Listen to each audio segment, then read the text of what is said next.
Hello. It's me. I do the thing. I press the buttons.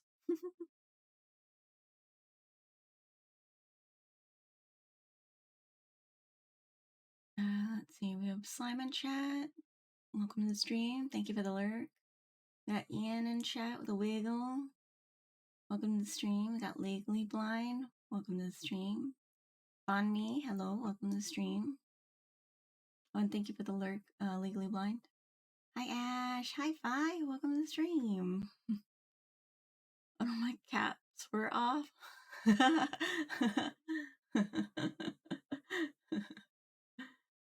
Just that passive hi Ash. Not even all caps for me. Dang. I see how it is. Not even screaming good morning at me. My caps lock was sick.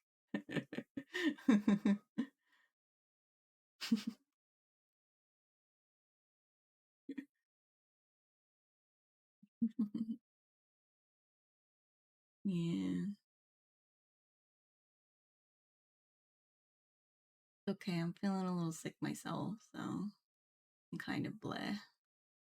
But as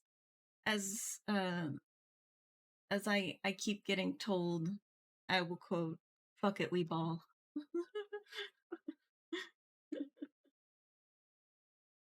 My new favorite saying. Morning, hope you well now. I'm doing okay otherwise. Yeah, I'm feeling a little sick, but I'll be alright. Like my voice kinda hurts. Excuse me. But yeah.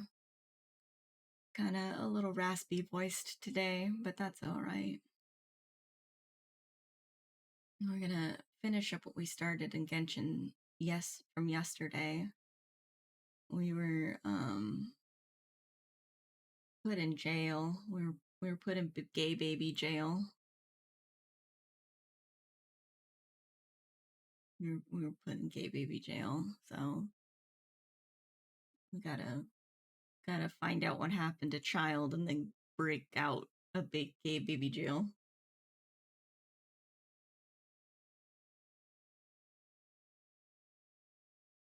And then figure out stuff about Ridesley. I thought it was Ryosley, but apparently it's Ridesley. The O is silent, I guess. We also figured out that her name is Focalor and not Folklore, even though it's a C.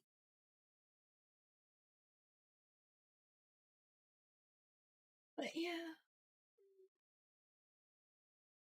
I'm glad I woke up when I did, because I forgot to set my alarm last night. Because usually I set it for 6, and sometimes I wake up before the alarm. Most of the time I wake up before my alarm. But I woke up at like 6:10 today and was like, oh, I didn't set an alarm. So, but luckily I woke up and it was okay. I made myself some breakfast and, yeah.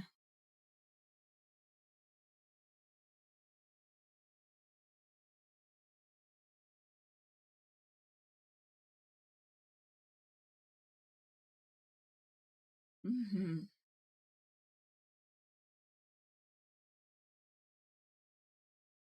So I have an energy drink.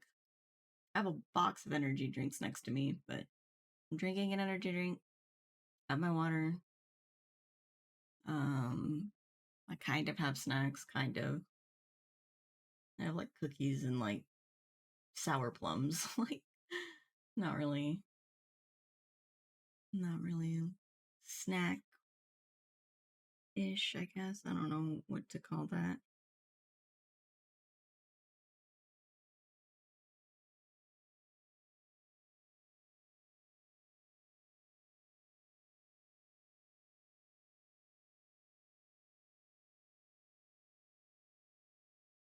Hope you feel better soon. Sick, not good. Yeah, I should be fine. I should bounce back pretty quickly. It's just my throat kind of hurts, so I'm just kind of like bleh. Yeah. So you get kind of raspy voiced Ash today. At least I feel like I sound raspy.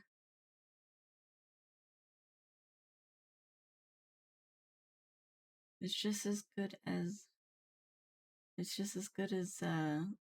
just woken up Ash. Maybe these will help. Yeah.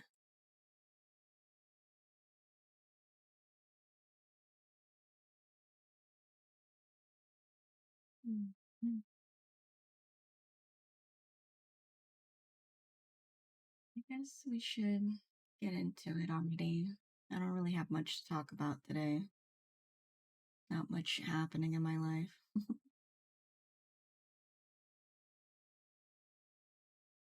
Other than just being tired and not feeling well. Yeah. Kind of it.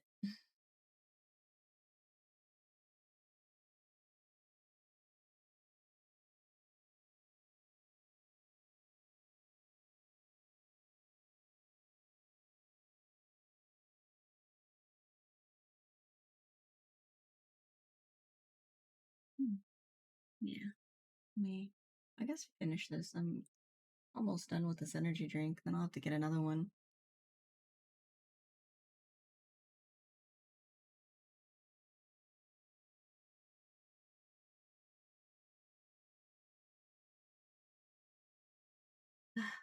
Okay. Put this here.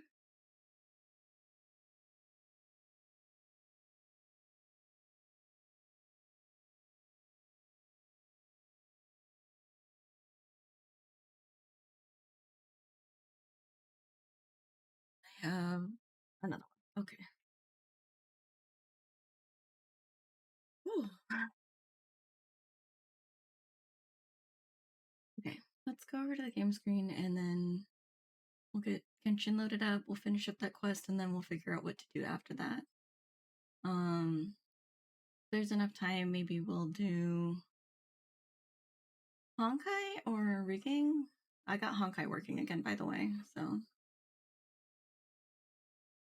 but yeah, uh, yeah, we'll figure something out. But we'll see where we're at when we finish the quest line because it may be a long quest line, and yeah. Excuse me. Hi, Mama House. You hope you had a nice morning and plenty to eat. Hi, Serbian guy. Welcome to the stream.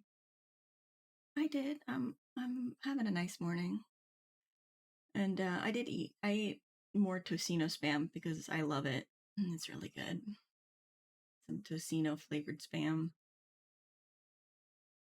Yeah.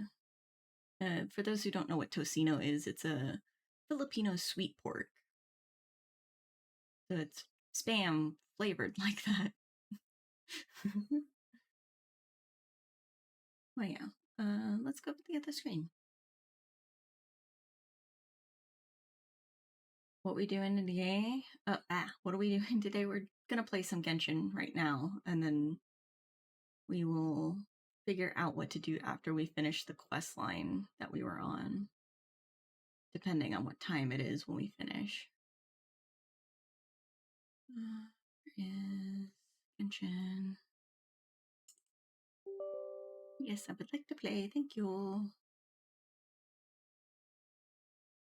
That is the wrong screen.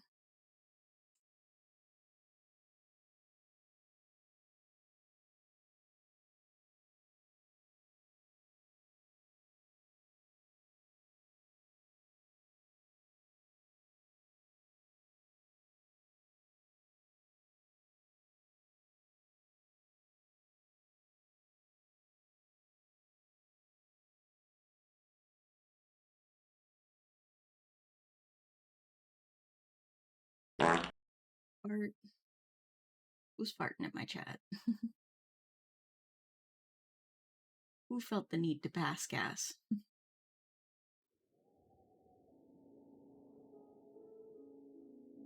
We start. We go. We go, we go, we go, we go, we go. Who shot the bunny rabbit? Not me. Stinky. Uh-oh, Stinky. Who shot the bunny rabbit? What bunny rabbit? Who shot what? Huh? Is it? No, that's not who killed Roger Rabbit. Who framed Roger Rabbit? That's what I was thinking of.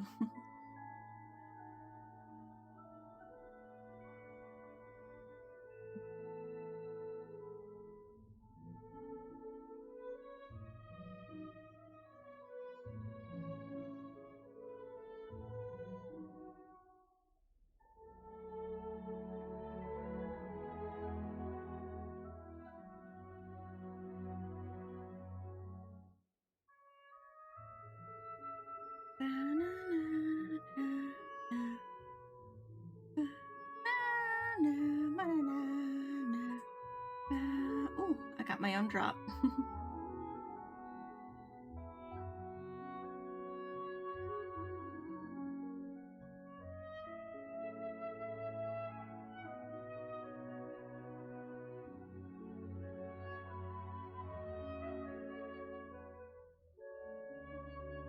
That's a saying my uncle says whenever somebody farts. Oh, I see.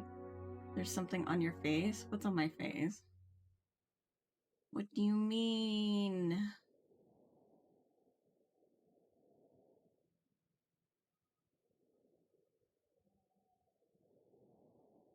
The cutest snail on the world? What?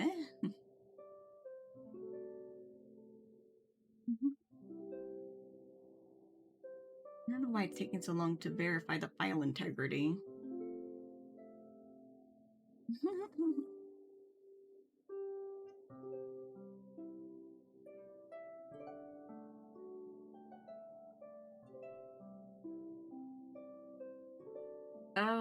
Oh, smile. Okay, that makes sense. It's the cutest smile in the world. Oh, thank you.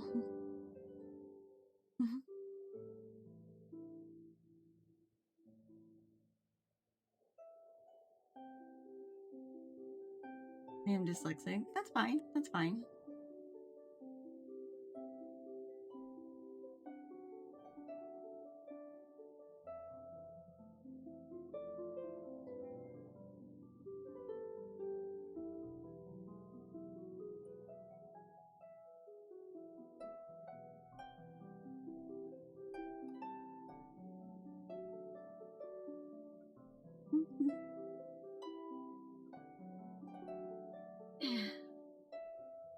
I guess I should open my other drink already.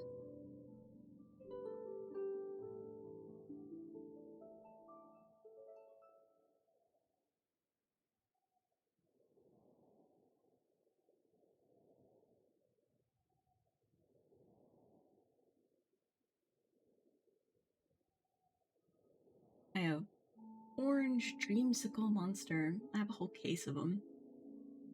About like 15. Because it was cheaper than buying the 12-pack of orange rain. So I was like, I get 15 cans instead of 12, and it's cheaper? What? I'm sold.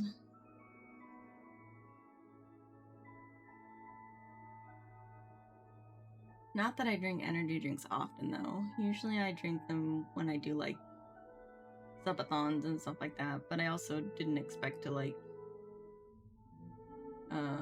not need it, I guess, as much. That's fine.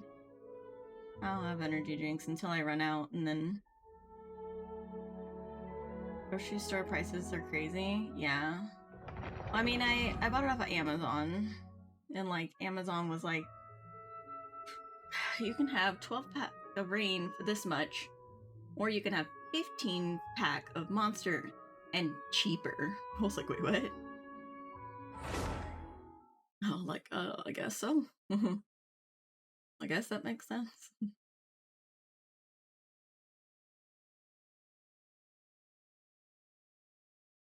Actually, it doesn't make sense, but I benefited from it, and that's all that matters.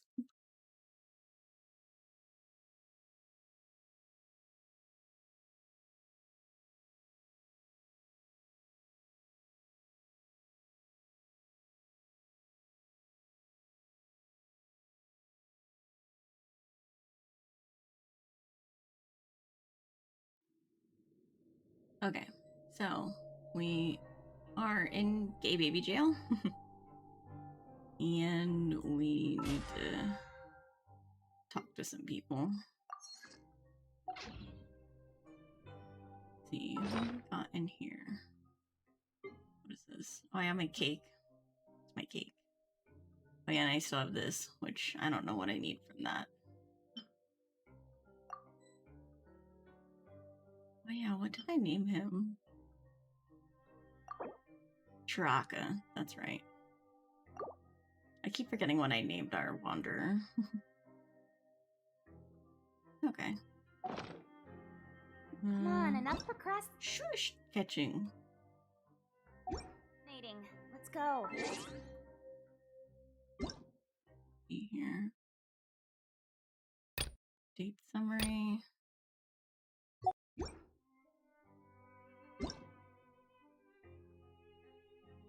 Familiar place.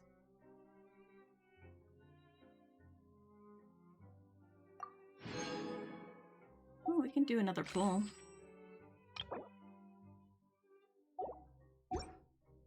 Actually, we can do 2 pulls, I think. What is this? Is this gonna open a new window? No, not really. But the other one will. This one will.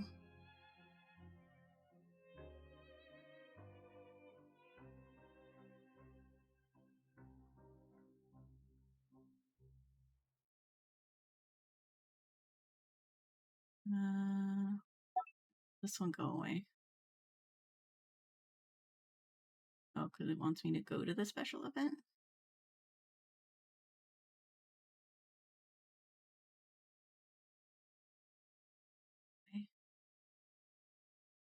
Okay. I like how it keeps telling me, you can ascend now, you know. Well, I guess I know I can ascend, but I don't want to.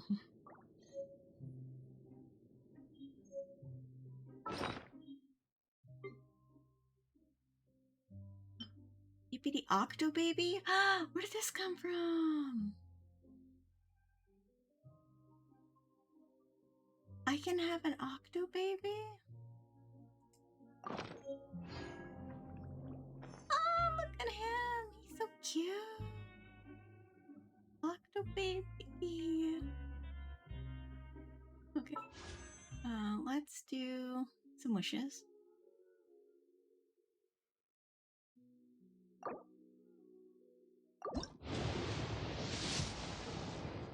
Nope.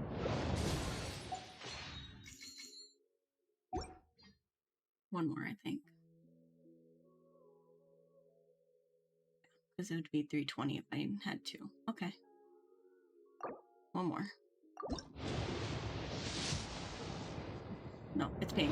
I thought it was yellow for a second. I was getting real excited. Sacrificial Greatsword. Alright.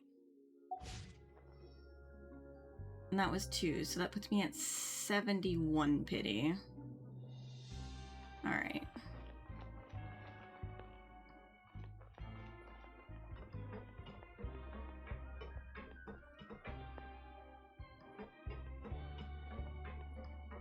Actually, the Octawave is a little distracting. Maybe I won't use him. We'll remove him for now. He's cute, but he's a little distracting and he doesn't really do anything. Not like the Sealy, where they move around. What's his name? Archon.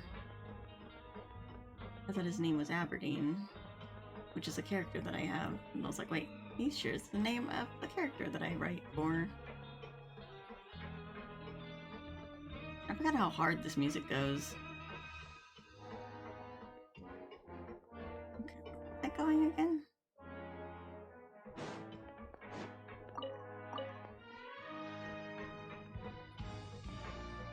Go to the protection zone and talk to Greenville. Go down.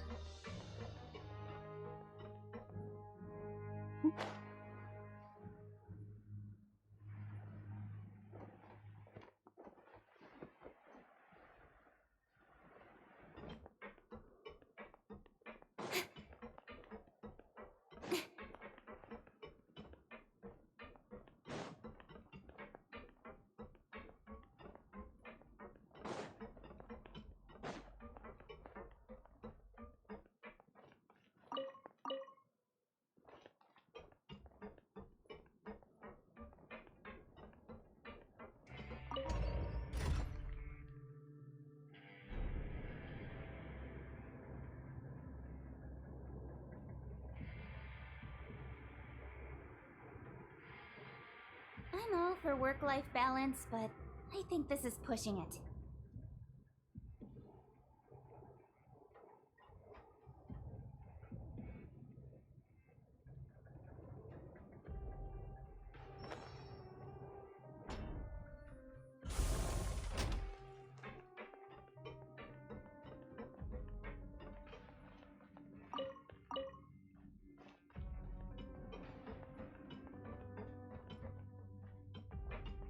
Oh, well.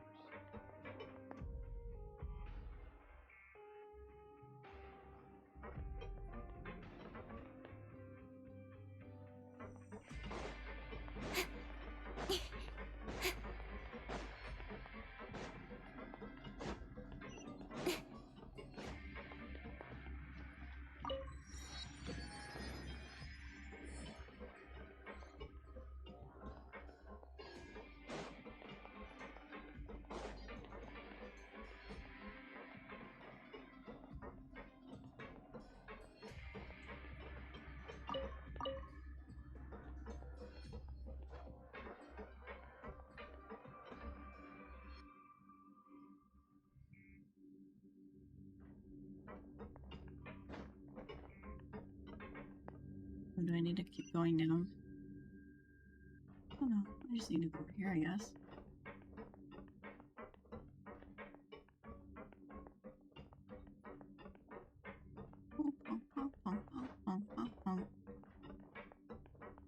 You. Brainville. Ah, you must be the catch of the day. Looks like you've got some luck getting assigned this space. Yep, we just arrived yesterday and... Don't interrupt me when I'm speaking! Okay, damn. Yes, sir.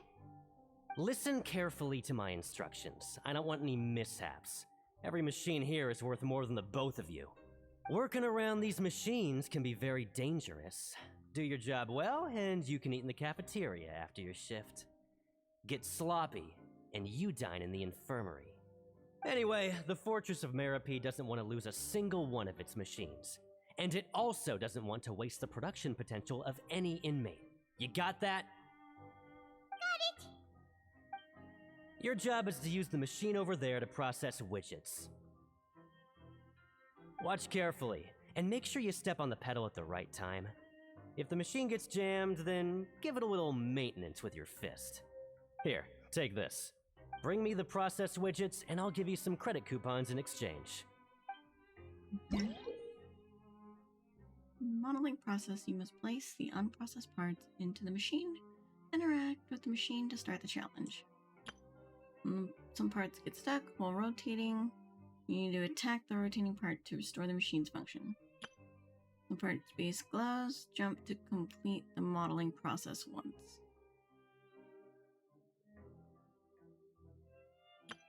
You finish, you must retrieve the successfully processed parts. Okay.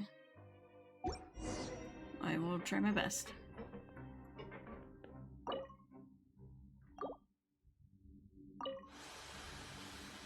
So if the machine gets jammed, you just need to attack it to fix the problem.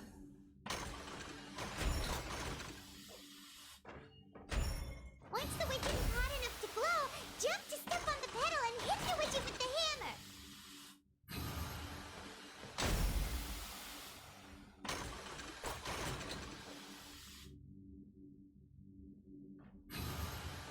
Okay, you got it! Great! Okay. Now we can report back to the foreman and give him the processed widgets! The free food, even free healthcare too. Yeah, pretty much. Well, it's not free food. This one is tolerable. Though since the processing is done by machine, the product is all pretty much the same anyway. Because they get one free meal a day, but after that, like, they have to pay for themselves.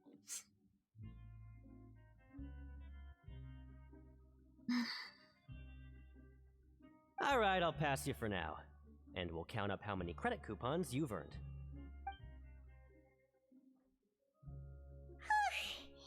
Paimon's exhausted. We're done now, right? Oh, that foreman. He's so scary that Paimon couldn't even speak.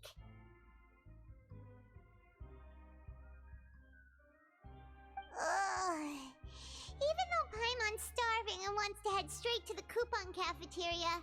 We still need to meet Lenny first, right? He probably just finished up his work, too. He should be around here somewhere.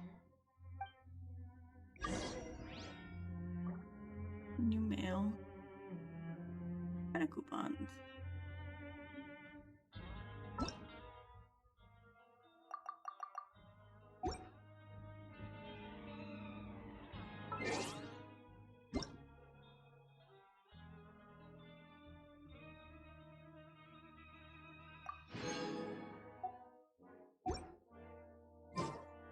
Come on, enough procrastinating. Let's go.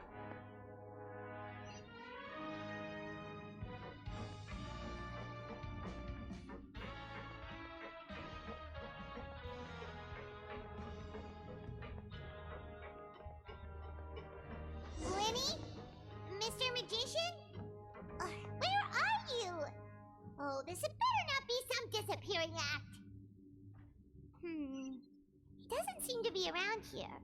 Let's try looking somewhere else.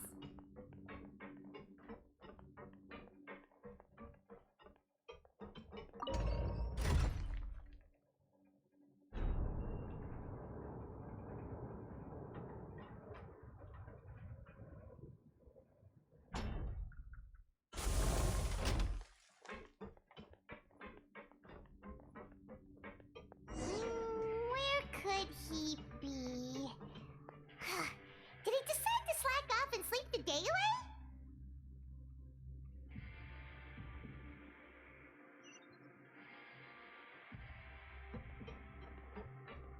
Thank you, Fi.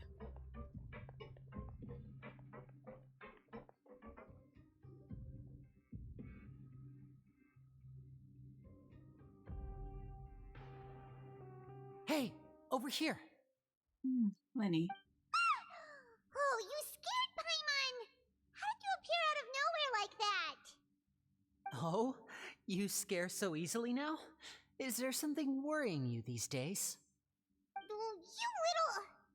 The only thing we're worried about was trying to find you. Sorry.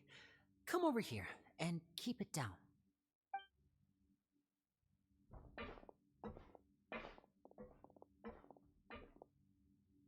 Oh, Lynette! You're here too! You two really are inseparable. That's right. My brother simply can't stand to be away from me. It's not just Lynette. Fremine is also here. Do you still remember him? Yes. Oh, you mean that diver from the House of the Hearth, right? Pyro remembers seeing him in the Court of Fontaine before. Now hurry up and tell us, how did you end up as criminals this time? We fought so hard at court to prove you were innocent, but now it looks like our incredible court battle was for nothing! Sadly, even the teeniest of things can land you in prison these days. I put together a street performance and used the popularity we gained from the Opera House incident to attract a big crowd. And then? Next, I invited several audience members to participate in the show. And then, with the entire audience watching, their wallet suddenly disappeared. My brother was charged with theft, and I was charged as his accomplice, having assisted him in his crime. It really isn't that bad.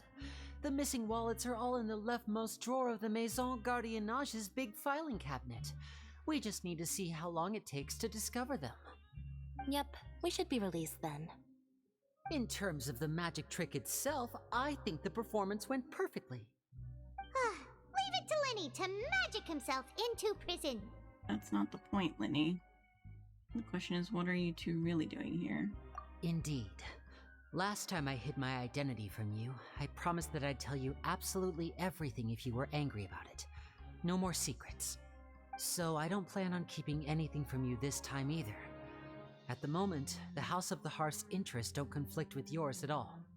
We were instructed by the father of our house, the Knave, to come here and conduct an investigation. Told you so! See? Paimon guessed right. As for what we're investigating, perhaps you haven't heard, but the fortress of Meropide hides a secret. Some even say that the entire fortress exists just to protect it. The House of the Hearth has been investigating this for a very long time, trying to uncover its mysteries. But recently, all of our informants, including the ones that had infiltrated the guards, suddenly vanished and have not been heard from since. We believe that this is a direct provocation, and it's the reason why we came here. Why is the house so interested about the secret? Father has somehow managed to confirm that Focalors does not have Fontaine's Gnosis. Oh, she doesn't. Huh?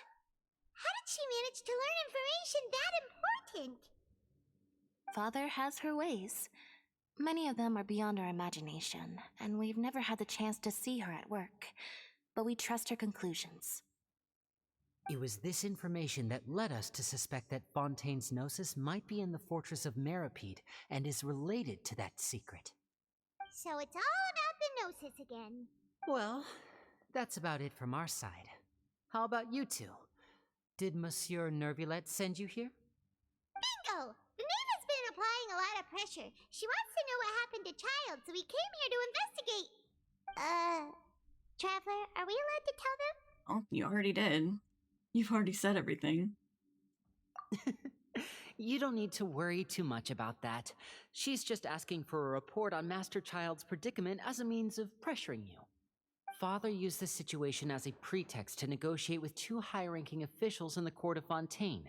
She actually just wants to be able to make concessions on this matter for gains elsewhere, almost like a bargaining chip. Sometimes you need an excuse to do things you otherwise couldn't. And a harbinger is more valuable than you might imagine. Your honor, just like punching someone in the dark, grabbing someone's wallet because it at the easy to fall pocket is a victimless crime. Of course, it's not a complete farce. If we do manage to find out what happened to Master Child too, then diplomatic relations with Fontaine could improve, and Snezhnaya might even be able to adjust its stance a bit. Is it just Paimon, or does it feel like we're the only ones who actually care about Child's situation? The relationship between the Harbingers must be as bad as ever. I wouldn't go that far. Father just has different standards than we do when it comes to what can be sacrificed for an advantage. By the way, I have a suggestion. Why don't we team up? Even though we have different objectives, we're both here to investigate the fortress of Meripede. It would be more efficient for us to work together. As you know, the House of the Hearth has many reasons to seek the Gnosis, but our highest priority remains resolving the prophesized crisis. You can trust us on that. Alright, I must refuse. See, I told you. Is that so? Sure enough, it won't be easy to convince them to cooperate with us. Lenny seems to be thinking pretty hard about something. Of course he is. Lenny has been looking forward to a chance to reach an understanding with you ever since last we met. Or, I should say, we were really looking forward to teaming up with you this time. Lynette, just tell them everything, why don't you? It's okay to open up a little. If all we're doing is sharing info, fine, but I may reconsider if things get serious. Very prudent of you, and consistent with your behavior since we first met. That's reasonable enough, and I agreed to cooperate on these terms as well. I was prepared for the worst, but you were actually more agreeable than I anticipated. All right then, there's no time to lose. I have some information to share, so listen carefully. Since Lynette and I arrived here, our investigation uncovered the fact that the Fortress of Meripede has a forbidden zone. Most people just clammed up and wouldn't talk, but after asking the right questions, we were able to confirm the existence of the forbidden zone from the guards. You should be aware of that while you're investigating. A forbidden zone? Could that be where Child disappeared to? You're right, we'll definitely keep that in mind. Good. That's the most suspicious thing about the fortress that we know of so far. We have a few other unanswered questions, and we'll be investigating those as quickly as we can. Anyway, I hope you find our information useful at least. Oh, look at the time. You two must be hungry. You should go to the coupon cafeteria and get something to eat. I'll use my cards to get in touch with you again in the future. Oh, that's just what Paimon to hear. I'm starving after all that work today. We can talk more about the investigation later. Let's go get some grub. Hey, free food. Come on, cafeteria. That is above us.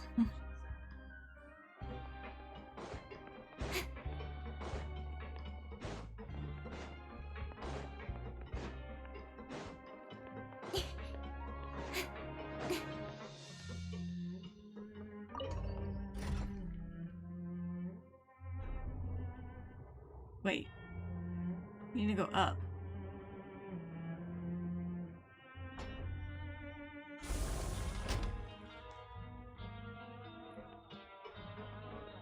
Oh, I guess we go down to go up?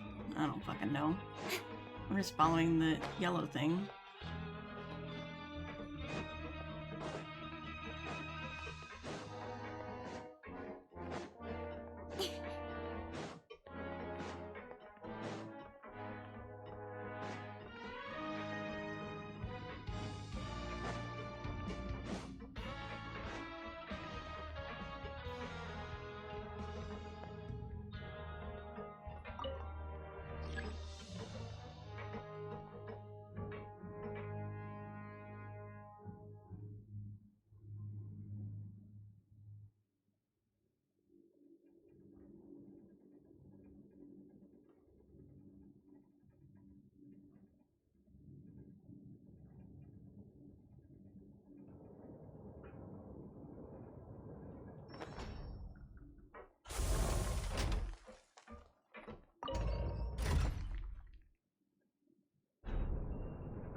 Yuma, welcome to the stream.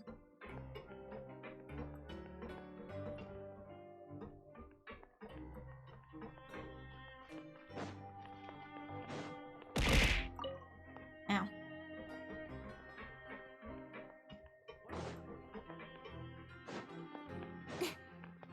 Thank you for the hydrate. Just a second. Oh, he wasn't kidding. Today's meal is nowhere near as good as last time. Oh, who knows how long it'll be until we're lucky enough to get that super tasty meal again. I shall do my duty and lurk. Yeah, no problem. Thank you for dropping by. It'll be a matter of time before you get it again. Forget about it then. We'll just deal with the regular food for the time being. Let's just get out of here as soon as possible. But life here doesn't seem all that bad. Other than the foreman being kinda mean and the work being pretty tiring. You think so, mate? If I had a coupon for every fish who said that. The silence was so loud. Now I know why they added music in the elevator. Oh, yeah. Seems you fishies still haven't learned your lessons from your life up on the surface.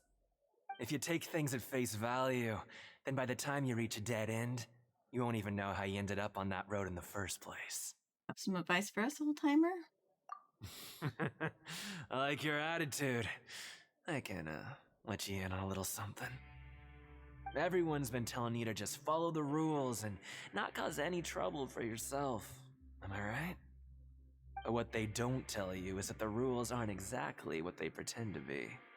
The rules for being a prisoner. The truth is, this place has a lot of hidden rules. Huh? Hidden rules? What do you mean? Not everyone knows about those rules, but whether you know them or not, once you break one, you might encounter something even worse than death. Really? Oh, now you're really scaring poor Paimon. Don't joke around like that! Have some advice for us, old timer? Of course. And I'd say that just disappearing would be one of the better outcomes. Oh, you mean that if there really are hidden rules, then Child's disappearance might have something to do with that? In that case, would you tell us some hidden rules? We definitely want to avoid breaking them. Come on, mate. This is valuable information. The difference between life and death. Do you really think you can just ask and I would tell you? Paimon understands, but we don't have many credit coupons yet. Yeah, I know. Not like I'm going anywhere. Just come talk to me after you've saved enough. Moreover, you're new fish, freshly caught, and completely out of your element. What'd be the point in even telling you anything before you've gotten a handle on your new lives? Come and find me once you've been here longer. I'm usually around the Rag and Bone shop. Just call me V-Doc. Bye-bye now. Ain't no You way left. my man is Just like gatekeeping. that. Huh. Do you think he's just trying to scare us into buying fake information from him? It's possible that someone who would. Is it possible that somebody would just disappear? Yeah. It might be a good place to start in our investigation. Hidden rules, huh? But, like he said, we don't have any coupons and we're still not familiar with this place. Oh, there's nothing we can do about it now. Ah, we were so busy talking we almost forgot to eat. Even if it's not the best, it's probably better while it's warm. Come on, dig in before it gets cold. Yeah, you spend some time getting familiar with the fortress. Before long, it's nighttime. Okay. Even though we have no sense of time down here. Oh, it's another day. I can probably get another thing here.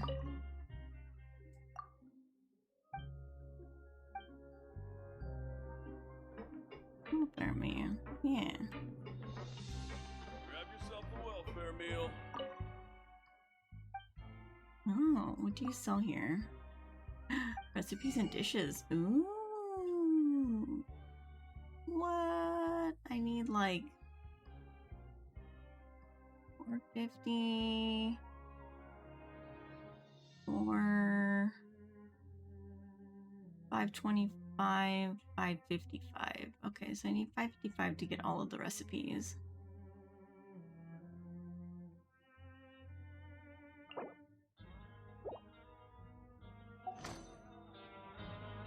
Okay.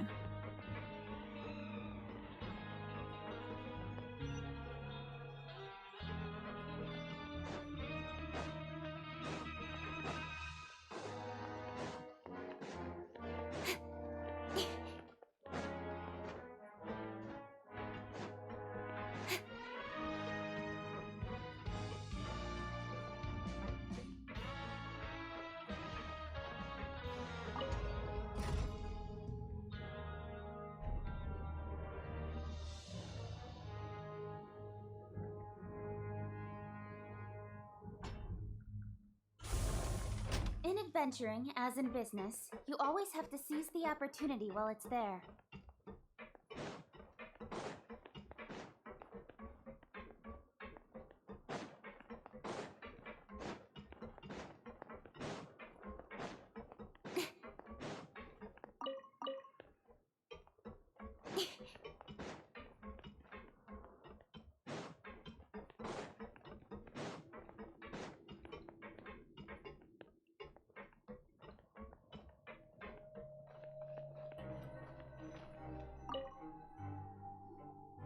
So Paimon just confirmed with the guards that our shift is set for every morning, and we're free to do whatever we want all afternoon. But it seems like most of the other inmates choose to continue working through the afternoon to earn more credit coupons. Oh, and they also said that you can use coupons to skip work in the morning and free up your time. They weren't kidding. Credit coupons really can be used to do anything here. Paimon's so tired. And we'll need to wake up and go to work in the morning. Without any credit coupons, it's not like we can really do anything else. Nighty-night, Traveler. Paimon hopes we can keep making progress on our investigation tomorrow.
seem to have something on your mind.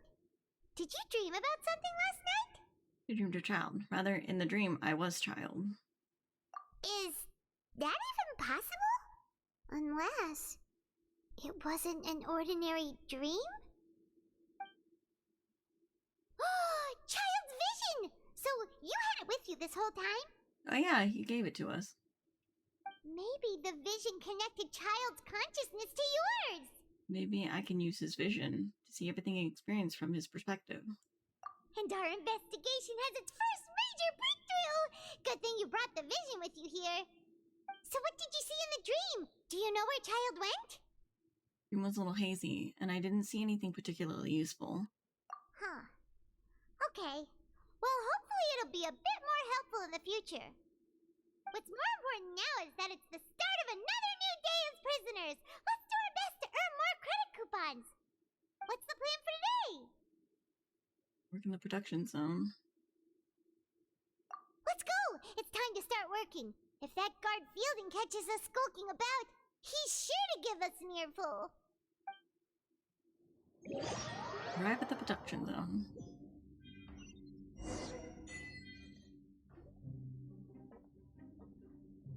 Look who decided to show up. Get your butts in gear and get to work. Time's a-wasting. Already on it. Good, here you go. Remember to give me the widget once you've finished processing it. Okay.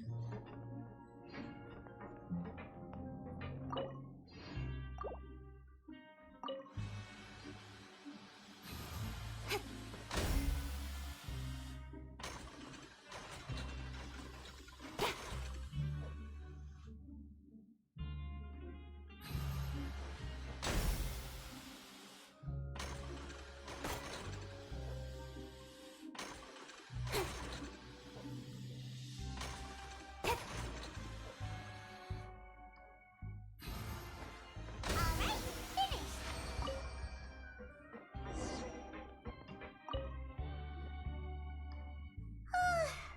I'm on speed. But after so many shifts, it seems we're really getting the hang of it now. It does seem to be getting easier. Hey there, fellow shift mates. I saw you finished your work, so I thought I'd come over and say hi. Oh, hey there! We've seen you before. Your assigned workspace is really close, isn't it? That's right. The name's Rowan. This past few days, I couldn't help but notice the new faces working nearby. I guess we were destined to meet. I've been working here for almost 15 years. Even the foreman, Grainville, always calls me Chief. Whoa, you've been working here a long time, Chief. Hey, Chief. If there's anything you'd like to know, just ask me. I know the work here in the production zone better than the back of my hand. Alright, Chief, we'll be sure to come to you first. I think I've got the work more or less down pat. I just haven't learned all the rules. Did you just ask about the rules? Yeah. Pretty sharp for newcomers. You've already heard about the rules, huh? Who'd you hear it from?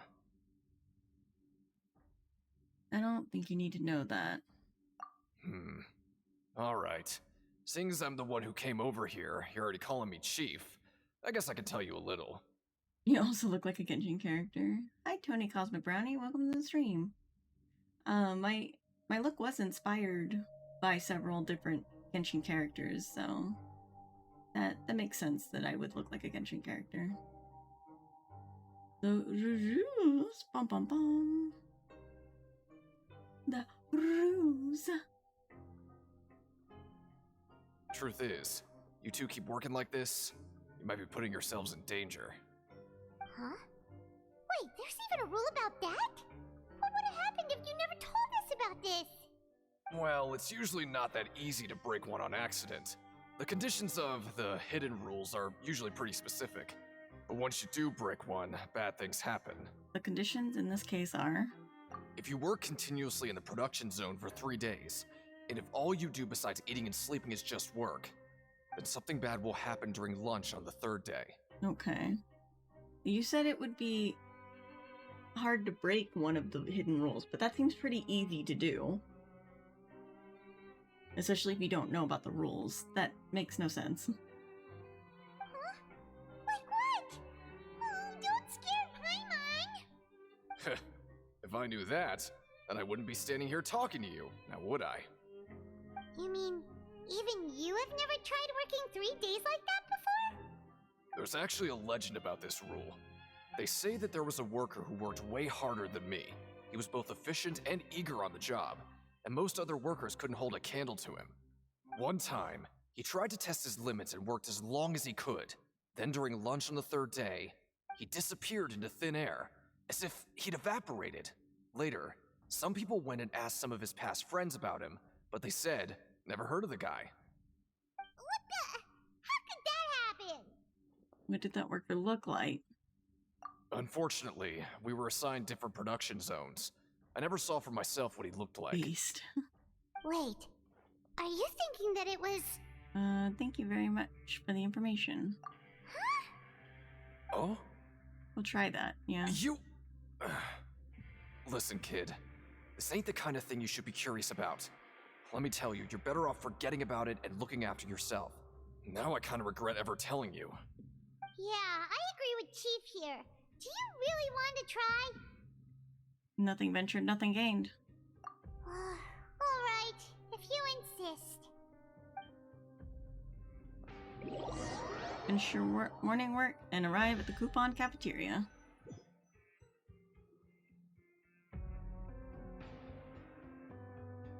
What is this garbage? Ooh, it looks disgusting! Oh, Paimon misses your cooking now. What would you like to do this afternoon?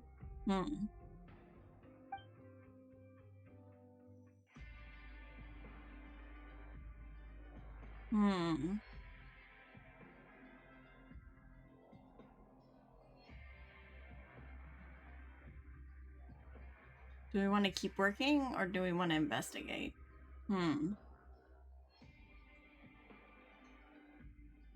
Or work himself out of the timeline. That's metal as hell. Let's try working more, I guess, because that's what we were told we should do.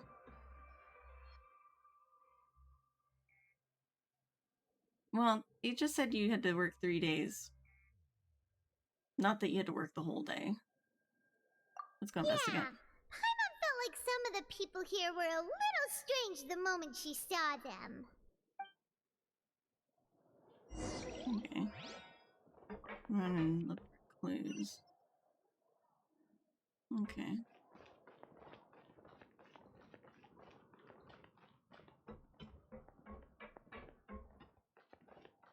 Fitzroy. Oh, hello. You two are the ones who were with His Grace. No need to be so nervous. Sorry, I couldn't help but think of His Grace once I saw you, and I...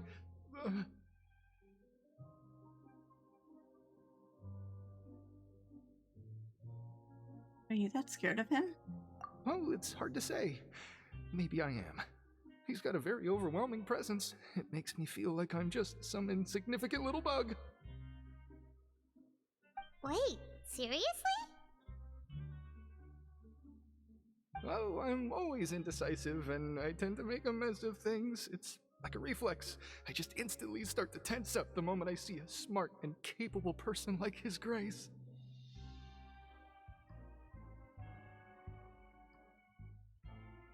No, I get it. You want to take his place.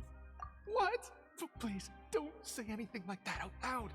How could you possibly think something like that?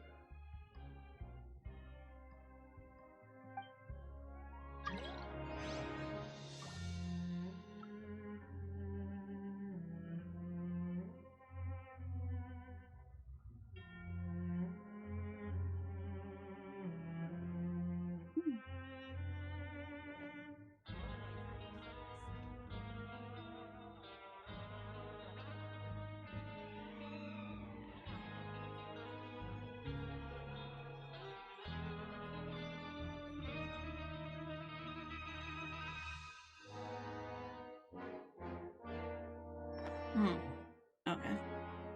Sorry, I thought I had like a DM from somebody. Hi Ruby, welcome to the stream. And not just nameless, welcome to the stream as well. I love Monmi. We need to go. There was 2 more. There was 3. Oh well. Wait, but I need to go up. Oh, and there's one that's down. Okay.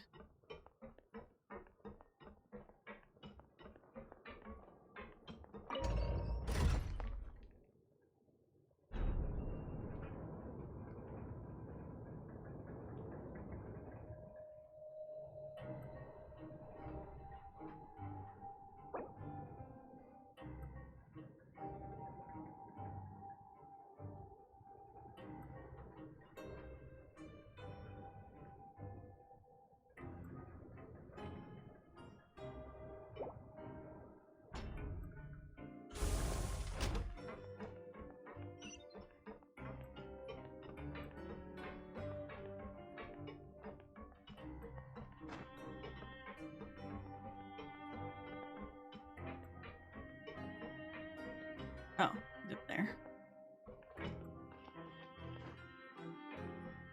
Get him. Hey, it's the Traveler and Paimon. So now you remember our names. No need to tease me, okay? I won't trip on the same step twice. Listen, I feel ashamed about last time. Thank you for praising me in front of His Grace. Here are the extra credit coupons he gave me. I'd like you to have them. Huh? No, we couldn't take them. They're your reward after all. But when I was welcoming you, I didn't do anything but give you the stink eye. Come on, I insist. These coupons are nothing compared to getting the attention of His Grace. I won't take no for an answer.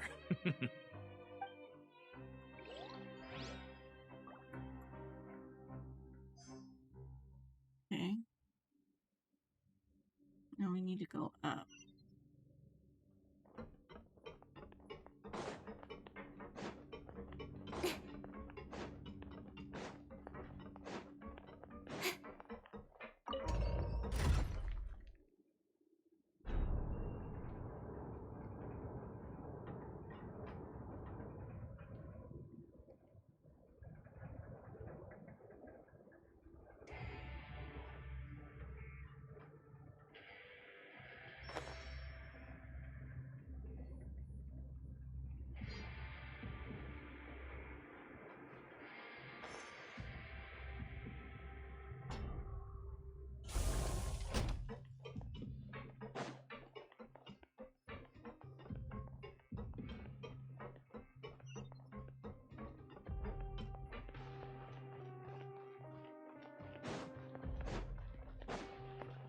How do I get up there?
Minute. Oh, wonderful. I was worried that you'd be busy trying to earn reward coupons all the time, but it seems like you haven't neglected your investigation work after all. Paimon likes having more coupons, but no one wants to work all the time. Have you also been investigating the area, Lynette? No, I was just slacking off, and you happened to catch me. And how's Lenny holding up? My brother is still obsessed with anything remotely related to the Forbidden Zone. But knowing him, it won't be long before we get more leads. Oh, before I forget, this is for you. Huh? Credit coupons? Why are you giving us these? I've been here longer than you. Coupons aren't a resource in particularly short supply. What is in short supply are interesting people to talk with. Aw, that's so nice of you, Lynette. We'll be sure to make good use of these coupons then. Thanks a bunch! Okay, walk around and look for clues. I guess we need to go up here. In here? Maybe not. Wait, maybe so.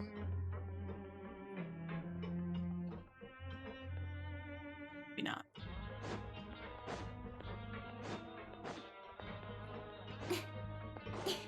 We need to go higher.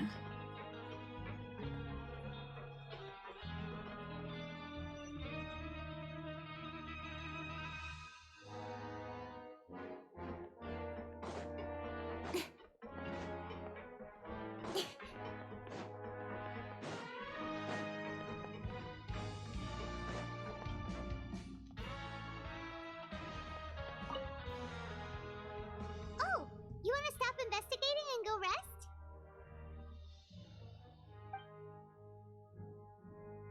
Oh, I guess so. I don't have a choice. Okay, you should rest up. We'll be back at it tomorrow.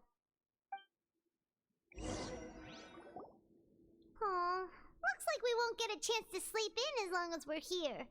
Let's get to bed early.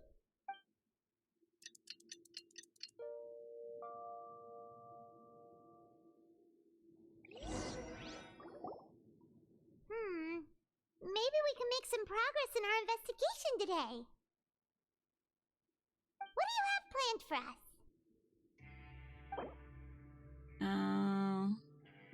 While working the morning shift, apply for continuous work shifts with Greenville. Okay. We work in the production zone. Well, Paimon really hopes the foreman will be in a better mood today.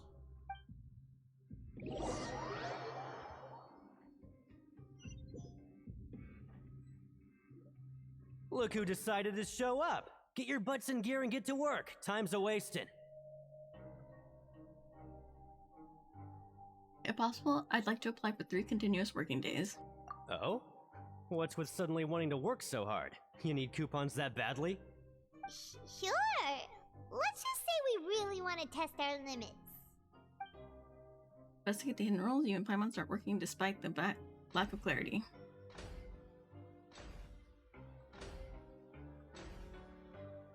Nice! We did well today. Let's keep it up!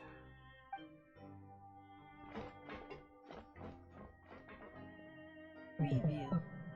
Thank you for the follow, Bake. Oh, Bakemono.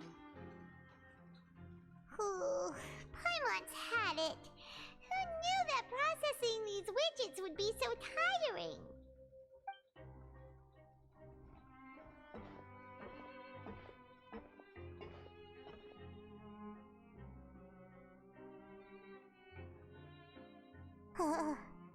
That's it. Paimon doesn't even have the energy to talk anymore. Is it time to eat yet? On lunchtime for Paimon.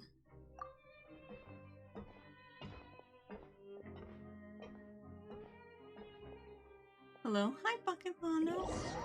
Welcome to the stream.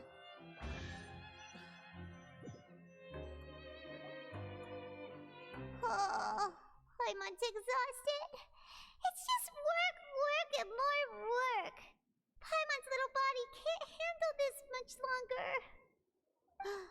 Wait a sec. Now that Paimon thinks about it, haven't we been working non-stop for 3 days now? And now it's lunchtime. Oh, Paimon feels a shiver going down her spine. What's going to happen? But it doesn't seem like anything's changed at all. And we made it to the coupon cafeteria safely. Are the so-called hidden rules only a rumor after all? Don't get your hopes up. Well, there's no use to just guessing all day. Paimon's stomach has been grumbling the whole time. Let's just eat already. Paimon wonders what we'll get today. Maybe we'll get the super lucky meal. Wait, what? Huh? This is... What in the world is this? What's with Paimon's food? And yours is the same. Is this stuff meat? But it looks and feels so bizarre. What kind of chef would make food like this? something wrong with this meat. What do you think is going on? Is this the bad thing that Rowan was talking about? The one went missing before, and now our meals have the strange meat. No, stop right there. Paimon gets what you mean, just don't say it. Hey, isn't that Woolsey over there? He must have made the food, right? So let's just ask him about the food and be done with it. Hey, Woolsey, have a moment? What is it? I'm about to go report the numbers for today's free meal, so you'd better make it quick. It's about the meat in our meals. Look, does it seem normal to you? He's gonna be like, just shut up and eat it. The meat? Oh, that. Looks perfectly fine to me. Totally normal. You better hurry up and chow down. How could this be fun? Hey, don't leave! You barely even looked at it! Hey! Ugh, what should we do now? Woolsey wouldn't even give us the time of day. Is he trying to hide something? It's like we'll have to investigate it ourselves. Yeah, looks like we have no other choice. Paimon was positively famished a minute ago, but now she's lost her appetite. Strange meat. What would you like to do this afternoon? Investigate the clues we've discovered. Since we have time now, let's focus on investigating some more.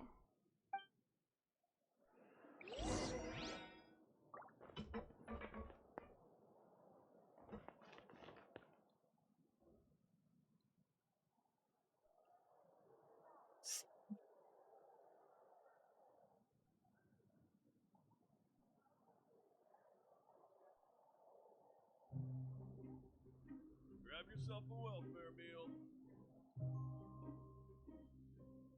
Come on, enough procrastinating. Let's go.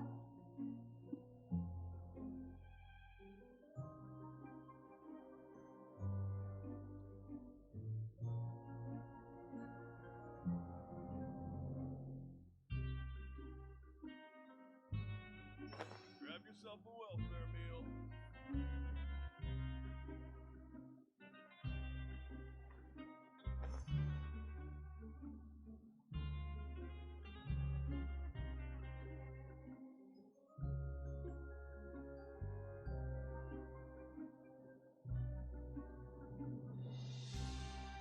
In adventuring, as in business, you always have to seize the opportunity while it's there.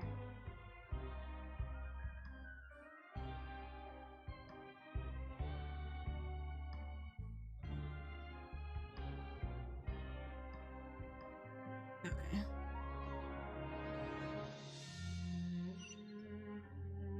One is above us, one is below us.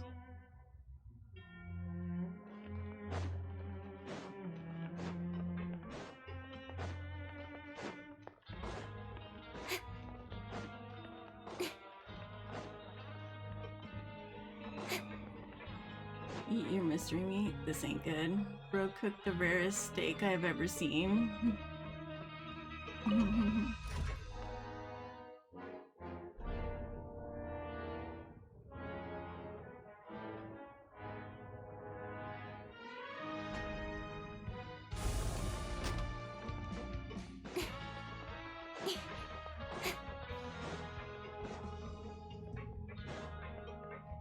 It's Genshin Impact.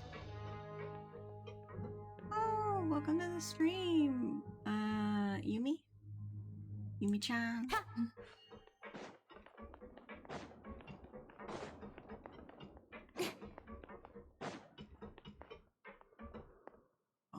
here. Rowan, what you got for us today? Huh? Rowan? What are you doing here, Chief? I was injured a bit just now. Nothing major, I think I just pulled something. Little mishaps like this are unavoidable at work, you know?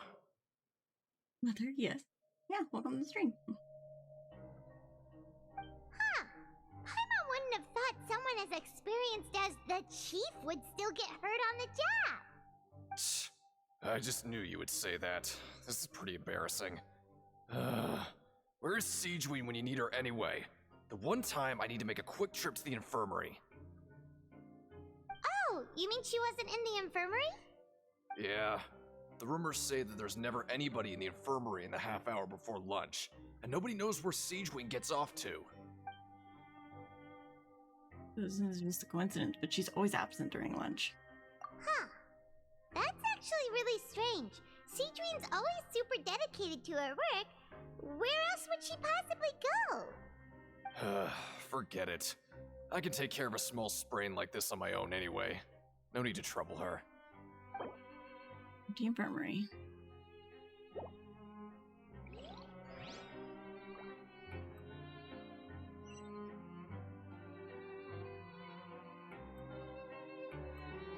Up here? No.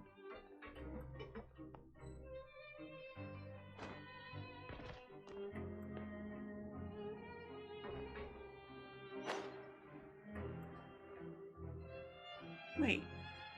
What? You're kidding me, right?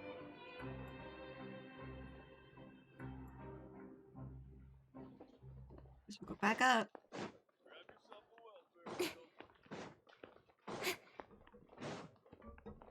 Where up is. I don't know how to go back up. This is up.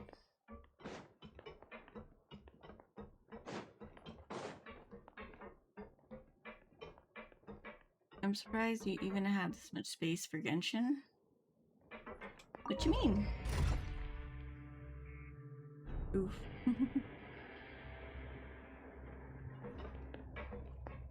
I have a lot of disk space, so if that's what you mean. I'm not really too concerned about space. I used to have Arc on my computer, but that took up way too much space, so I deleted that. Other than that, I have a lot of games on here. Yep, I can't sleep. Yeah. Oh, I can't. I don't know why I said I can't sleep. I can't relate. Hey,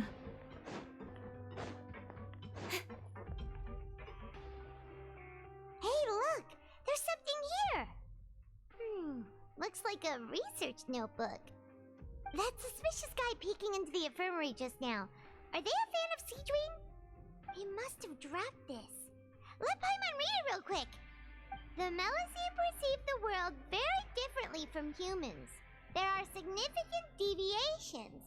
As a result, their sense of aesthetics and beauty is also very different from that of humans. This must be taken into consideration when giving gifts. Whoa, this all sounds pretty serious. He sure did his homework. Won't he object to us looking through his notes? And as for the notebook, let's take it. Okay.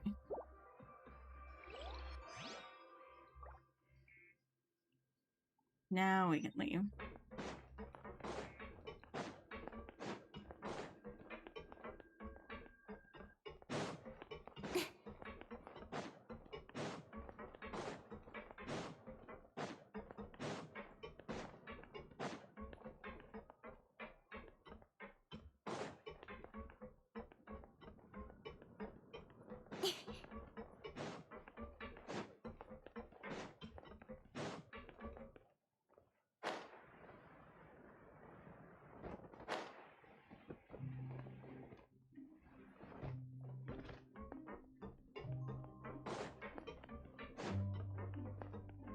Really save Star Rail. Yeah.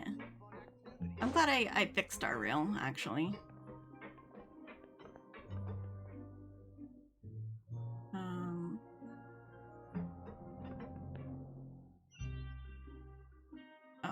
Is it below us? Wait, how do I get there? Okay.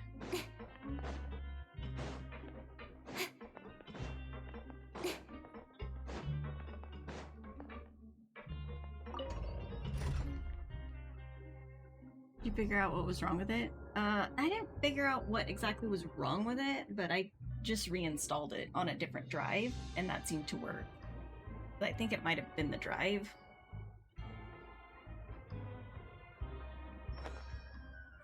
Hi. Hello, sexy. Welcome to the stream.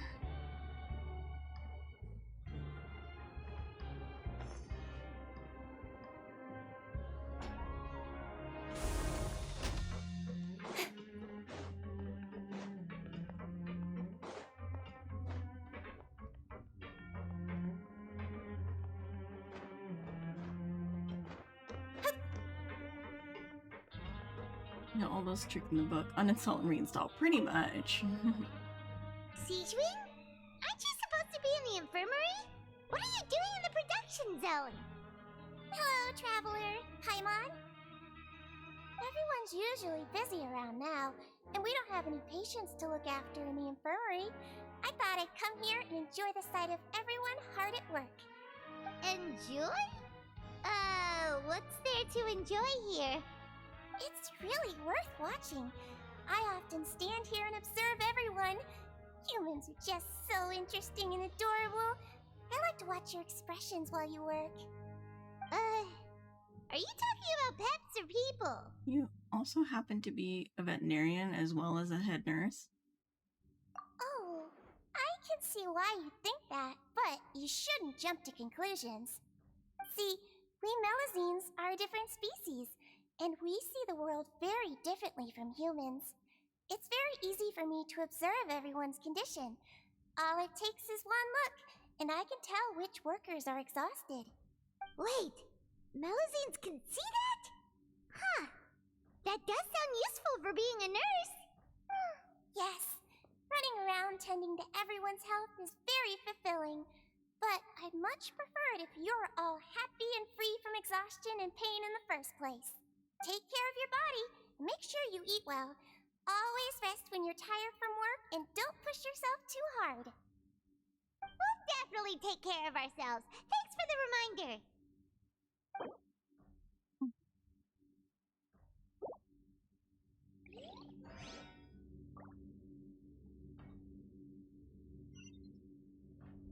Need to go up.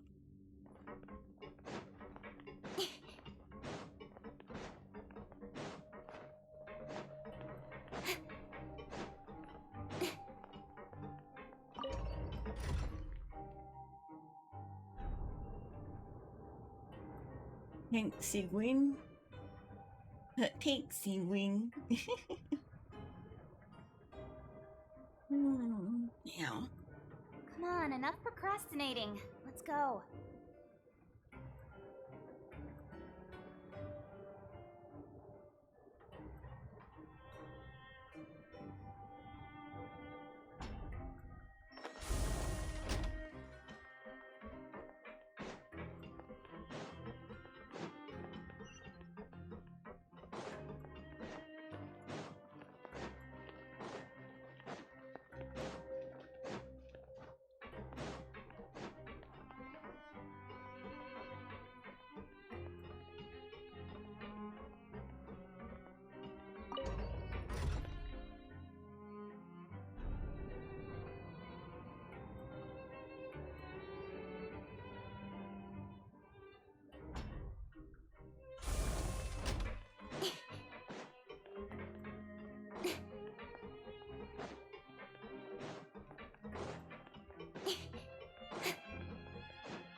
Oh, you want to stop investigating and go rest?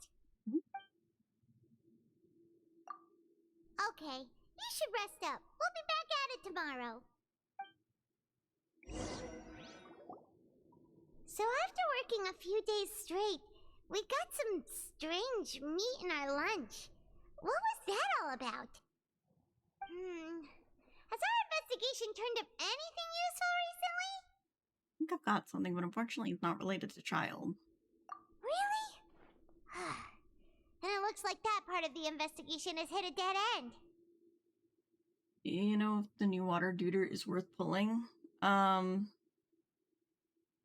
Mechanically, I'm not sure. I haven't played him, so I don't really know if he's good, like, in a team or not. But aesthetically, I would think he's pretty good for pulling, because he looks really nice. I don't know. I'd have to do more research on Nuvolette and see if he's, like, worth pulling. I'm gonna pull for him just for aesthetic reasons, really. Well, we'll keep searching for more clues tomorrow. Good night, Traveler.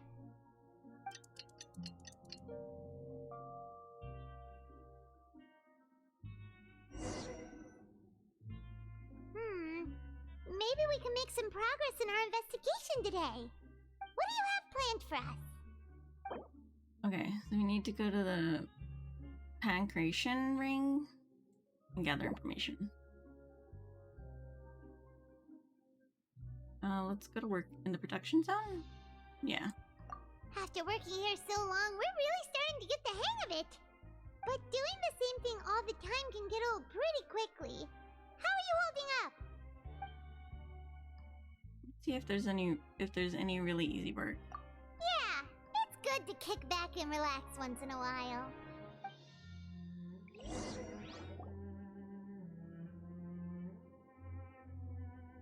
Why you're gonna be able to do simpler processing tasks and get some credit coupons without breaking a sweat. Finish your morning work and arrive at the coupon cafeteria.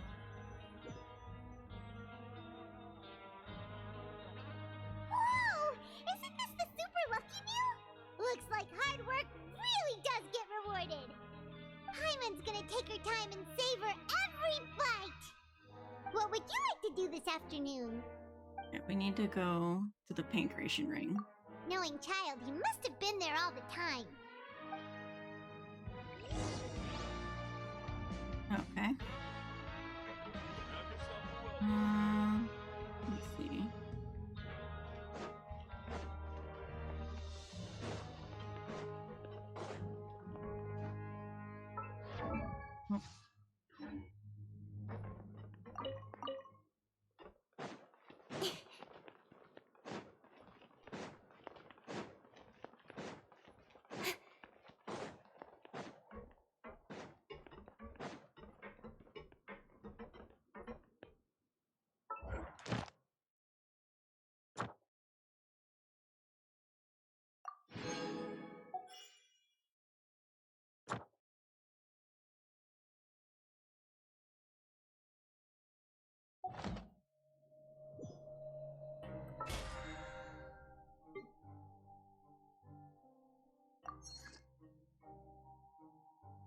I know for work-life balance, but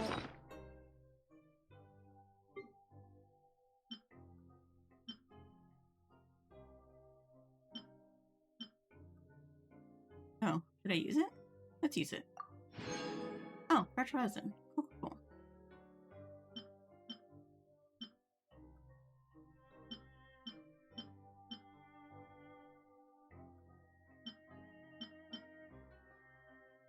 Welfare wheel. Oh, yeah.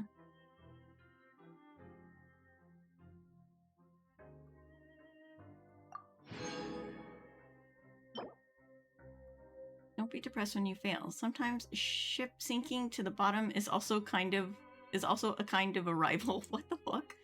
What kind of fortune is that? I think this is pushing it. In adventuring, as in business, you always have to seize the opportunity while it's there.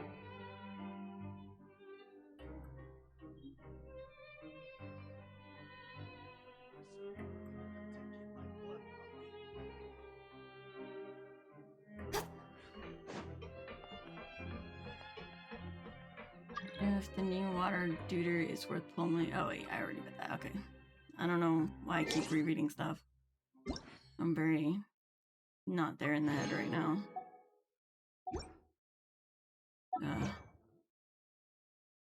I must really not be feeling well. I'm very scatterbrained today.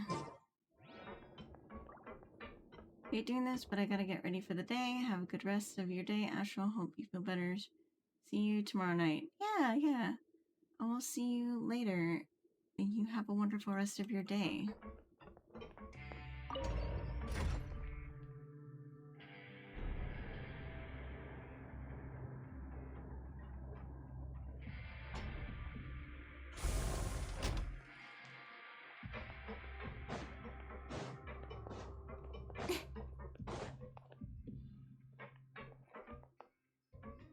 Hope you feel better soon. Yeah.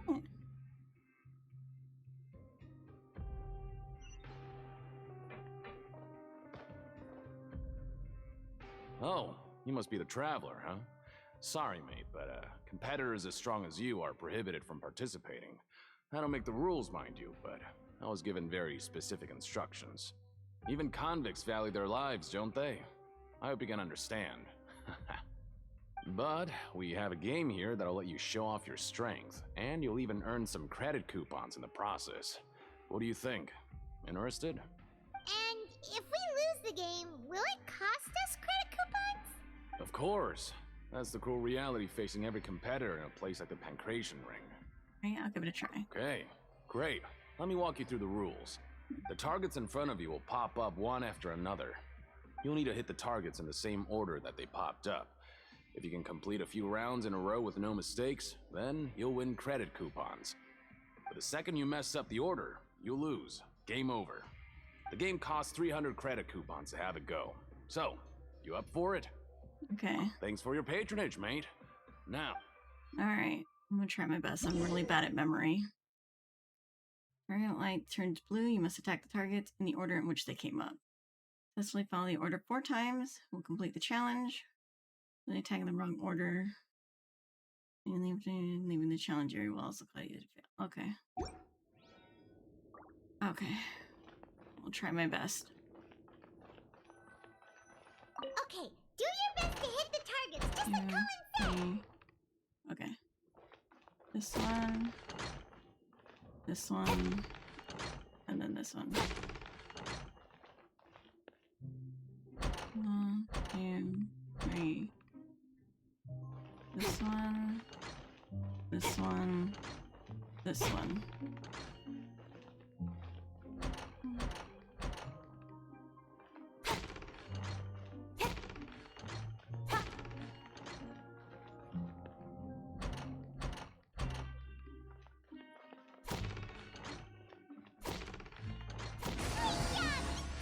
Okay, cool.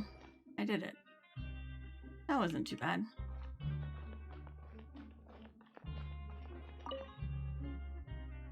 Your strength really shouldn't be underestimated.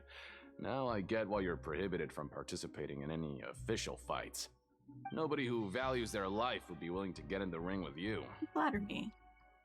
However, you two haven't tried betting on the outcome of a Pancration match yet, have ya? Just go talk to Rusimov. Buy a ticket for whichever fighter you think will win.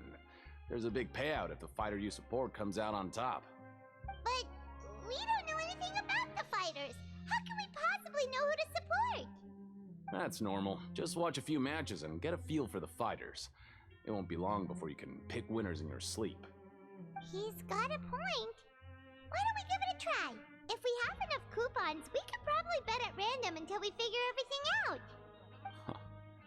Bet at random, huh? Well, how should I put it? It's not like you can't do that, but I'd advise you to give it some more thought first. Oh. Huh? We shouldn't get too carried away. What's the problem? Could it be that there's some sort of rule here? What? I never even picked a boxer before, and you already know about the rules? You're not just strong fighters. Seems you're pretty perceptive, too. Just a guess, that's all. Might as well tell you about it, since you already know that much. Plus, I think you've got the potential to be one of my greatest customers. I think I can let you in a bit. Besides, I don't want to risk ever losing a customer like you. Is it that serious? Okay.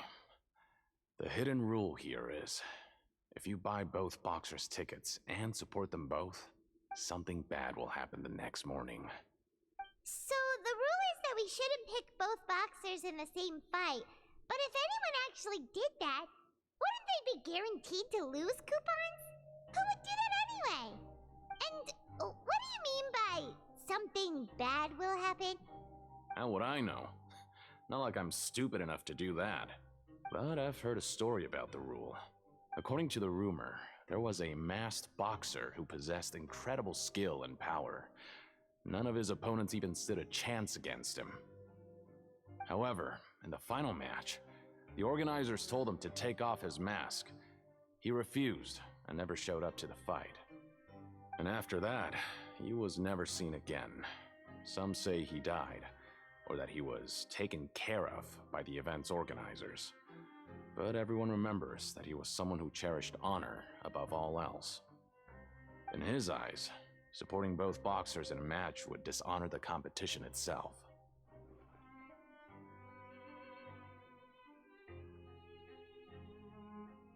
So you mean it's like a curse? He'll take vengeance on anyone who does that? Do you know anything about him? No, he was always wearing a mask, like he was intentionally trying to hide his identity. I don't even know anything about his past. Traveler, do you think that boxer was... Thank you very much for the information. We'll give it a try. Huh? We will? You're not serious, are you? Look, here I was just trying to be nice and warn you, yet here you are trying to break it on purpose? Yeah, it sounds pretty scary to Paimon. It sounds like a good lead to me. Nothing ventured, nothing gained. Seems you've made up your mind. Just be sure to protect Paimon, okay? Betting on both fighters will set you back about 3,000 credit coupons. If you have enough, then go ahead and give it a try. Just don't come running back to me if something happens.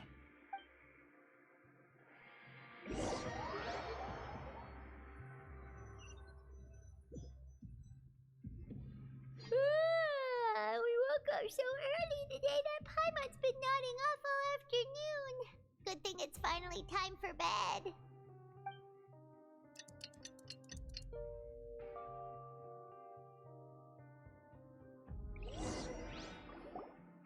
Oh, Paimon doesn't want to get up.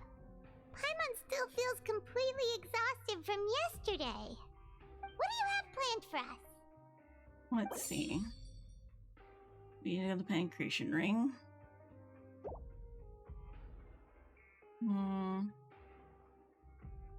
I can probably afford to skip work, actually, but do I want to? I'll work on the production, After though. working here so long, we're really starting to get the hang of it. But doing the same thing all the time can get old pretty quickly.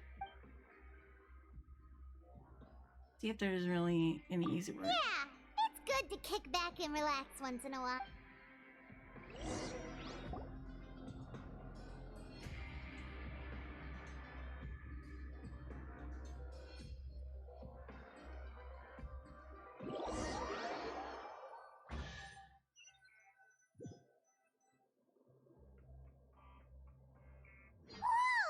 Isn't this the super lucky meal? Looks like hard work really does get rewarded. Paimon's gonna take her time and savor every bite. What would you like to do this afternoon? Time to go to the Pancreation Ring. Knowing child, he must have been there all the time.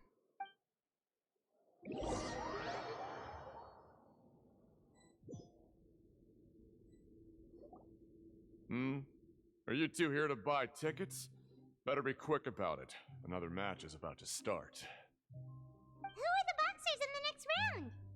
We have the reigning champ, Le Grappler, versus a contender from the Eastern Prison Block, Demon Horde. Are those their nicknames, or did they choose those names themselves? Either way, super weird. Since you're new around here, I'll help you out and give you a little suggestion. Even though the Grappler is the crowd favorite, Demon Horde is a first-class dark horse with incredible potential. Anyway, for this match, I recommend that you pick... We'll buy tickets for both fighters. Huh? For both fighters? I can tell you're new to this, but I didn't think you were completely clueless. I feel like he sounds like Brock Sampson.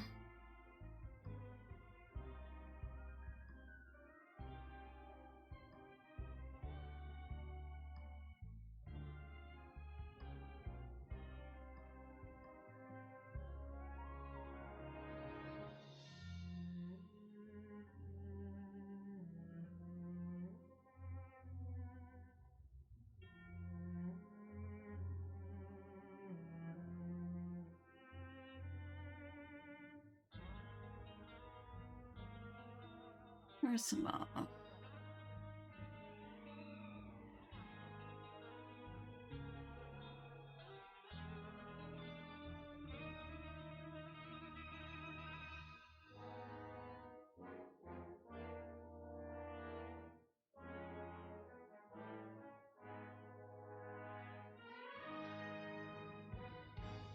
Oh, it doesn't say.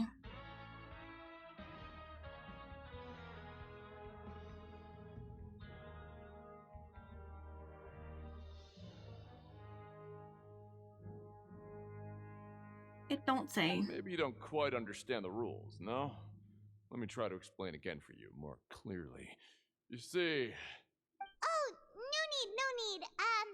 We're aware that we're going to lose coupons. Alright then, if you're absolutely sure. Remember, no refunds once you buy the tickets. Yeah, we got it! Just shut up and take our coupon!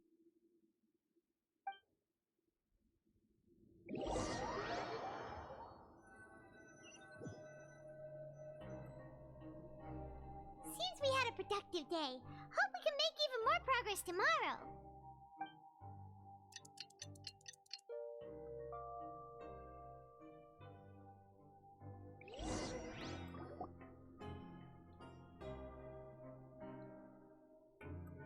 Hey, Traveler, Paimon.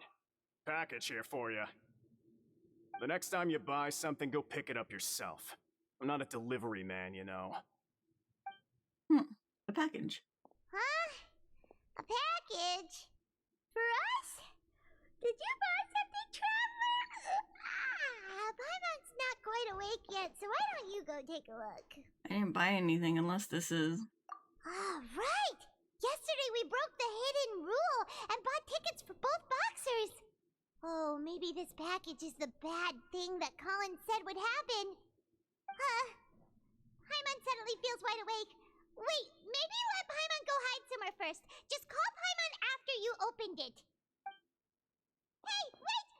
Paimon's still here! Don't open it!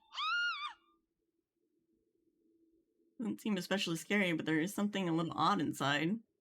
Huh? What is it? Are you okay? Let Paimon take a peek too. Oh, a vial. Oh, it's just a small bottle. But the color of the liquid inside looks so wrong. Almost like... The liquid... the rumor has it that the boxer went missing, and the liquid in the bottle obviously looks like blood. Alright, that's enough of that. No need to say it out loud. Paimon already knows what you're trying to say. You want to give it a sniff? Ugh, no way! Get that stuff away from Paimon! Seems we'll have to investigate. This place is chock full of strange happenings, after all. Paimon thinks we shouldn't open the bottle until we figured out what's going on. Just trust Paimon on this one, okay? Strange blood-colored fluid.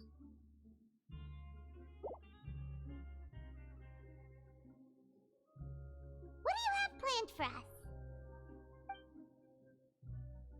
Investigate clues you've discovered. 400 coupons. Though it feels nice to slack off a little, less work means less coupons. Let's make the most of our morning. Okay.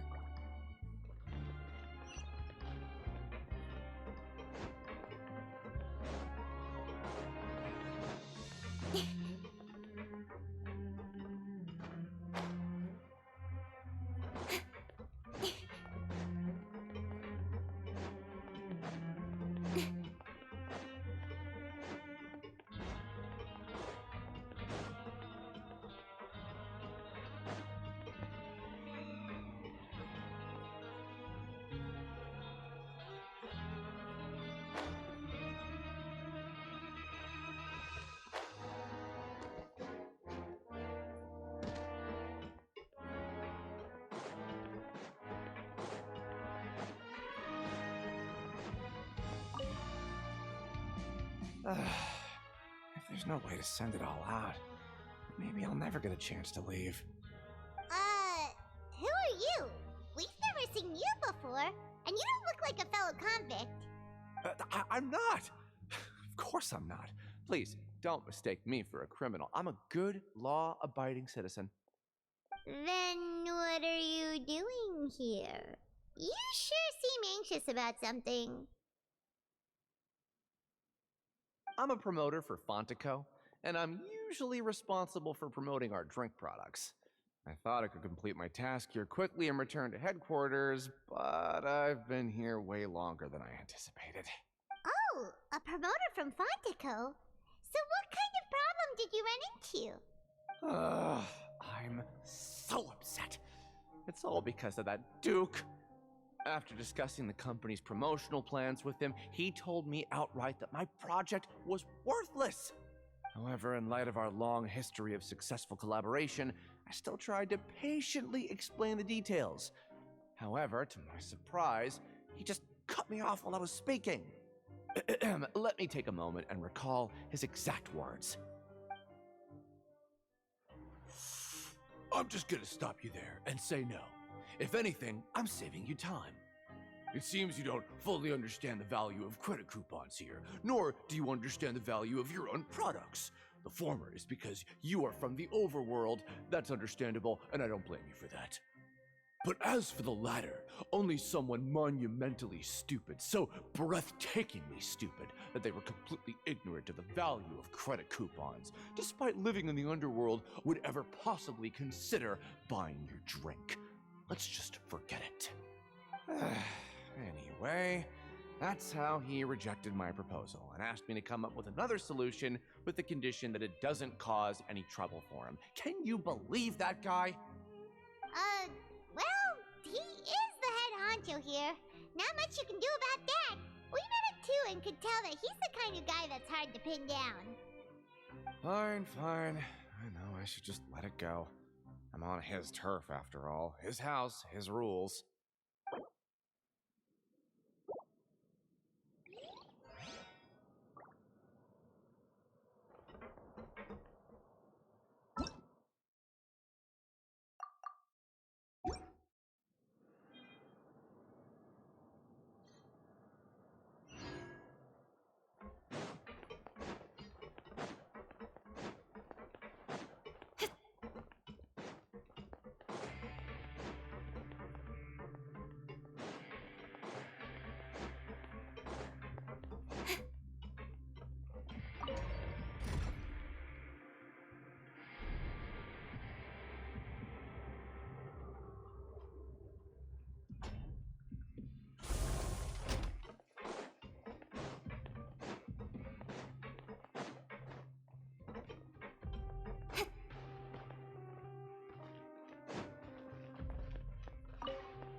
Hey, I heard you crazy fools really did it. You bought tickets to support both fighters, didn't ya? Well, did anything happen? Well, the next day we received a mysterious package, but we still haven't made any sense of the contents. So it is real. You didn't become cursed or anything like that, did ya? Are you both still okay? Wait. Are you sure that it's still you controlling your bodies right now? Collins, please. Paimon's not sure. What do you think, Traveler? Is Paimon still Paimon? Only you'd ever ask such a question, so I'm pretty sure you're fine. Oh, okay. Well, that's good. Yeah, you two don't seem to have changed at all. But I wouldn't let your guard down just yet. Still, I didn't expect you would actually do it. You'd actually throw away coupons like that just to satisfy your curiosity? Even if we bought tickets like everybody else, it's not like we could hope to earn any coupons. When it comes to things like this, it's always the organizer who makes the real profits. Hey, just what are you trying to imply? The Pancration Ring is an honest business, and we really don't make much from selling tickets.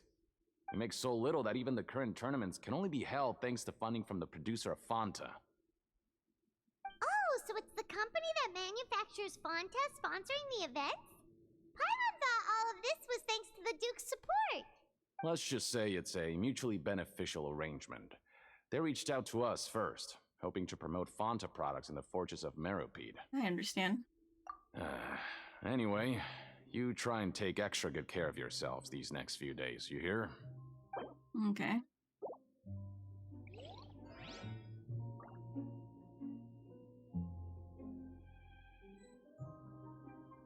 Hmm.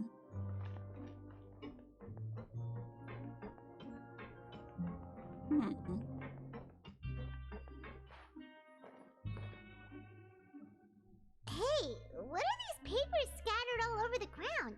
Are they registration forms or something? Maybe not. Every page has the Fontico symbol on it. Maybe it's some flyers from the company. Take a look before anyone else shows up. Okay. But if someone catches us, they could accuse us of trying to steal the company's secrets, couldn't they? What are you afraid of? We're already convicted criminals. Oh, you're right. Guess there's nothing to worry about then. Let Paimon have a look here.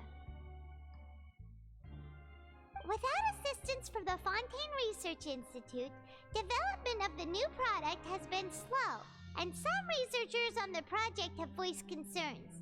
We have no choice but to let the new product undergo the first phase of promotional trials without a designated name or packaging. We will adjust the direction of future development according to feedback.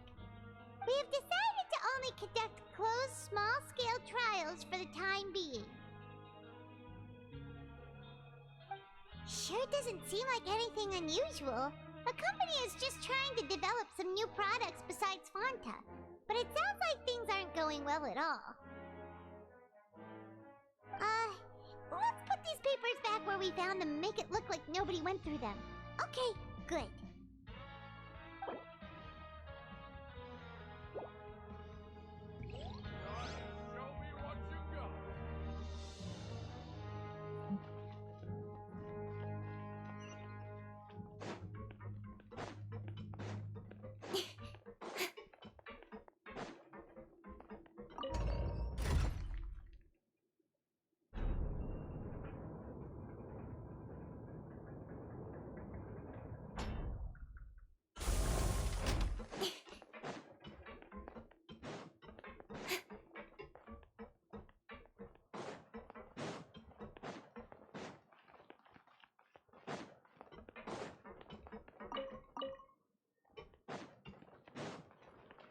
Morning, how are y'all doing? Hi Bob, welcome to the stream.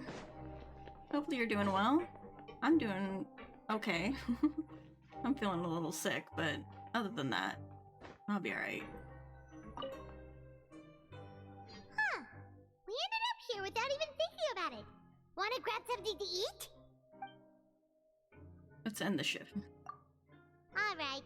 But remember that we bought this time with coupons, so let's make better use of it next time.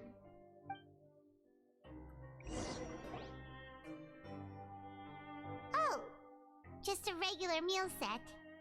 Guess Paimon shouldn't get her hopes up. What would you like to do this afternoon? Okay,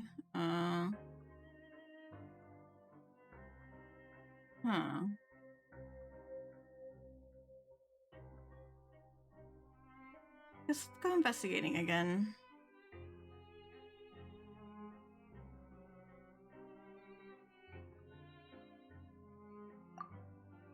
I don't think there are any more clues we found here. Perhaps we should check the production zone of Pink. Okay. Let's go to the production zone. After working here so long, we're really starting to get the hang of it. But doing the same thing all the time can get old pretty quickly. How are you holding up?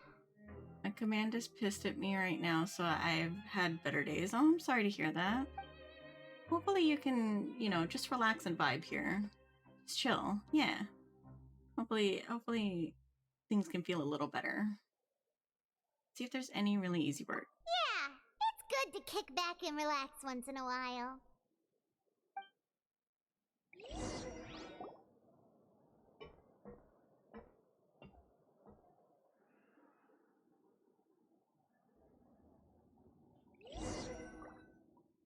A mysterious box? A bottle of crimson liquid? Paimon still doesn't know what to make of it. Do you have any ideas, Traveler? I think I've got something, but it's unfortunately not child-related. Really? then it looks like that part of the investigation led us nowhere. Well, maybe we'll have better luck tomorrow. Good night, Traveler.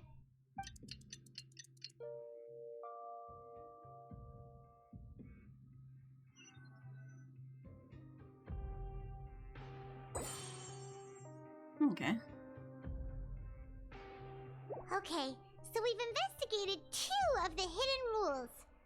Paimon didn't think this prison would have so many weird things going on. We'd better pick up the pace with our investigation, otherwise we'll never get anywhere. Spend some coupons to skip our shifts so we can go investigate. Yeah, let's skip work for now and put our time to good use. Okay. Get up and talk to Paimon.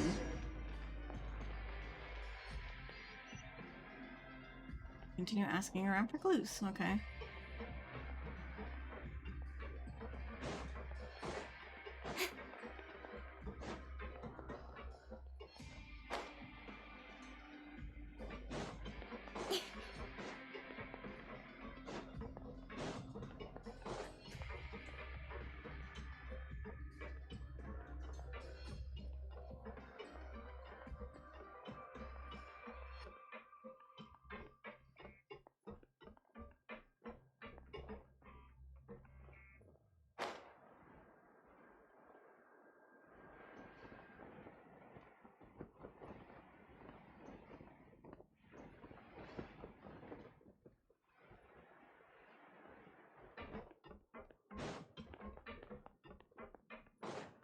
Hey, isn't that Vidok over there? Huh. Is it just Paimon or are there fewer people than usual here today?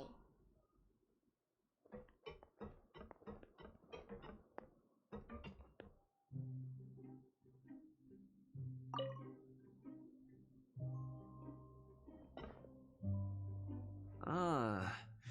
Seeing you at this time must mean you've already saved up a lot of credit coupons. Or at least enough to skip work. Seems you're getting into the swing of things around here.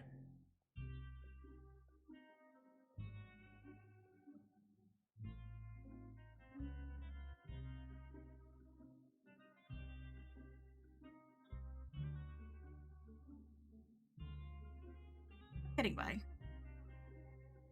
Impressive. Very impressive. So, now can you tell us about the hidden rules you know? If that's what you want to know, I guess you couldn't have come at a better time. Huh? What do you mean it's a good time? Leonid and those other pesky broke urchins have all gone to work in the production zone. I wouldn't want them listening in without paying up. We get it! Just tell us already! So, you know those pipes that make strange sounds? Don't ever, ever go near them at night. Even if you manage to avoid the guards, you might find something even more terrible there.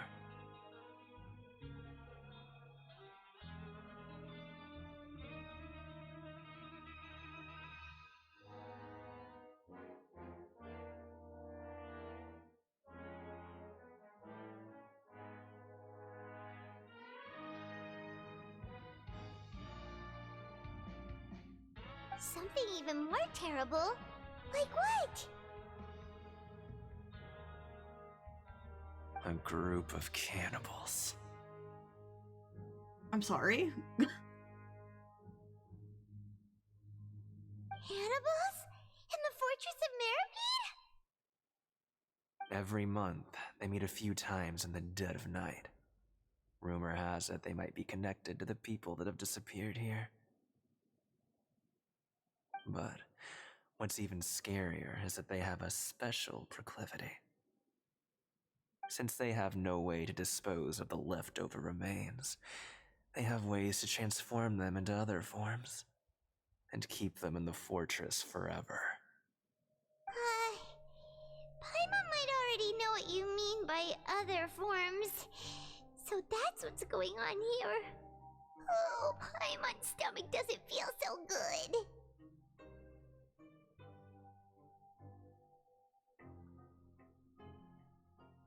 Is that really true?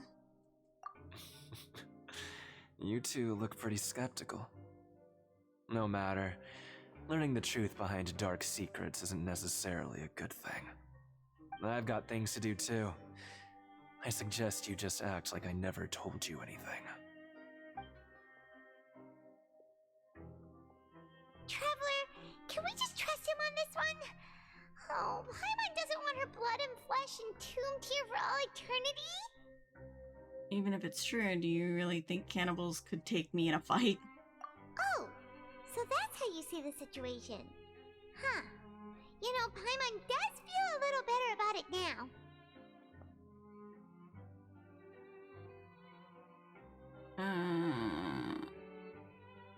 Alright, then just like before, let's get ready to investigate another hidden rule.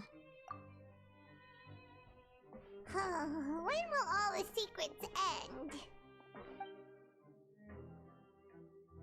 Lunch and head out to investigate.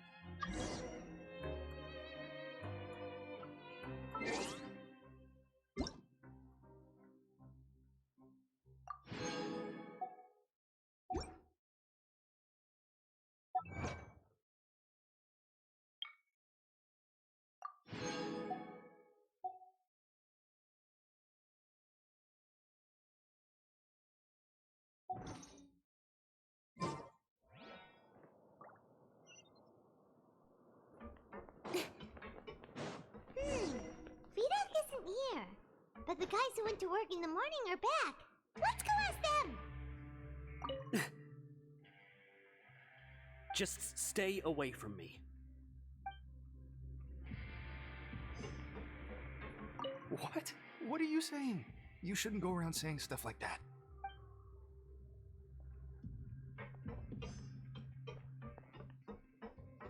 What are you talking about?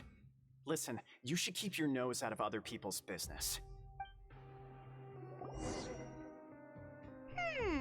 Their attitude sure is suspicious. Like they're trying to avoid us.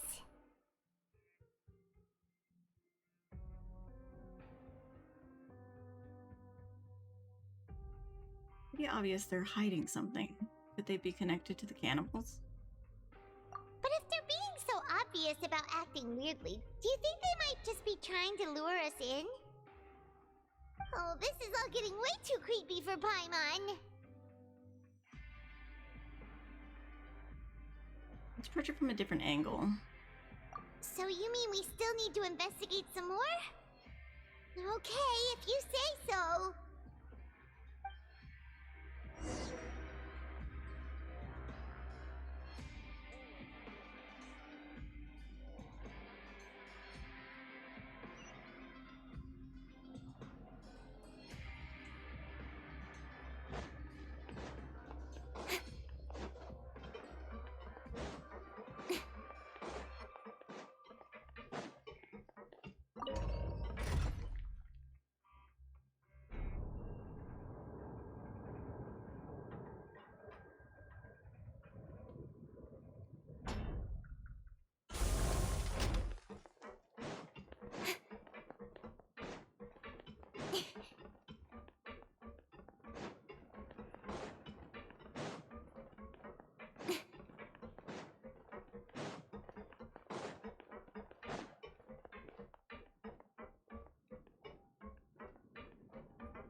Fielding? What do you want? Criminals like you ought to be working right now. Catch my drift. We just want to ask you a simple question. Have you ever discovered anything odd during your nighttime patrols? Why are you asking about something like that? Whatever happens at night isn't your concern. All you need to worry about is getting enough sleep.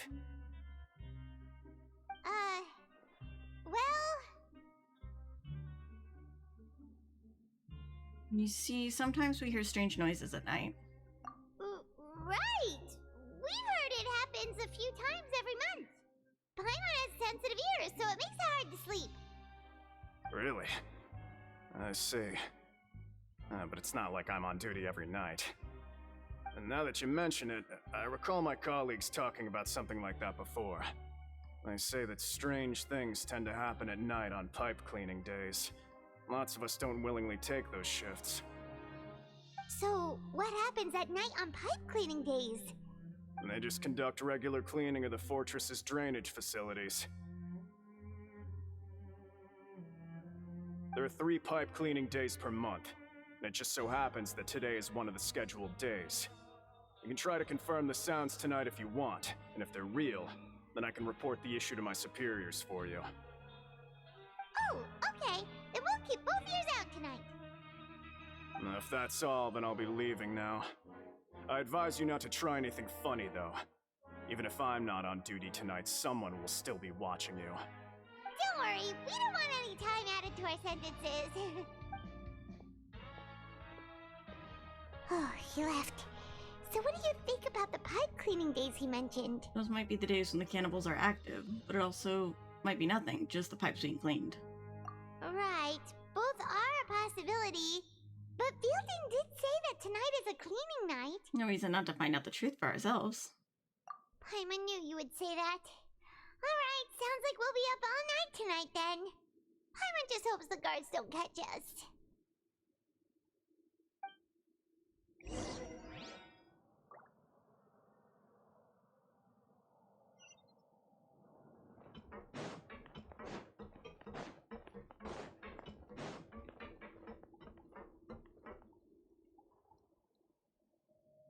Oh god, it's the rats. Oh my gosh.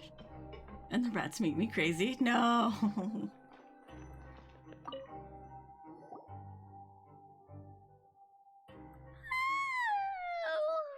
I'm so tired. But we can't sleep yet. They'll be cleaning the pipes tonight, so it's the perfect chance for us to investigate. We just need to wait until everyone else has fallen asleep. If we miss our chance tonight, it'll be a while before we get another opportunity. Whatever. Just be sure to wake Paimon if she dozes off. Paimon's worried something might happen if you go alone. Already fallen asleep myself, apparently. Huh? Traveler? Did you fall asleep already?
Something is calling me. I have to go.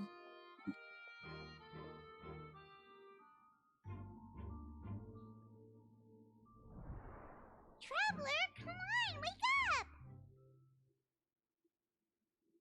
Saw Child in my dream again. Oh, it looked like you were just peacefully sleeping to Paimon.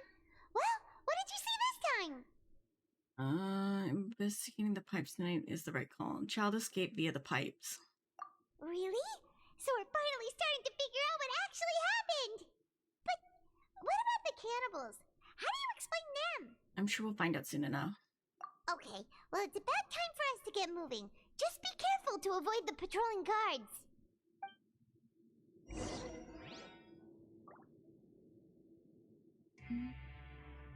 Okay. Give me 1 second. I have to go to the bathroom. So, I will be right back. Just a second. Don't go nowhere.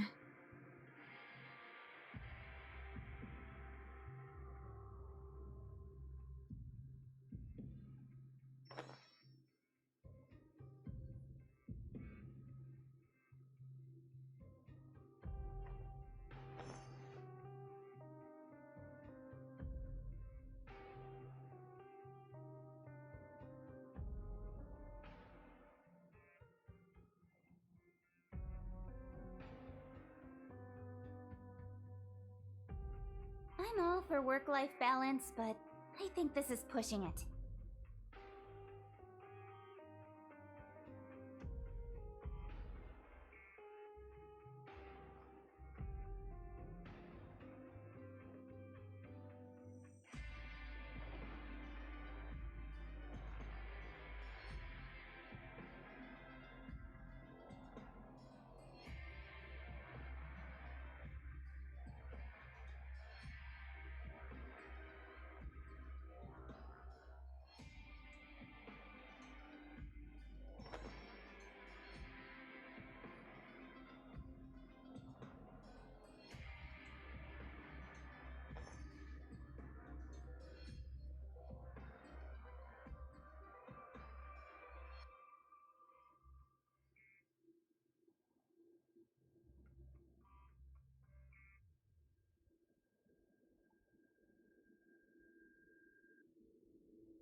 In adventuring, as in business, you always have to seize the opportunity while it's I have there. returned.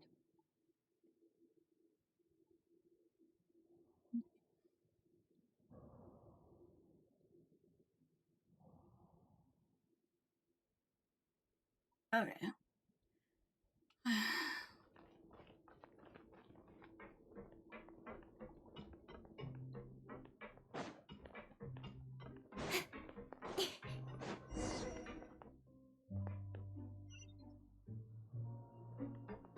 Shh! Careful! We'll get in trouble if the guards catch us. Fuck you. Fuck you and your guards.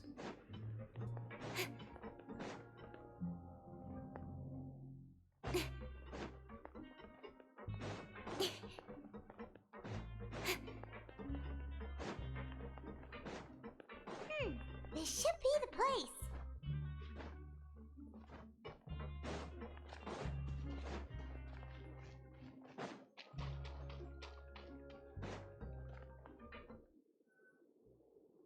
Nom nom nom. What? I know you. You were the ones we saw. Huh. You've got guts showing up here.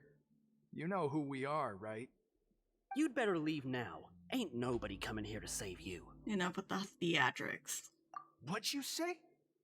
All those rumors about cannibals and hidden rules were started by you, weren't they? Yeah, so what if they were? If you push us, we can make those rumors a reality at any time. Hey, what's the point of all those rumors anyway? What exactly are you trying to do? I don't have to tell you anything. If you turn around, go back to the dormitories, and act like you never saw anything, then I'll pretend that you never showed up here. Yeah, scram. Nothing worth seeing here. There's something calling me. I have to go. Huh? What did you say? Isn't that exactly what Boss said when he left? Boss? Hey, do you know our boss? Yeah, Child Tartaglia. Oh, we had no idea our boss was such a big deal. He always kept his identity a secret. So, did he have you come here to find us? Oh, so your child's crew here? Seems like he had no problem fitting in. I'm a friend of his. We're the only ones who heard him say those words when he left that night. So unless he somehow told you those exact same words after that... All right. I guess that's proof enough for me. I believe you. Wow, those dreams of yours sure come in handy. We gave him the business for a while and would always give him a hard time when he first came to the fortress of Meripede. But here in the fortress, the strong will always earn respect. He was working the longest hours and racking up wins in the Pancration Ring. You could always see how amazing he was, even when he was teaching us a lesson. So eventually, we all decided to follow him. But one day, he suddenly told us that he had to find a way to escape this place, no matter the cost. He said it was because he heard that call again. And as his crew, if the boss wants something, then it's our job to get it done. So, we got to work, and used the hidden rules that were here to make up and spread the rumor about the cannibal rule. We just wanted to give him a better chance of escaping on a night after the pipes had been cleaned. Oh, thanks to your rumor, nobody would want to come anywhere near here, prisoner or guard. Wow. It sure is easy to exploit people's fear of the unknown. But has a child already escaped? Why are you all still coming here after pipe cleaning day? Because as far as we know, the pipe he went into isn't actually an exit. It should be a dead end. It leads to an abandoned factory area, and even if there were a way to escape from there into the sea, we're still way too deep. No one could ever reach the surface alive. But Boss still insisted on going in. It's like he was obsessed about it. So we told him that we'd pretend as if he never existed while he was gone, and that if he wanted to come back, he should wait for nighttime on a pipe cleaning day. That way, we could meet him here and help cover the whole thing up. So you come and wait here through the night a few times a month just because of that promise? Yeah, but it's been so long now. We already know in our hearts that he must have managed to escape somehow. Is it also possible that something unfortunate happened to him? Nothing could ever defeat Boss or slow him down. That's one thing we know for sure. Okay. Paimon was just brainstorming possibilities. Can you take us there? We want to go to the spot where he left. Alright. Keep quiet and follow us.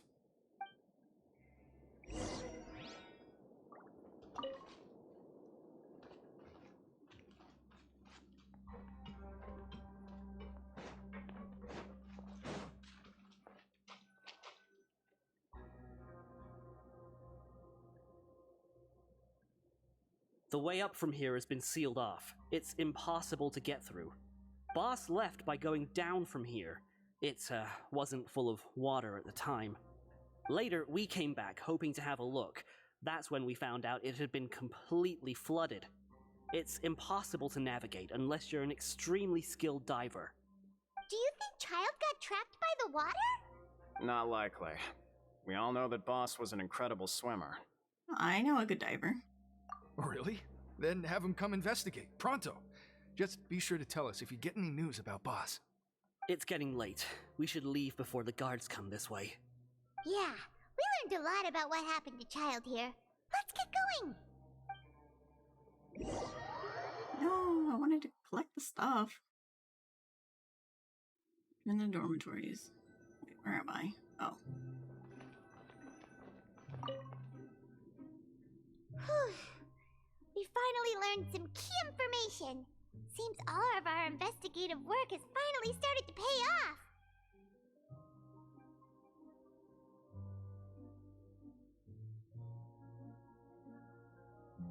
Okay. When you said you knew a diver, you were talking about Fremine, right? If we ask Linny, he'll definitely have Fremine help us. Ugh. Why is Child like this? What was he doing going into the pipes? Not making our jobs easier, that's for sure. Fortunately, though, it seems like it's only a matter of time now before we find out what really happened. Now that we can finally relax, I'm starting to feel super sleepy. Let's try to get some rest while we still can. Nighty-night, traveler!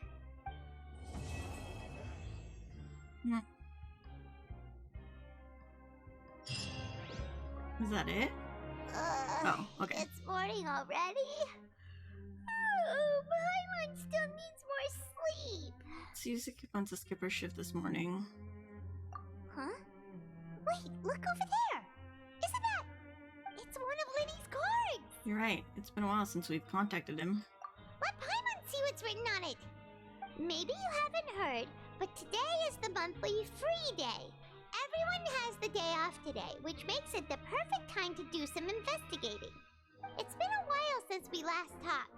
Have you been making any progress lately? Let's meet at our usual spot in the factory area before lunchtime. I have new information.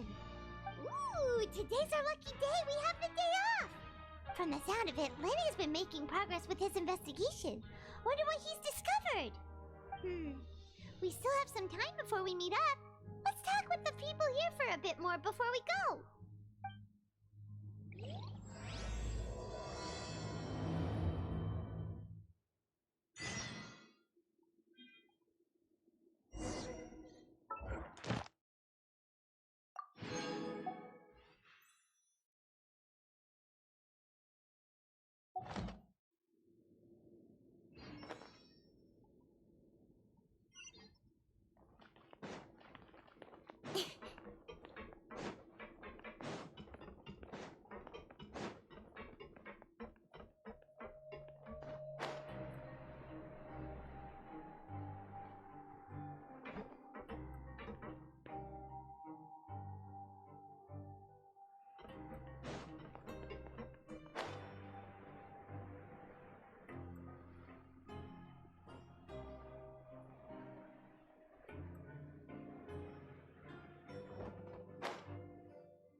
over there? Who, me? Yeah, you. Say, do you like playing card games? You know, like Genius Invocation TCG? No. Even people down here play that game? You TCG players are like mint in the wild, literally sprouting up everywhere. Hey, come on now. What's wrong with finding fellow Invocation aficionados? Anyway, care to join me for a game? Thanks, we're busy with other things at the moment. Alright. No pressure.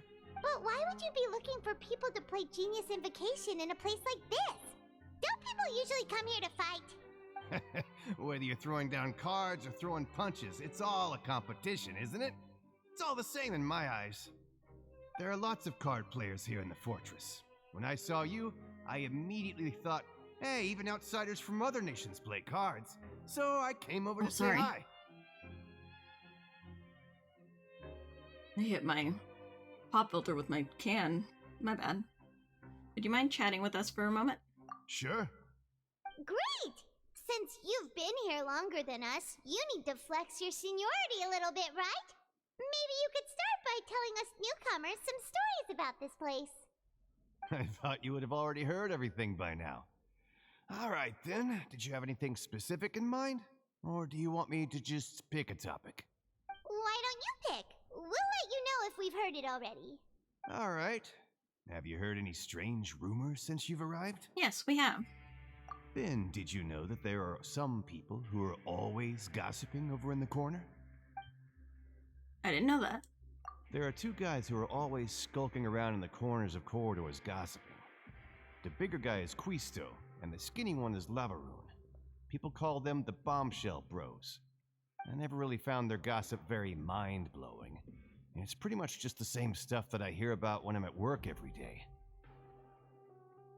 If you're interested, you can go talk with them. They tend to talk a lot of nonsense, but they aren't exactly bad. Good to know. Do you have anything else to tell us? Let me think. Sounds like you want to hear something a little more tantalizing. Oh, did you know that the Duke was also a convict in the fortress of Meripede before? Oh. Huh? Wait, are you serious? That's right. The Duke was an inmate just like you and me. Seems he was exiled here for committing some crime. Who knows how he ended up rising up to become the warden, though. To go from an ordinary inmate to becoming the manager of the whole place? I'm not gonna lie, I kinda respect that. By the way, do you happen to know anything about the Forbidden Zone? A Forbidden Zone? Sounds like something that someone just made up. I've never heard of that. Where did you hear about it? It's just a rumor we've been hearing, but no worries if you've never heard of it. Do you have anything else you can tell us? Anything else? Not that I can think of, but I'll be sure to tell you anything interesting I hear next time. You'll have to play a game of Genius Invocation with me first, though. No, thank you. Okay, let's go this way.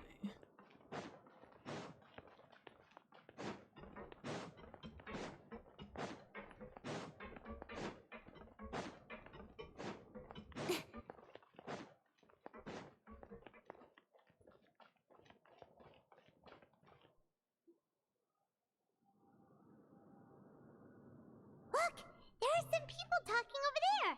Let's listen in on the conversation.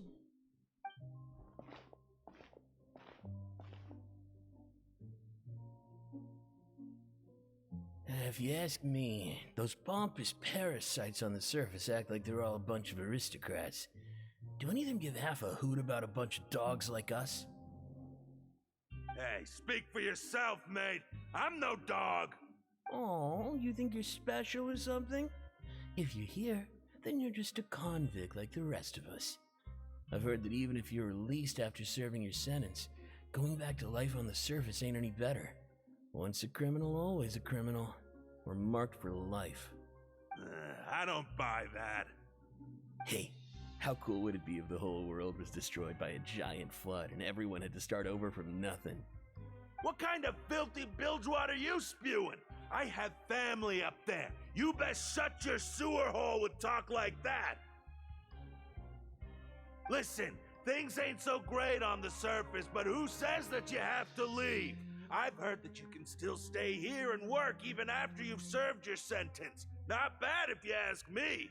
Who wants to live in the ruddy overworld anyway? And what makes you think they want to hire someone like you? That's one of the great mysteries of the universe, how someone as useless as you is so confident. Whoa. Sounds like they're really unhappy about the overworld. Speaking of which, Paimon never heard anyone use the words overworld or underworld when we were living up there. Is it only something the inmates down here say? I think you're right. That's true.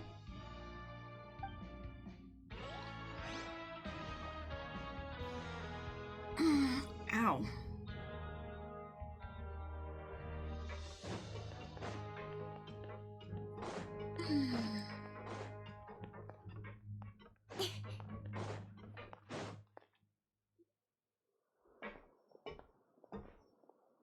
There's a group of people over there. Let's go listen in. So I said, that's not a faucet. Hey, who are you two? Why'd you come over all of a sudden?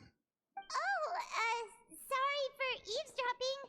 Sounds like you were talking about something private.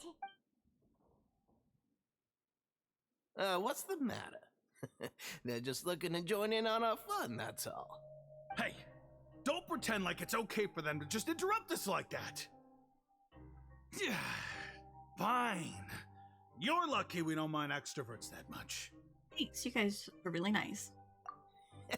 You hear that, Quisto? What nice! Your expressions tell me you're looking to hear some juicy info, am I right?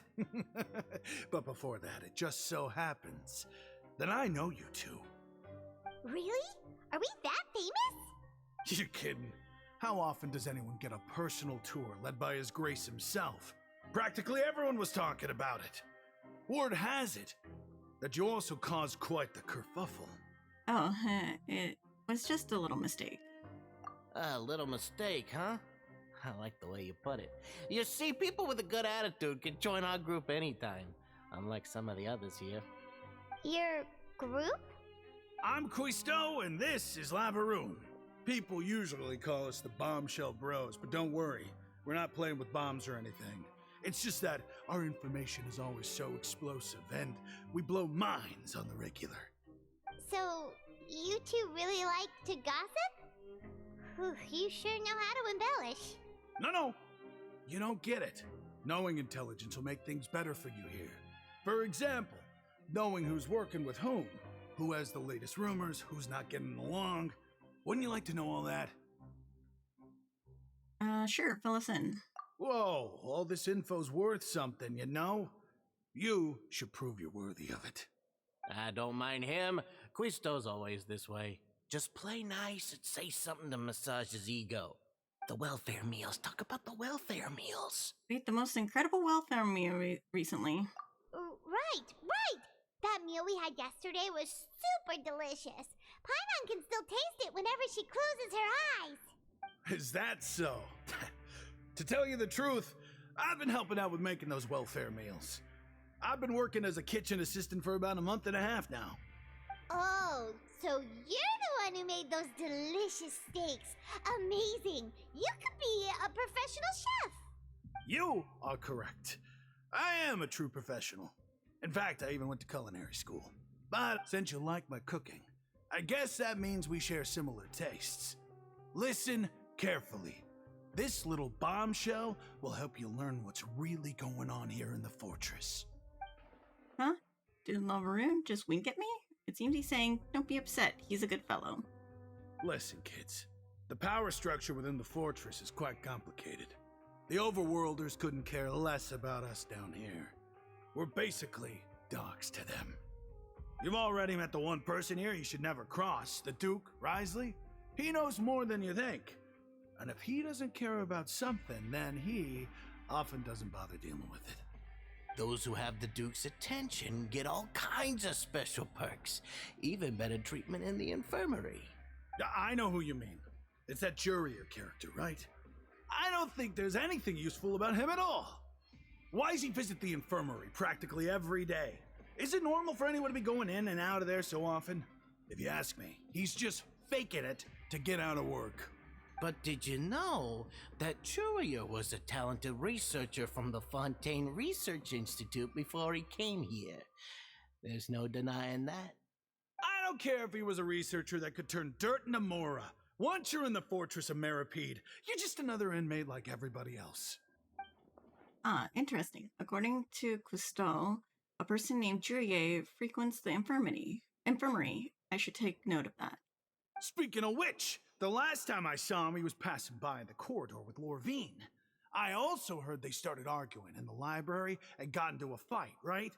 Guess that's just how terrible of a guy he is. You mean he hit a woman? Wow. What? I never imagined he was that bad. But that Lorvine's also quite the odd one, you know? She's always gabbing away, got into a fight with a man, and she also got sent to the infirmary. Come to think of it, I always see her going to the sick bay every couple of days, too. Wait a second. You don't think? Do you think could it be that they're secretly meeting there to go on dates? But it's really hard to imagine. After all, I do remember seeing Lorvine beat Juria to a pulp that one time. And we might be overthinking things. Jurier had a confrontation with a girl named Lorvine, who also frequently visits the infirmary. I'll remember that too. Okay, we've talked to just about everyone, and it's about time for us to go meet Linny. According to the card he left us, we should go meet him in the production zone.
I'm all for work-life balance, but I think this is pushing it.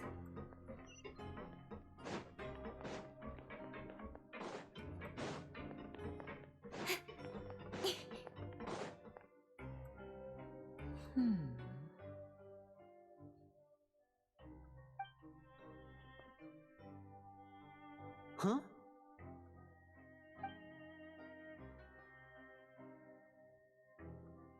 That look in your eyes. You found something? A little something, yeah. Hey, this is no time to be modest. Just tell him we found a boatload of information. Oh, as expected of the legendary duo, you have my full and undivided attention. You summarize your findings to Linny. Huh. I'd have never guessed that myself. The rumors swirling about this place are unreliable after all, and Master Child probably went missing because he found a way out.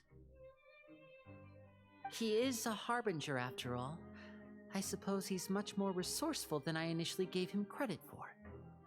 Unfortunately, this isn't enough for our final report to Father. We need to find out Master Child's exact whereabouts. Father told me that even though Master Child said he was just coming to Fontaine for a vacation, he actually had some personal reasons. His agenda might be linked to his disappearance. Most important thing right now is to catch up to him. His escape route is already flooded, so we'll have to task someone with professional diving skills to chase after him. Well, when you put it that way, it's obvious that only Fremine would be up to the task. Bingo! Is he around? He's working today. Coming here as a group would have attracted too much attention. I'll talk to him about it later. Please do. We're counting on you. It's the least I can do. We're all in this together, so it's only fair for us to fulfill our end of the bargain. Honestly, I'm far more impressed by you guys managing to collect all this information right under Risley's watchful eyes. Collecting information has always been our strong point. Now, let me think. To find out more information, Fremine will have to retrace Master Child's original route. And if he's to do that, he'll have to set out on the next pipe cleaning day at the earliest. That's 6 days from now. And after that, he'll probably take another 2 or 3 days to return. You can even estimate how long it'll take for him to get back? We've been working together for a long time. We know each other's capabilities like the backs of our hands. Traveler, what say you to meeting here 9 days from now? We'll be able to pick up Fremine while we're at it, too. Sure. Oh, and there's just one last thing we'd like your help with. Though we can just sit back and wait for Fremine's report on Master Child's whereabouts, we still need to make more progress on the investigation of the Forbidden Zone. Fremine's no master of disguise, Lynette's still working on getting intel from the other areas, and I'll need to spend some time helping Fremine prepare for his diving mission. So, you are the only ones we can count on. What do you want us to do? Will it be hard? Well, I won't call it easy per se, but I think you'll be able to pull it off. Listen carefully. You'll need to find an excuse to get into the infirmary and investigate the room and environs. You've mentioned several sketchy-looking people always meeting at the infirmary earlier, so it probably has something to do with the secret we're hoping to uncover. You've already met the head nurse, so she'll be less suspicious of you. Investigate the internal structure of the infirmary and any active dealings within, and pass those on to me alongside anything else you're able to discover. But also, there's no need to take risks. Don't forget, safety always comes first.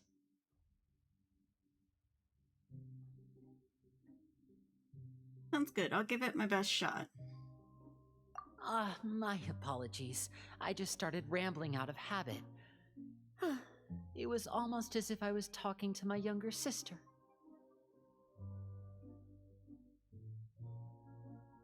But that's not a bad thing, right? But what if I'm the older sister? All right, then we'll head out as soon as we finish our prep.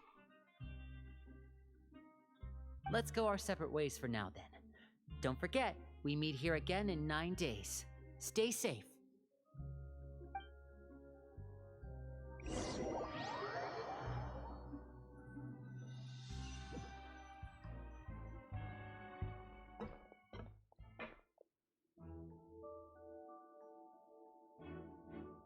Hey, stay here for now. Paimon will take a peek.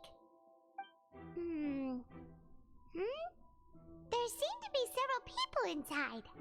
Let's try to eavesdrop on them first. Some people appear to be engaged in conversation, but you only managed to catch bits and pieces. Right, I feel like it's not impossible.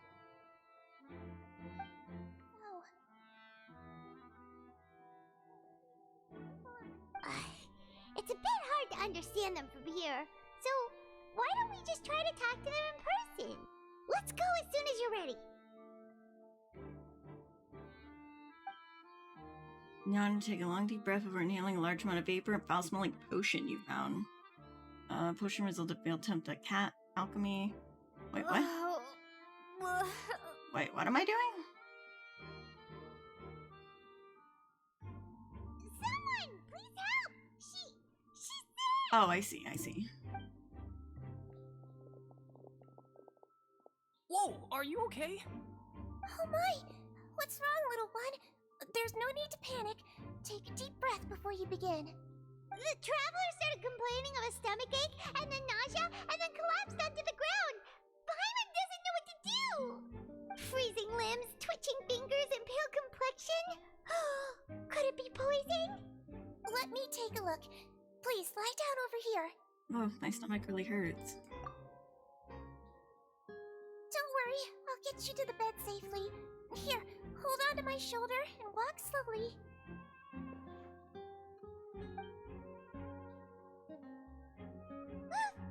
You can do it, traveler!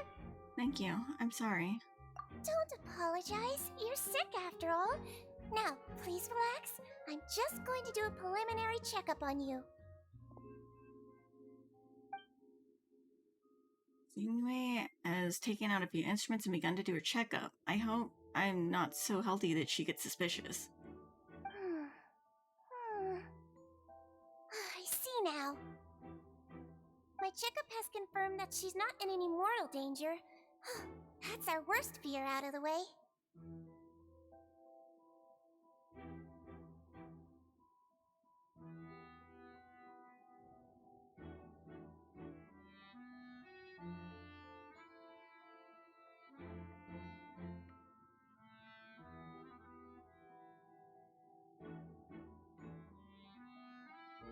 Second.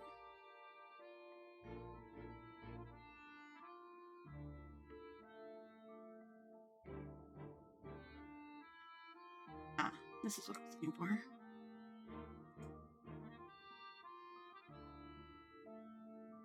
Okay.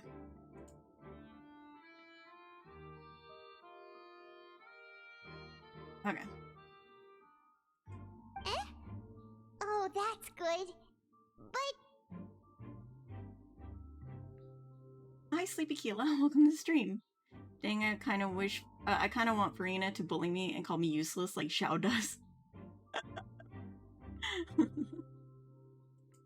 continue my diagnosis of the patient now.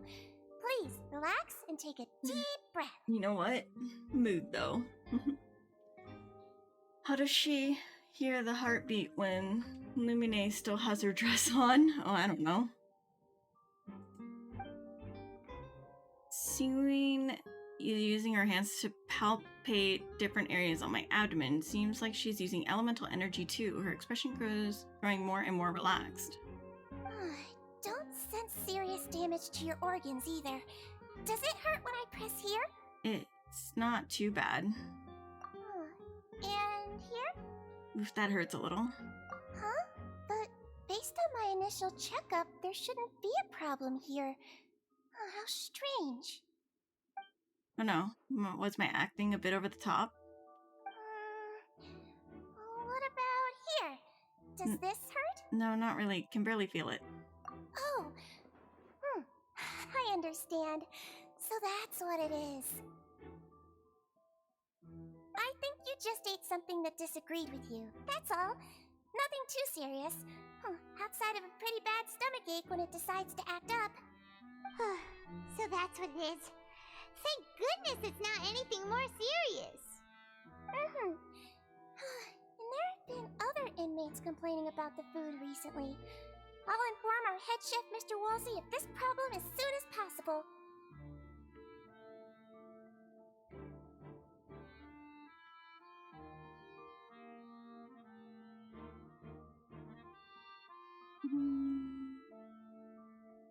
Congratulations! The health risk is incredibly low, so you should recover within a couple days. Why don't you take a rest here while I go get some medicine for you? Miss Levine, I'll have to trouble you to help me look after this new patient while I'm gone. Very well. And she hopped away, just like that. This infiltration mission is going much more smoothly than I imagined. Next, there are only 2 people left in the room. Sigwine just called that woman Lurvine, so she has to be one of those frequent visitors to the infirmary I've heard of before. Would that mean the man next to her is Julie? Then... Hello. So how are you feeling now? Still not great. I can't keep staring at her. It'll draw unwanted attention. That guy also seems to have noticed. Now he's looking in my direction too. Her stomach aches really bad. She was stumbling about the whole way here, so Paimon's really worried. If Miss Sijuin says it's not a serious problem, then there's no need to worry. She's the best medic we've got down here. But it also looks like she's the only medic you've got down here. No, I saw a doctor. Well, that's true. What do you mean, that's true? That's really misrepresenting the situation. Of course I can't speak for the whole fortress, but it's not like everyone imprisoned here is useless, you know? Though they may have committed crimes and gotten locked up here as a result, they still know a thing or two about medicine, and they help Miss Sishuing take care of the sick and injured. Yeah, you're right. But did you have to lecture me about it in front of another patient? Aren't you a patient too? Where did all your energy come from? That's correct. Sorry, I got a bit ahead of myself. Are you two also sick? We've been sick a while. I come back every once in a while for checkups, and to pick up the medicines Miss Sijuin prescribes for us. That's just the nature of chronic illnesses. As for her, you could say she fancies herself as Miss Sijuin's capable helper because she learned a bit of medical knowledge ages ago. Please watch your mouth, Mr. Jurier. Don't forget that you are the primary reason I have frequent heart palpitations. Hey, don't start arguing now, please. Keep it civil at least. These two seem to have a pretty terrible relationship, and only ran into each other because they came here to pick up their meds at the same time.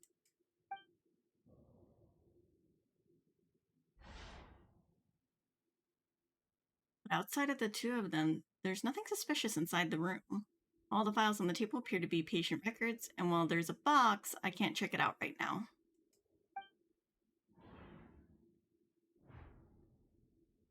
There also aren't that many furnishings on the wall.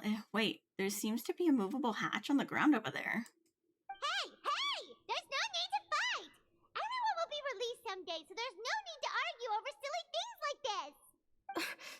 But... Release. It's way too early for us to even think about that. And who the heck knows if we'd even be able to continue our previous lives? Presence of a movable hatch isn't strange by itself, but perhaps it's my adventurer's intuition speaking. But isn't it a bit strange that there's a movable hatch here of all places? Is it hiding something? Please allow me to end this boring and useless conversation. Oh, and Mr. Jurier, I don't want to see your face here again anytime soon. And same to you, Miss Lorvine. Anyway, that was more than enough rest for me, so I'm going to get out of this excessively noisy place. See you later, everyone. He just slowly walked off like that? That's just what he's like. I'm sorry you had to see all of that. I'm Lorvine, and that's... Well, his name is Jurier, but I hope you'll never have cause to remember his name. You really can't stand him, huh? I mean, can you blame me? Who would like someone who's as arrogant and obsessed with weird research topics as he is? But there's no need to keep dwelling on him. I'll accompany you two for a while. Miss Sishuin should be back soon, and I'm sure you'll feel better as soon as you've had some of her medicine. Thank you for looking after me. No, it's nothing. I'm back! Did you rest like you promised? Thank you for getting our medicine, Miss Sishuin. Did you all cooperate with your bed rest? I trust that nobody got up to walk around. Good. Here, this should be 2 days' worth of medicine for you. Take 1 pill now, and then continue your bed rest. Take the stomach pill that Sishuin gave you. Miss Lorvine, I left in a bit of a hurry just now. Do you still remember if we discussed the color of the pill that you should be taking today? I remember. You said it should be yellow. They talk about that before we walked in? Why don't I remember? Yellow, huh? I understand. These are yours. Please, make sure to go to bed early after taking them tonight. You'll benefit from a good night's sleep. I think it was code for something. Had to be. Alright, then I'll also be on my way now. I hope you feel better soon too. Thanks. See ya!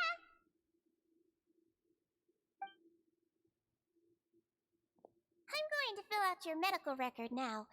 You're widely known as the Traveler, right? I just want to double check a few details, if that's alright with you. Those two made quite the commotion just now, so why don't we let the Traveler rest? Paimon can answer the questions instead. So her primary symptoms are abdominal pain, with secondary symptoms of nausea. Is there anything else? That's it. Alright then. Is there anything we should know besides to take the meds? No, her base constitution is quite good, so I'm sure she'll recover quite quickly after taking the medicine. Please, make sure to stick to bland or less stimulating foods, and don't stay up too late at night. Got it. Paimon will hold the Traveler to that for sure. Sijuine's still looking at me. I should just try to take a nap, like she said. Oh, you're going to take a nap already? Okay then, you get some rest. You move yourself to a regular patient's bed and relax. Wariness of work until gathering hold back all this time. Still catch some hints of Paimon's conversation with Sijuine. We've been to lots of places together. She may look a bit under the weather now, but she's actually super strong. So you're the best of companions. But don't worry, she'll recover soon. Companion, the word brings forth a wave of comfort. You let yourself relax and fall into a restful sleep. How do you feel? You slept for a really long time, but we never left. A lot better, thank you both. Oh, to click it. Well, now you can go back without a worry in the world. Remember to take your meds regularly, and remember bland foods. Thank you, Miss Sijuine. Okay. Turn to the dormitories.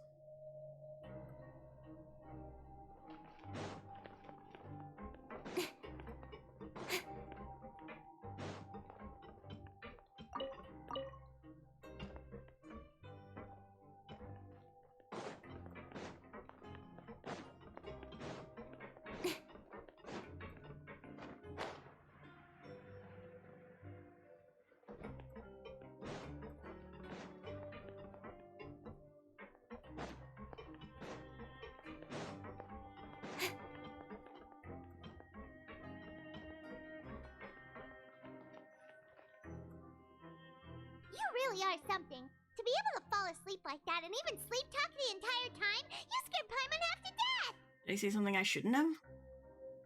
No, but you kept mumbling things along the lines of, Pyron, go take my grilled fish and put down the Adeptus Temptation now! Paimon talked with Sijuine the entire time you were asleep. She seems like she's just a sincere nurse, and Paimon didn't notice anything unusual in the room. Are you sure we're not going off track with the infirmary? Are we really off track, though? There are still a few weird things about the place. That movable hatch on the ground, as well as the question Sijuine asked Lurvine, and also, were they really talking about their meds before we walked in? Oh, and was Lurvine and Jurier argument genuine, or were they just putting on a show? Paimon, hear me out. Whoa, you really are super thorough. All those tiny little suspicious things that Paimon didn't even pick up on. We've got to give the info to Linny.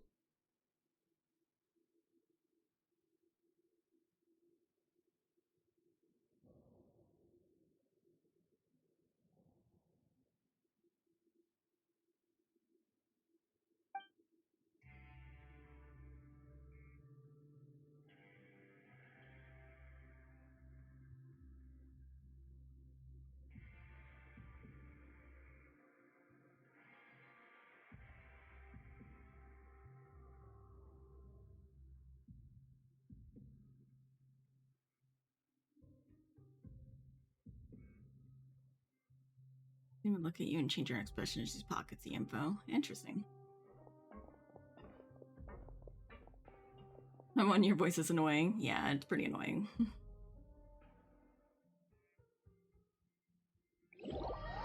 I mean,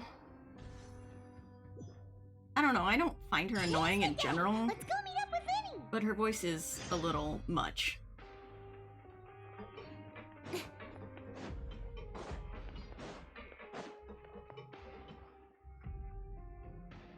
Especially when she talks a lot.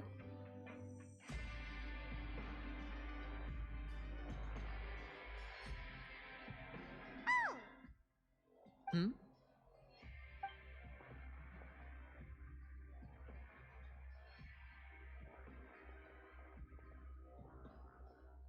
Did you two run into any trouble over the past few days? No, we just worked our shifts according to the schedule. Nothing weird happened. That's good. That means you didn't raise any suspicions when you infiltrated the infirmary. We've taken a look at the slip you've sent. Fremine successfully left the grounds via the pipes 2 days ago, and as of last night, Lynette has also infiltrated the infirmary after faking an illness. Wait, why is she getting involved as well? You already went above and beyond when you scoped out the infirmary. To put it more bluntly, even if we were to view that as something you did in exchange for Fremine's help, you've already done more than enough. Infiltrating a guarded stronghold is a different kind of job from a one-off investigation. We want to avoid using the same faces over and over and reduce the amount of suspicion that will fall on any given person. Lynette also felt like you have already taken the first step for us, so she should be the one to finish the job. So that's what Lynette thinks. Oh, Paimon hopes everything's going well for her. Yeah, I'm not opposed to helping you. Perhaps that's true. You're both very good people, and we've come to appreciate that more than anyone else.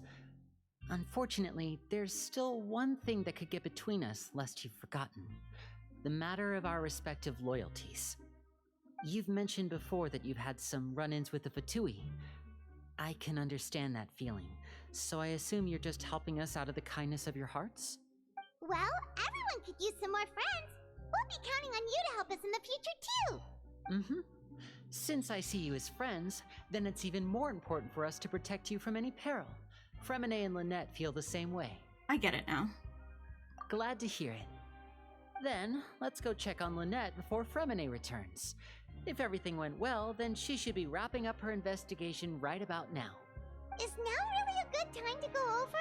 According to my observations, Sigewinne always spends around half an hour away from the infirmary right before lunch. Lynette knows this as well, so this should be a good time to meet up with her. Yeah, we heard about that too. Also, I'm her brother, remember? It's only natural for an older brother to care about his younger sister's well-being. Okay, then let's head over right away. Yeah.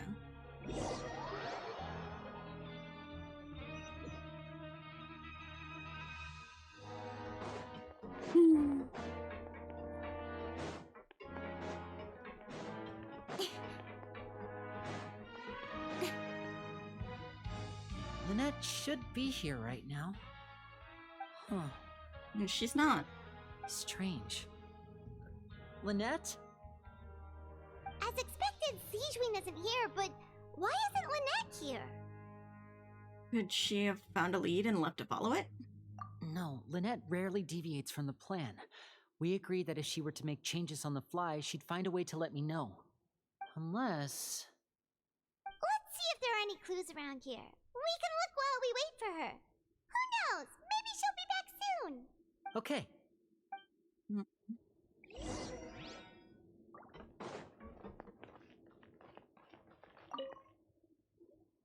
There are some books here and a few files. They all look like medical records. Advanced nursing, how to raise the spirit of your patients, a quick guide to the psychology of emotions, and the meaning of laughter. These sure are some interesting books. Who knew Sigewinne would be interested in these kinds of things? She even has books on understanding people's motivations and feelings. Is it because she's a Melusine? Or does she have a need to understand her patient's emotional state?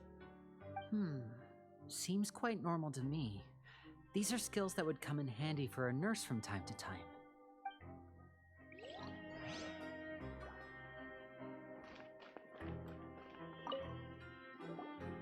None of the beds have any signs of having been slept in. Except that one over there.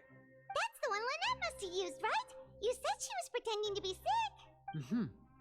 She would have said her migraine was having a particularly bad flare-up. Generally speaking, the head nurse would then ask her to lie down and rest while she left to retrieve the medication.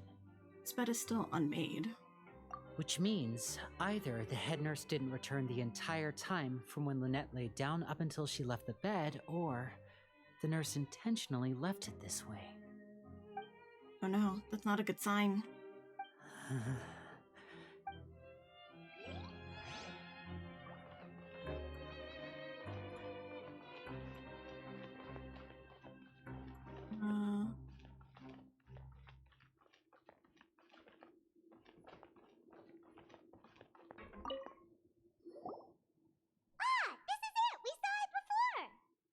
Wait, this thing? It doesn't look like it's been disguised that well.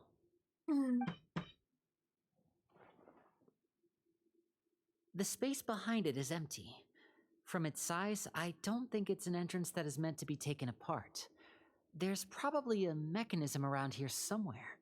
Could Lynette have tried to get inside? But if that's the case, she would have contacted me for sure. Let's look around here for some more clues. Don't panic, just take another look. Look on Lenny's face, he's definitely beginning to panic. Don't panic. He probably said that subconsciously more for himself than anything else. Hey,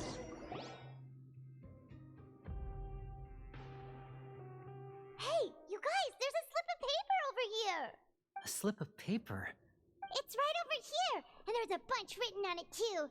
It reads, "Out of respect for your usual practices, I'll use a piece of paper or card as the medium to pass on my message. You may consider this as me giving you my best regards." This is... Is that all? Is there anything on the back? The back. This is... Show me! Now! He's freaking out. That look on your face. Paimon's reading it now. Would you care to guess where Miss Lynette of the Fatui could be right now? No. Could she have... Is she already... Writhsley. Did he deliberately leave the infirmary unguarded to use it as bait? Wait, you mean he was aware of our goals from the very beginning? But why? We didn't run into any trouble last time, and he also never reached out to us since. Why would he choose to act during our second infiltration attempt instead of the first? Yes, that is a crucial question. Writhsley, he doesn't do anything without a clear goal or reason. So this means he had no concerns about your activities from the very beginning. You're not from the same camp as us. You were sent down here by Nervulet, so you have no conflict of interest with Writhsley. We're a completely different story, though. Why did he only go after Lynette? Why didn't he go after you as well? I'd like to know that, too. Why did he only go after her? Don't panic. Just think everything over. I have to stay calm. This is not like what happened last time. The situation's different now. Wait, you're right. Wait, but that means... the fact that Fremine was able to leave the grounds... could Writhsley have let him go as well? But what does he gain by letting Fremine leave like that? I get it now, do we? He deliberately made them both disappear.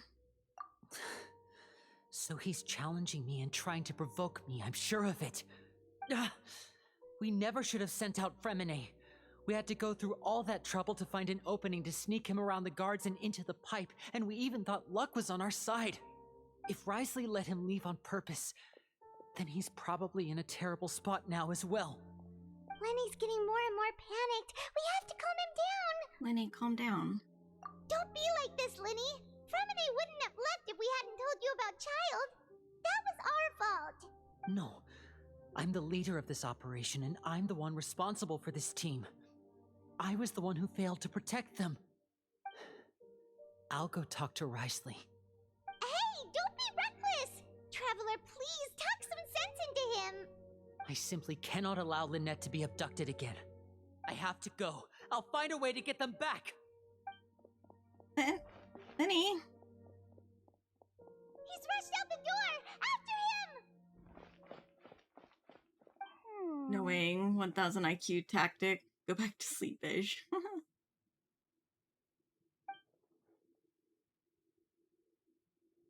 She's smiling. Right.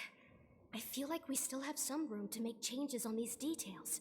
It's not impossible, but it'll require extensive testing. Is that so? Very well. Then please be mindful of the time. Huh? Is someone? Pack everything up. Whoever's outside is eavesdropping. They'll probably come in once we stop talking. Someone! Please help!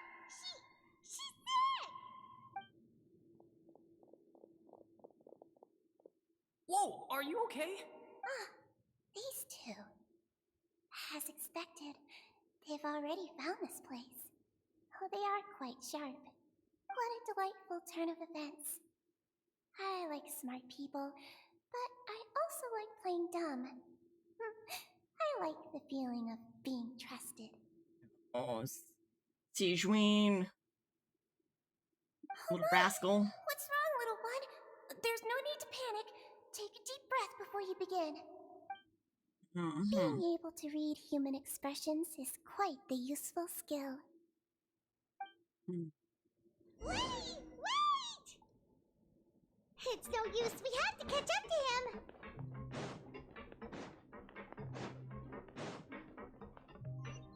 He's already out of sight! How is he so fast? Let's go head him off at Risley's office!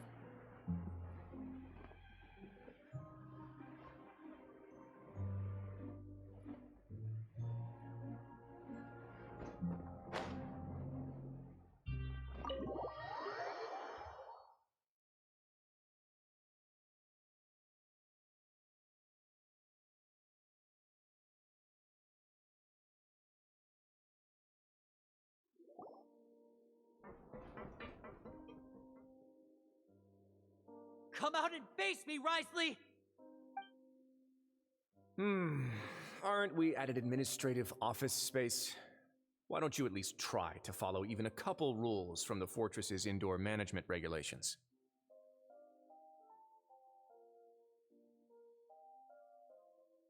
What did you do to my sister? I ran into the young miss at the infirmary. I'd heard that she was suffering from quite the migraine, so I decided to invite her over for a cup of tea. I do have some teas in my collection that can work wonders against such an illness. Stop joking around! Where did you take my siblings? I have also heard that your performances are quite the spectacle. Miss Lynette would sometimes enter a box filled with water, only to emerge the next second from another place altogether. Maybe she'll appear behind you right now if you were to turn your head. Is he trying to trick me into turning my head? No, he's probably not looking to attack me right now. All of the hostages are in his hands, and he's even in the mood for small talk. That means Lynette is probably still alive. You knew we were investigating the infirmary from the start, so you deliberately aroused the traveler's suspicions and baited us into continuing our investigation, just so that you'd be able to kidnap Lynette. As for Fremine, no, you probably didn't even interfere with Child's escape. You let him go, so you could purge the Fatui members that we had planted into your ranks. There was no need to do so. The fortress of Meripede is a pretty pleasant place. Most people enjoy their lives here. The only ones who act differently are those with personal agendas. It was quite easy to identify your colleagues. You removed our original members and spread the news of Child's escape so Father would assign our team to come down and investigate. Fremine has also fallen into your hands, right? If you're oh so omnipotent and so in control, why would you need hostages? One correction. Lynette is in my hands right now, but Fremine is not.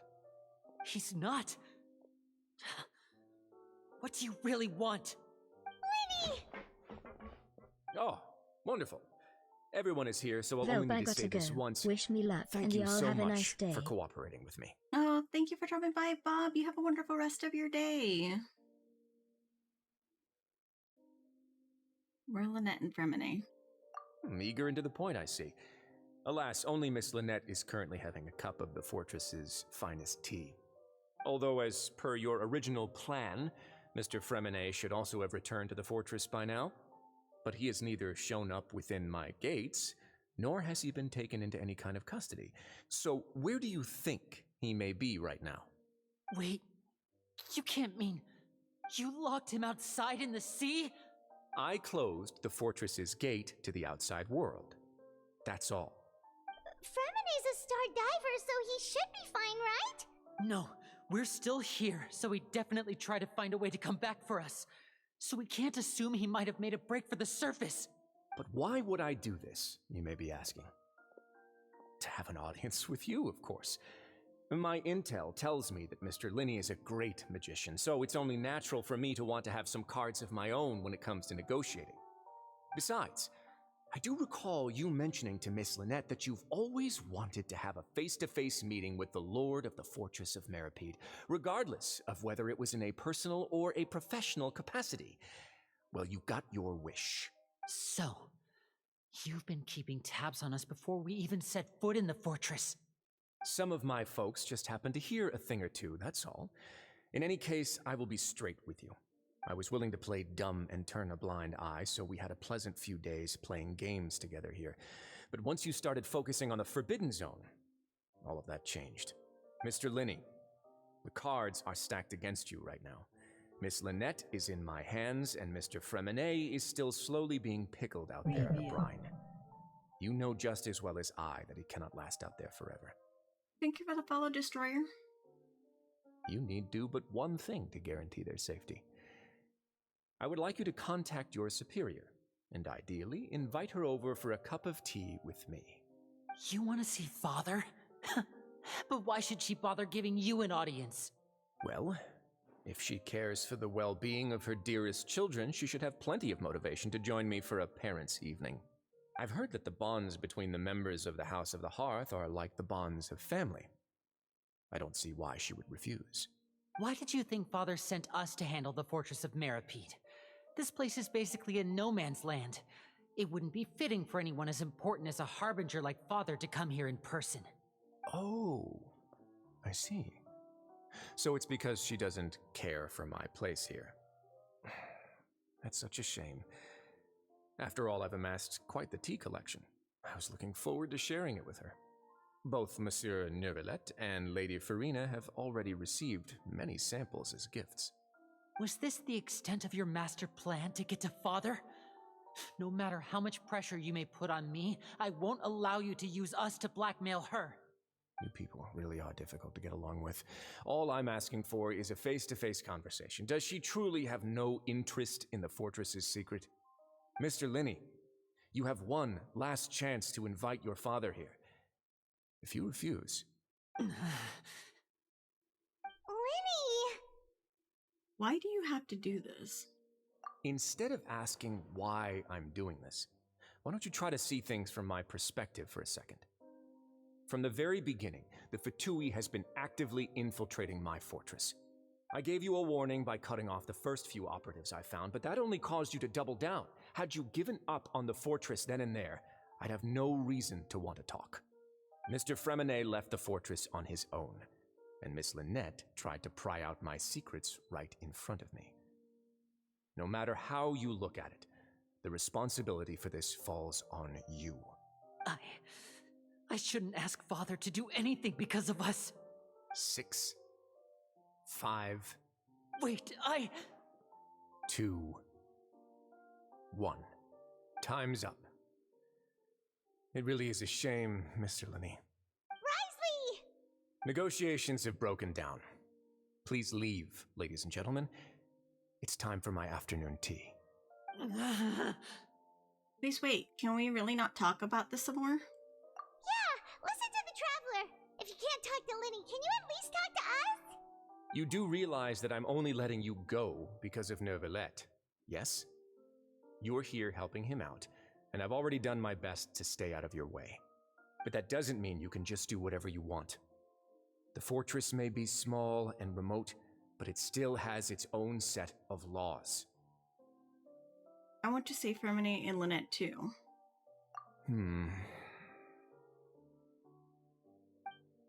Then how about this? Those who are capable deserve respect. You've spent quite some time investigating my home turf by now, so why don't you tell me a thing or two about what you found, I'll ask you 3 questions. Answer all of them correctly, and I'll agree to your request. Question 1. Regarding the hidden rules of the production zone, what is the truth behind the one about not being allowed to work for 3 days in a row? I believe he's asking about the hidden rules. If I recall correctly, if you keep working without any rest during lunch hour on the 3rd day, you will find a portion of strange meat in your welfare meal.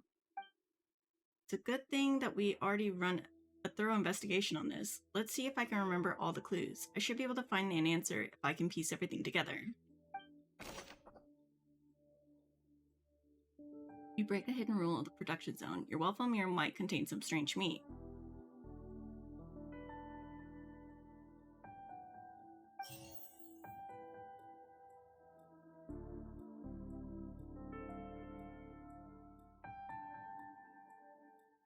I've been told that the infirmary is always empty for the half hour just before lunch.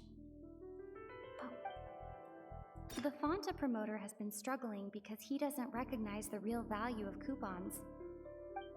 We often see Miss Sijuin observing the prisoners at work near the production zone.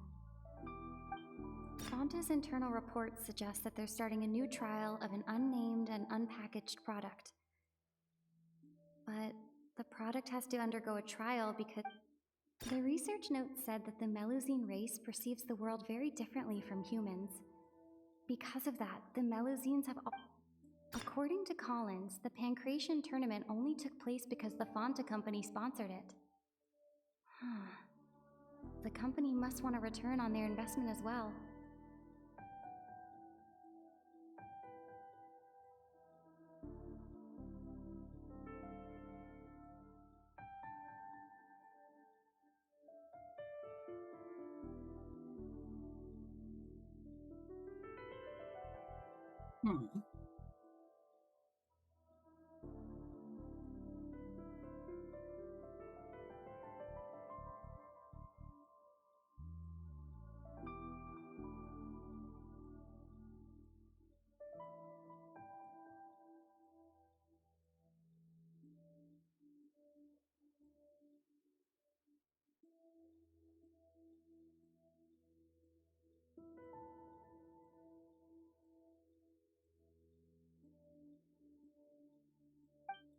We often see Miss Sijuin observing the prisoners at work near the production zone.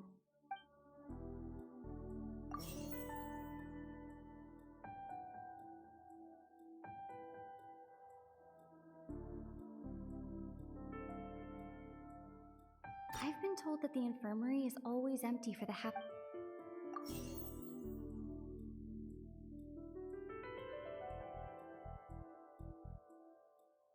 The research note said that the Melusine race perceives the world very differently from...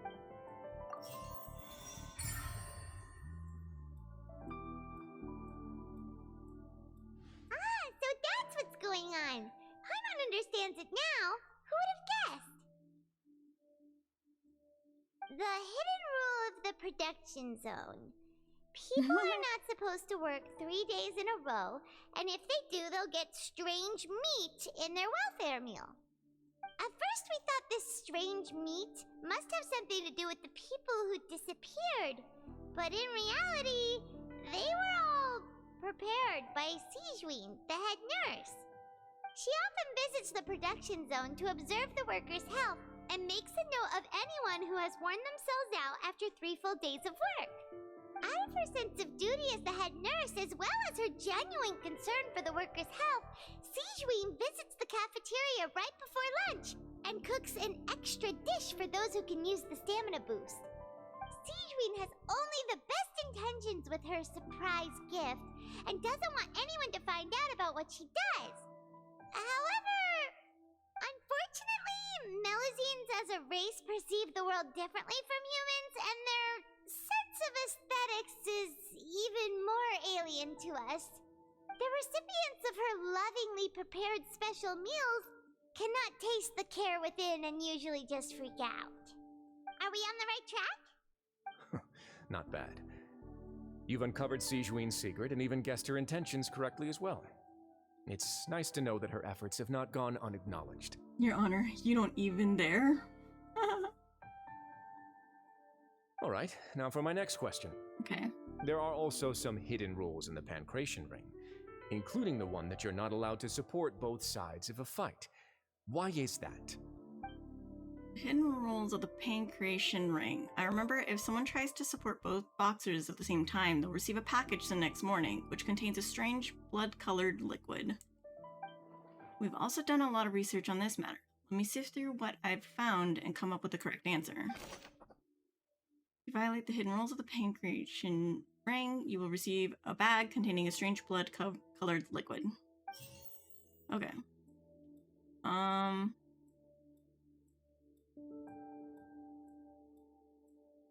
According to Collins, the Pancration tournament only took place because the Fonta company sponsored it. This one? The Fonta promoter has been struggling because he doesn't recognize the real value of coupons.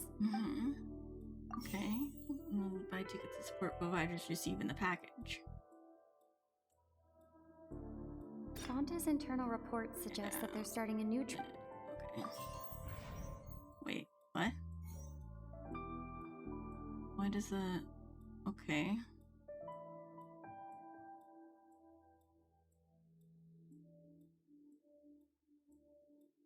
Oh. I have it backwards. Fonta's internal reports suggest that there's... And then this one. The Fonta promoter has been struggling... There we go. I just had it backwards. Paimon gets this rule too now, so there really was nothing to be afraid of. That hidden rule of the Pancration Ring is about how, people are not supposed to bet on both boxers at the same time. And if they do, they'll receive a package containing a strange, blood-colored liquid. People get scared when they see it because they've subconsciously begun to associate it with the missing boxer. But really, it's just a bottle of the latest yet-to-be-named and packaged new Fonta trial product. A blood-red drink. It's no wonder even Fonta's own staff were questioning the company's decision-making. The company, facing backlash from its own staff, decided to try to trial the product on a smaller scale to see how it might be received by customers. They came to the Fortress of Meropide and offered to sponsor the Pancration tournament so they could push their new product.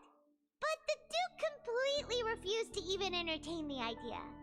The Duke, knowing how valuable coupons are in the fortress, knew that only total idiots who didn't understand their true value would bother buying a Fonta product here. And so, only those who proved their stupidity by being dumb enough to bet on two opposing sides of the same match were selected to receive the drinks. I acknowledge the effort you've put into bringing the truth of this mystery to light. Although, based on your description, that Fonta promoter is a bit too careless with his words. I may just reconsider my collaboration with the company. Alright, and here's the final question. What's the secret behind our head nurse and all of her patients in the infirmary?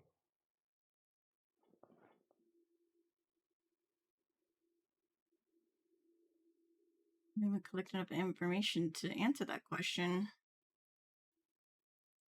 Stop your cruel and pointless games, Risley! You know that we haven't finished our investigation, so there's no way we can answer the last question! The thought of sparing Lynette and Fremine never even crossed your mind! Linny! You'll pay for this! Oh shit. Ah! Oh no. Linny, are you alright? Oh, close one. I owe you, Sigewinne. That was a fantastic shot. It was nothing, Your Grace. Sigewinne? Though this gun may look like a toy, it's actually fully functional, as I just demonstrated. Sigewinne... You... Were you his accomplice in all this? Not at all. I am merely a resident of the fortress, and thus protecting it is my duty. When Monsieur Nervulette asked me to come here, he told me that my job would be to take care of the well-being of everyone here. I am merely discharging my duties. But if you mean what you just said, then isn't Linny someone you should be looking after as well? Isn't he a resident here just like the rest of us? If you're close to Nivelette, why not learn a thing or two about virtue from him? But I really am just doing what Monsieur Nervillette told me to do. Everything I did, I've done to protect them. Had I not, they would be in far more dire straits right now. His Grace knows it too, right? Your Grace? Mind proving my innocence to them? My dear Sigewinne, whatever shall I do with you? Would it have killed you to just wait another minute or two? Well, it's nearly time after all. The way you do things can be truly frustrating sometimes, Your Grace. I figured I should try to talk some sense into you. What are you talking about? What time? Take me if you want. Let them go. How touching. Can you just give me one more minute? Don't be like that, Your Grace. All right, everyone, calm down. 2 more visitors will be arriving any time now. I'll go get a cup of tea. Miss Sigewinne, I leave Miss Lynette in your care. You... What are you doing? I believe I hear footsteps. Door suddenly slams open. A familiar figure bursts into the room. Some space, please. Oh, Chlorine. Ah, Miss Clarande. My dope. Whoops. Fremine. Fremine! What's going on? What is Clarande doing here? Work. Work. Okay. I'm sorry about shooting you, Mr. Linny. The tranquilizing effect will begin to wear off soon. Please take it easy in the meantime, though. What happened to Fremine? Wasn't he diving just outside of the fortress? Why is he looking like this? These symptoms, it can't be.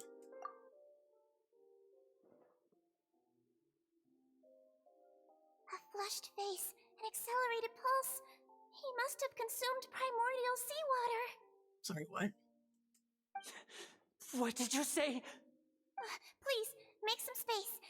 I'll need to give Mr. Fremine a more thorough checkup. Your Grace, I'll leave the rest to you. I'll talk to Clarande while you get Fremine to where he needs to be.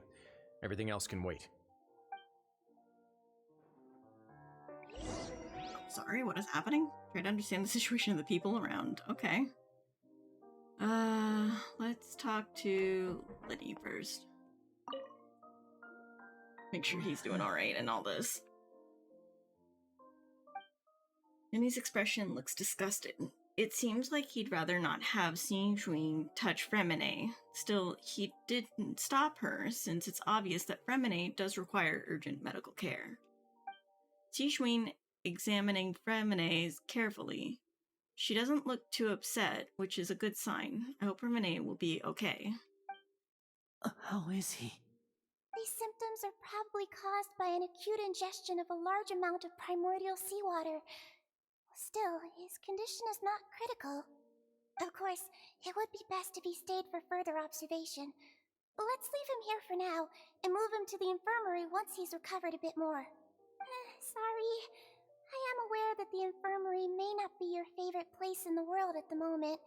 We do only have a single clinic in the fortress, however. Why would he ingest a large amount of primordial seawater after leaving the fortress? How could that possibly happen? So does that mean he's not from Fontaine? Because doesn't the primordial seawater make them turn into water? Please, look after Mr. Fremine for the moment. I'll go fetch some medicine and a respirator. Oh, I'll bring Miss Lynette back with me. Where is she? How is she right now? Oh, she just took a nap in an empty room after I tranquilized her.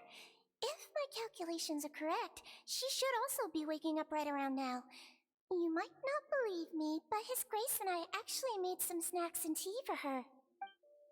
Linny has finally begun to stop tensing the muscles on his face. It seems that he trusts what Sigewinne just said. Okay. What's that look on your face? I thought I made good time on the way back. Oh, I'm just admiring your punctuality. Had you arrived just a few minutes later, Sigewinne may have been forced to shoot Mr. Linny again. How's the situation out there? The water has changed. It's pretty much as expected. The concentration of primordial seawater has increased significantly. I was only out there a short time, so it wasn't too bad. But if one were to stay for any significant amount of time, well, you can see how that boy's doing. Objection, nuh-uh. Where was he when you found him? The abandoned zone at the end of the pipes. A good distance into the water. Closer than I thought. He must have recognized it early on and tried desperately to swim back. Locking the door was necessary. I don't think we could have saved two. Well, I did try to convince him that I had my reasons. Never seems to work, though. It would probably work on Neuvillette. He has a knack for picking out who had good intentions, even when the outcomes were all terrible. It's a bad sign if you're having to plead your case to Neuvillette. Want some tea? Not particularly. If you want to drink some that badly, just say so. Fine, I'd like to get some tea. Want me to get you a cup too, since I've already made it? Might as well then, I suppose. Actually, do you have a towel? I would like to dry my hair.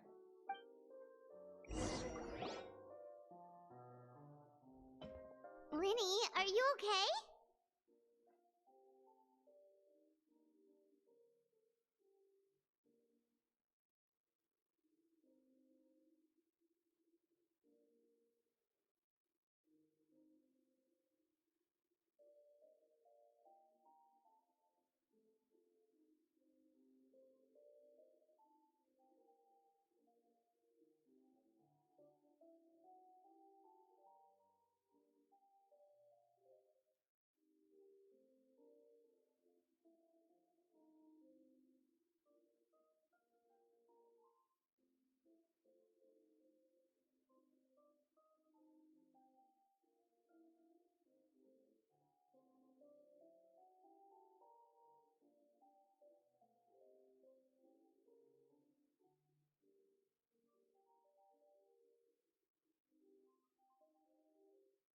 One second. I'm answering a DM really quick.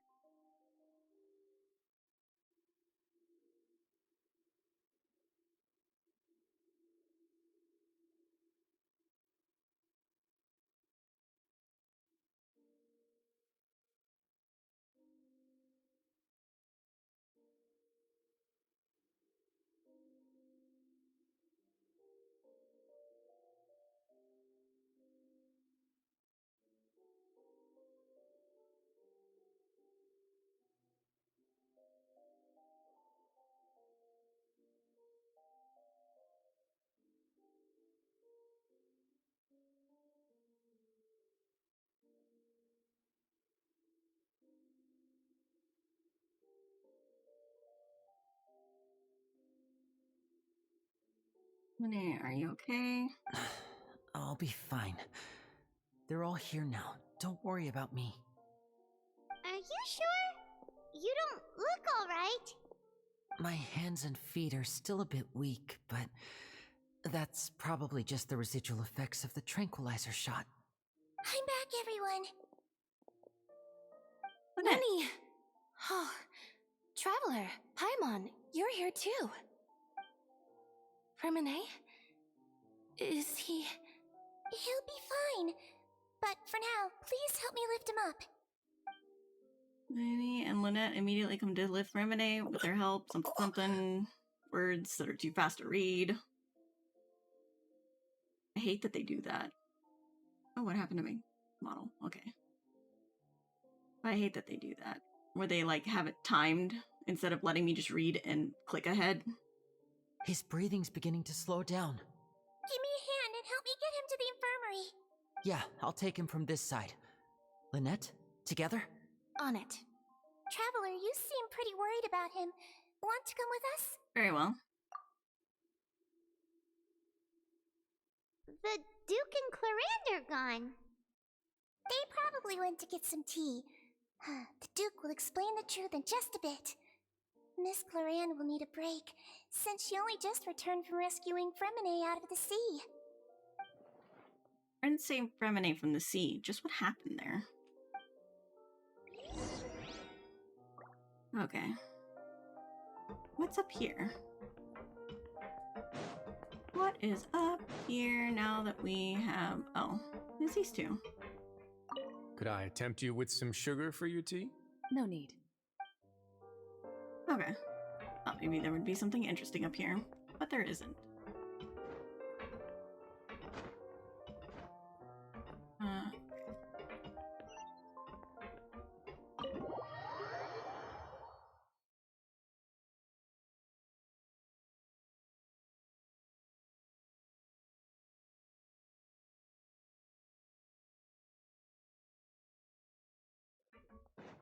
I wonder how much more we have to go.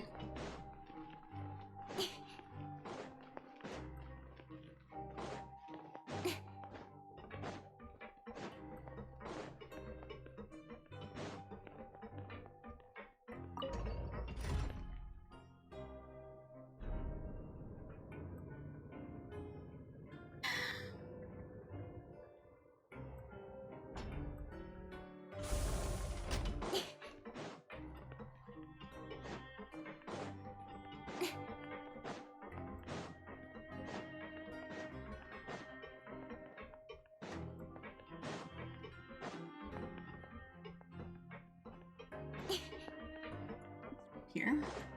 Yeah, here.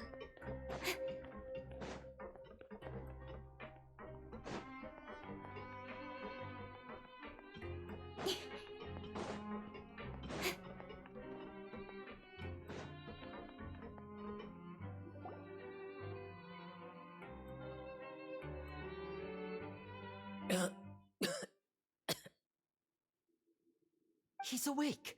Fremine, how do you feel? Lenny. Lynette. We're all here. Where am I? The infirmary at the Fortress of Meripede, Mr. Fremine, and you are no longer in any danger. How do you feel? Don't push yourself if you're not feeling up to it. Traveler. Paimon. It's been so long. The sea. There's something wrong with the seawater. Shh, it's okay. We can talk about it after you've recovered. No, listen to me. This is really serious. There's primordial seawater mixed into the regular seawater. I don't know why it's there, but no one should touch it. What happened after you snuck into the pipes? Pipes. Right, the pipes. It's all coming back to me now.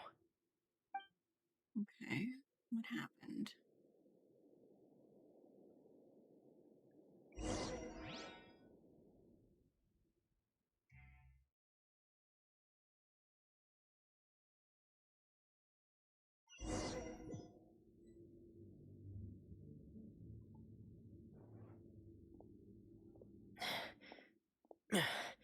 I'm in. Seems like this pipe hasn't been used in a long time. It looks abandoned.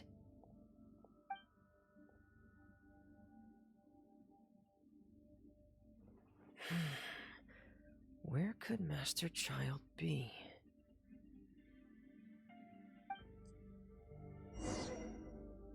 Oh. Okay. Okay.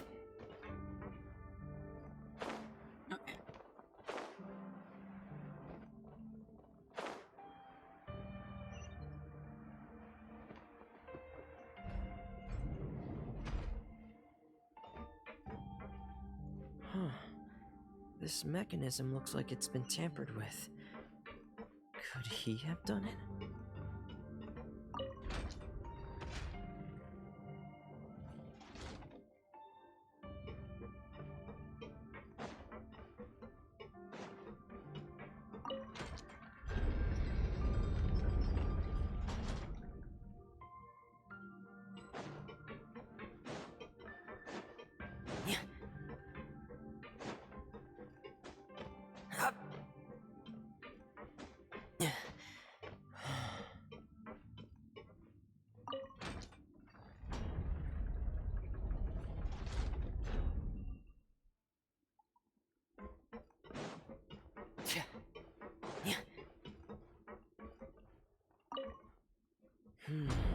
It's getting stuck on something.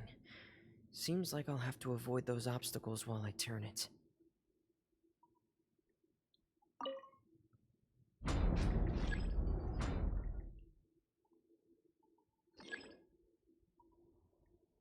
Oh, I see. I need to make it go down, turn it, and then bring it back up. Gotcha.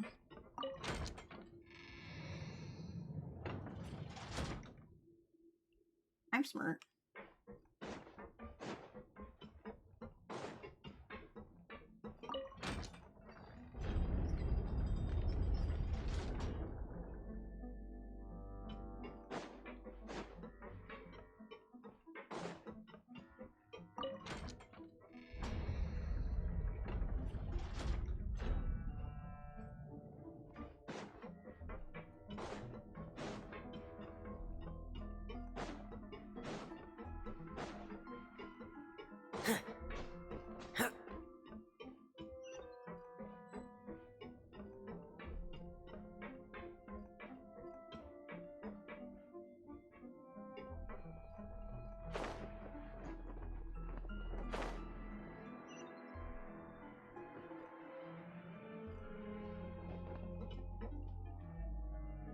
This is where the water starts. Okay. Master Child probably dived into the water. I'll go take a look as well.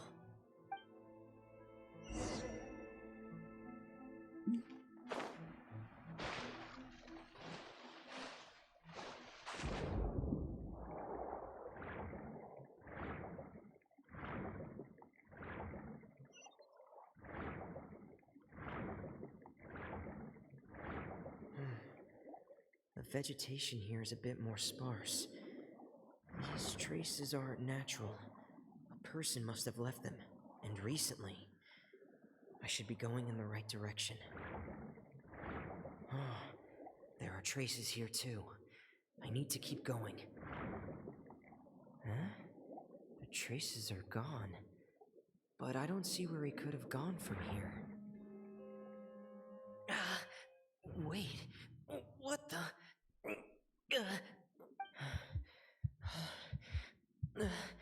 My heart is racing, and it's getting harder and harder to breathe. What's going on? No good. I have to get back. They still don't know anything about what's going on. If I turn back right now, I should still be able to make it.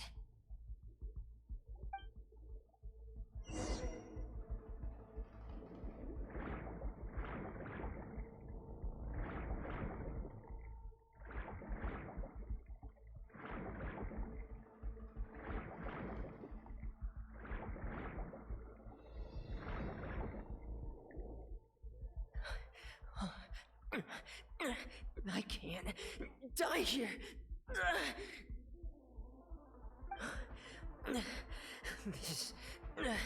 This is bad. I'm feeling worse and worse, and I'm still underwater. I have to push on. No.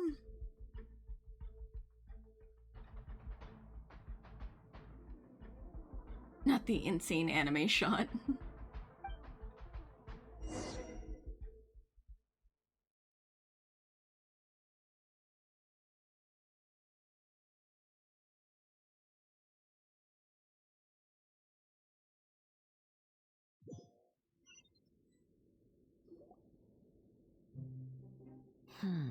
So, in other words, the trail you were following vanished, and you had no idea where Master Child could have gone, but there was also no obvious place for him to have disappeared to. That's right. I tried my best to swim back, but I had already put some distance between myself and the fortress, and I just couldn't find the strength to keep going. I probably passed out some time after that, and you know the rest. Miss Clarande brought you back, but we also don't know why she just suddenly appeared at the fortress, or why she went out to save you.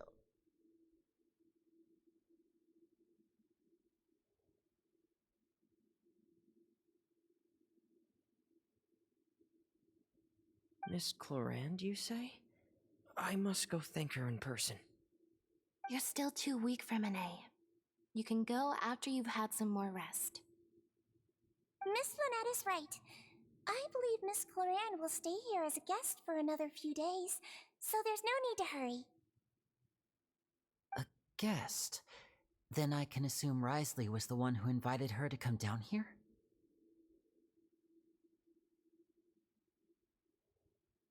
You should ask His Grace about that. He'll be able to explain better than me. Got it. I'll go talk to him. Yeah, it's about time he actually told us what's going on. Wanna come with us, Lenny? No, please go on without me. I don't want to leave just yet. Lenny. The logical part of my brain is aware that we're safe right now, but I still can't bring myself to leave. Both of you are just in danger. Understood. Then let's just sit together for a while. In that case, I'll leave the infirmary to you. The Traveler and I are going to head out for now. As long as you stay in here, I don't think you'll be disturbed. Thank you.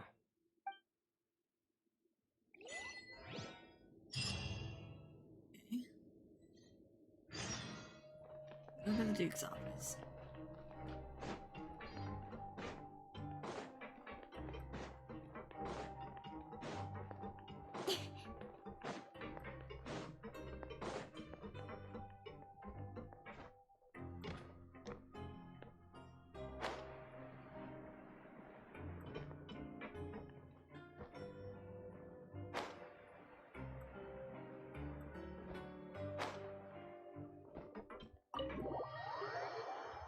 Archon, welcome to the stream.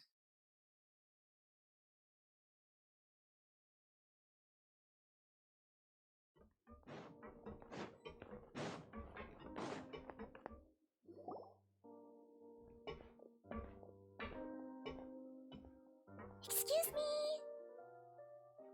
I take it Mr. Fremenet's condition has stabilized? Of course. I wouldn't have left the infirmary otherwise. I've been expecting those two, but might I inquire as to the purpose of your visit, Miss Siegeween? I wanted to check up on Miss Cloran. How are you feeling? Mostly fine, I think. If you don't mind, I'd like to perform another quick physical exam. It'll just take a few minutes. All right. Thank you for looking out for me. I'll take my leave for now, then. Well, want to explain yourself, Risley? Of course, but I'm not partial to the word choice of explain. How about enlighten? Please enlighten us as much as you'd like. But where should I begin? How about you start by asking me any questions you have? You can start with whichever one you'd like to get answered the most. Then Paimon will begin. Did you know about Lenny's goals from the very beginning? No. I just knew they were Fatui operatives sent to the fortress by the Knave. As for their specific goals, I only figured those out as you made progress on your investigation. You managed to monitor and stay ahead of them even though you didn't know what they were trying to do? They came here with ulterior motives. I'm quite adept at discerning what that kind of behavior signals. Why didn't you stop them? Initially, I thought their goal was just to investigate Child's disappearance. Linny suggested that I had deliberately let him escape, but in truth, I didn't really do anything special to help or hinder him while he was here. Everything he did, from finding helpers to leaving this place, he did on his own. Of course, it's inevitable that the Knave would make a big deal out of her fellow Harbinger's unexplained disappearance. I'm also quite curious about where that Harbinger went, so I figured I might as well let the Fatui do their own investigative work. All I care about is the answer. So you were hoping Lenny's group would just do your work for you! You make it sound like that's a bad thing. Unfortunately, things didn't go as planned. I assume that Fremenet has told you already, the ratio of primordial seawater around the fortress of Meripede is on the rise. The Forbidden Zone has always been Linny's target, and you got roped into that investigation after running into him. I began to intervene out of concern for your safety, and also to prevent the fortress from becoming entangled in more irksome matters. Are the rumors true? That you're also a former criminal? Now, why would you put it like that? Isn't staying here all day and serving as the manager of the fortress a kind of sentence unto itself? Another form of prison? I just happen to have some support from the rest of the inmates. That's all. Oh, right! Paimon wanted to ask, who invited Cloran down Me, of course. I paid her good mora to come down to the fortress for some field work. As a champion duelist, Miss Cloran could be considered to be an independent party. I needed to find an exceptionally capable person to help me get through the impending crisis. And saving Fremine was part of that crisis? You can think of it like that, yes. Credit where credit is due, that boy is quite adept at diving. Had conditions not been as hostile as they were, he probably would have found the missing Harbinger already. So the Forbidden Zone really exists. What's inside of it? That's not something you should be asking after. Neuvillette only asked you to investigate Child's whereabouts. All I need to prove to you is that the Forbidden Zone had nothing to do with the Harbinger's disappearance. That should be clear now that you've spoken to Fremine. But we've already uncovered that there's something wrong with the infirmary, and we've answered a bunch of questions that you threw at us. Isn't it about time that you answer our last question in return? You make a compelling case. Do you really want to know the answer that badly? Yeah, Paimon really wants to know. Even if the truth may not be pleasant? Yes. Follow me. Okay.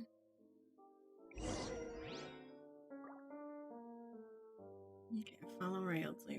Oh, whoops. No, that's not the right button.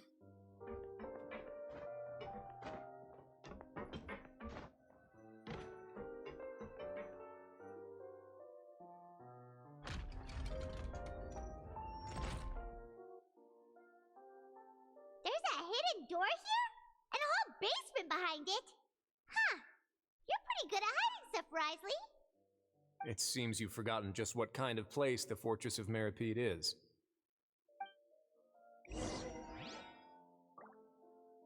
Follow Railsy. Risley, where are you taking me? Into your murder basement? That seems suspicious. Stand on the central plate. Wait, is there a secret mechanism or... Whoa!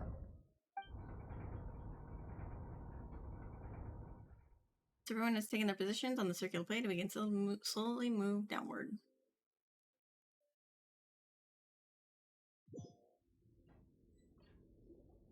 So, this is the Forbidden Zone? Honestly, for a place so well hidden, Paimon sure doesn't see anything special. And that is... What a huge door! There are 3 such isolation gates in total. Generally speaking, I'm the only one who's allowed to go inside. Hence the name Forbidden Zone. Am I correct to assume you're going to run on back and tell your little Fatui friends everything? Well, Paimon wasn't thinking of keeping anything from them. Well, I'd advise you wait until you've seen the whole truth of this place for yourself before deciding whether or not to tell them. Huh.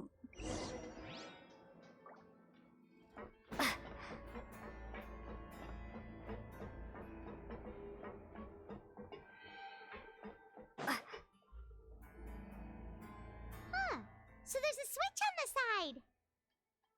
Stand back. He's about to show us his murder basement. Whoa! They all just went up one by one! What's that in the middle of the room? Go on, have a look. I won't tell anyone I don't have friends. Oh my goodness. Hi, PCAS. Welcome to the stream.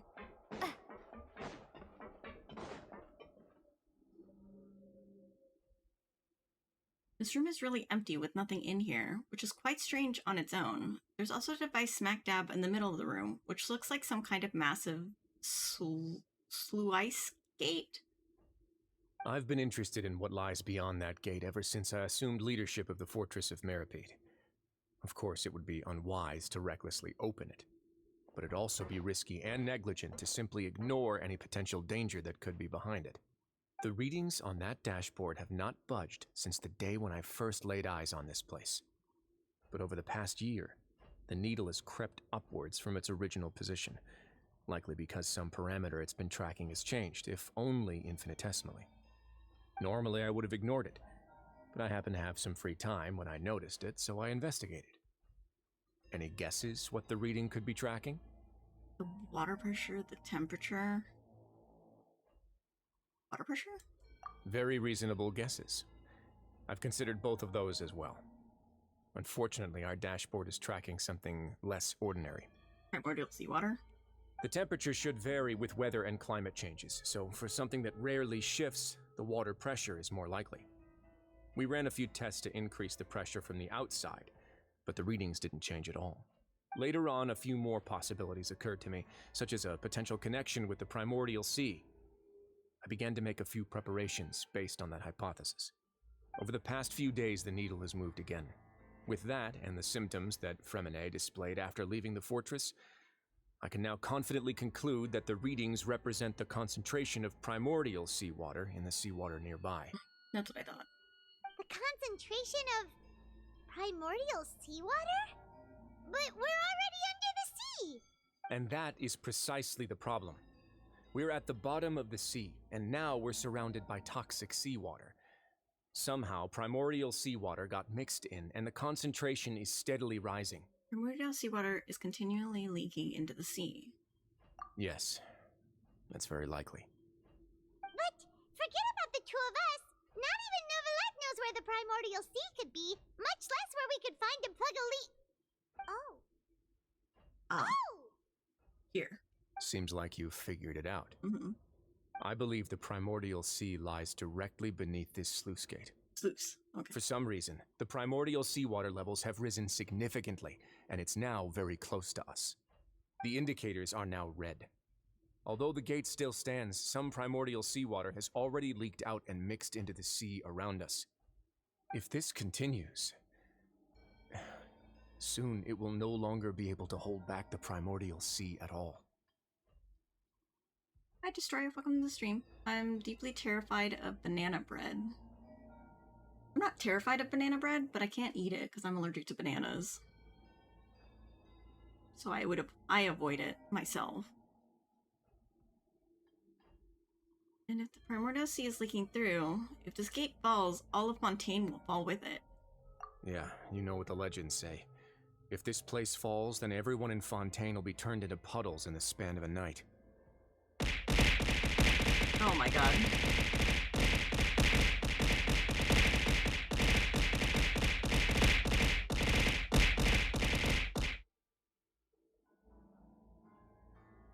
Hi Grim, welcome to the stream.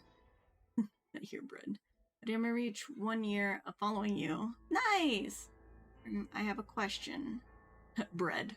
What is your question? But that's just too weird! Why would the Fortress of Meripede be built right above a sluice gate for the primordial sea? Who built this place anyway?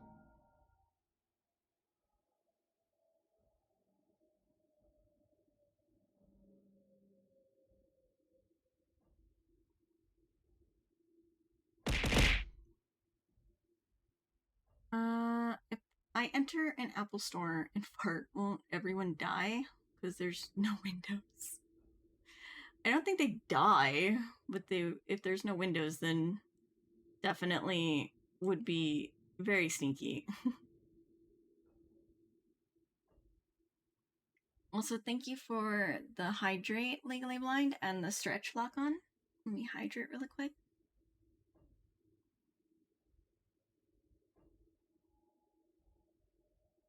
And then let's stretch.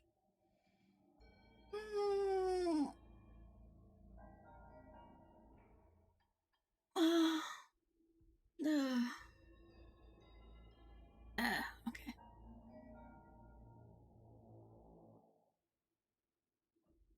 Oh, I'll get a snack. I have a cookie.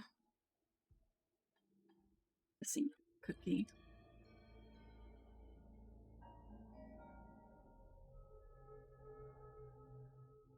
Your expression tells me you think this might be part of a vast, complicated conspiracy. To be honest, you might find the actual answer may be exceedingly boring.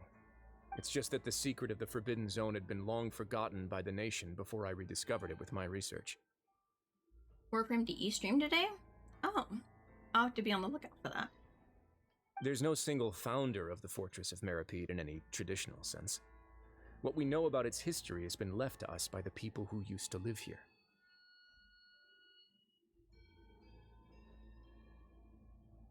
When the previous Hydro Archon Egeria ruled the land, all convicted criminals from Fontaine were exiled. The people drove the criminals away like a wolf pack chasing away the banished. The criminals received no sympathy of any kind from the people. They were exiled to the desolate seaside, where they experienced only pain, struggle, and the bone-chilling cold. Some of them began to repent and prayed to the Hydro Archon, asking if there was still anything they could do.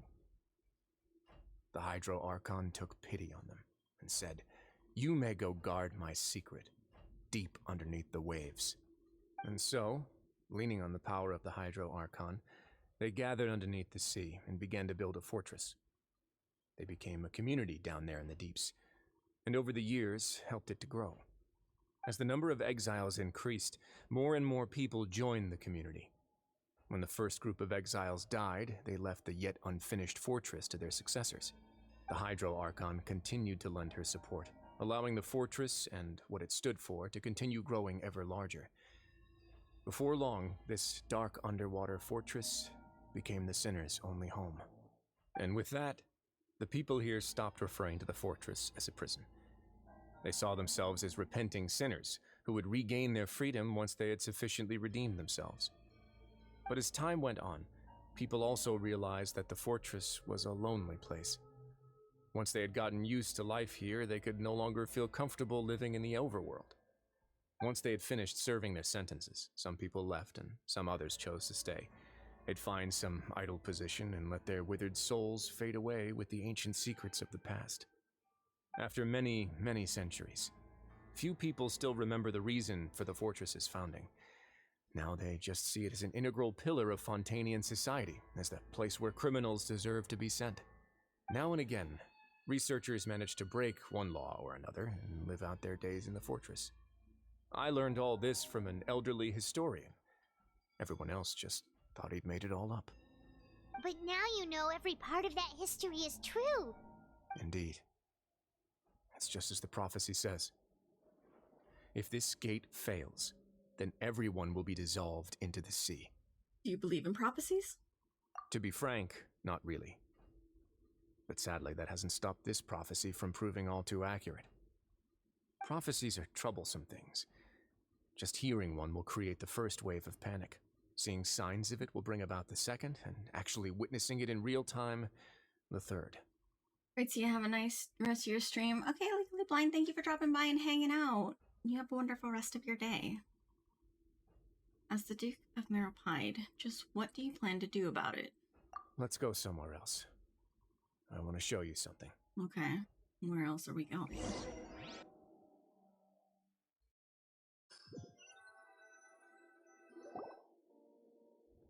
This is it. Your Grace, perfect timing. The results from our last round of experiments have... Wait, Jurier, he's not alone! Huh? Lorvine and Jurier? No need to panic, you two. I've already told them about our plan. What? After you warned us not to tell a single soul about any of this? I'm skeptical as well. Are you sure they are trustworthy? The results speak for themselves, don't they?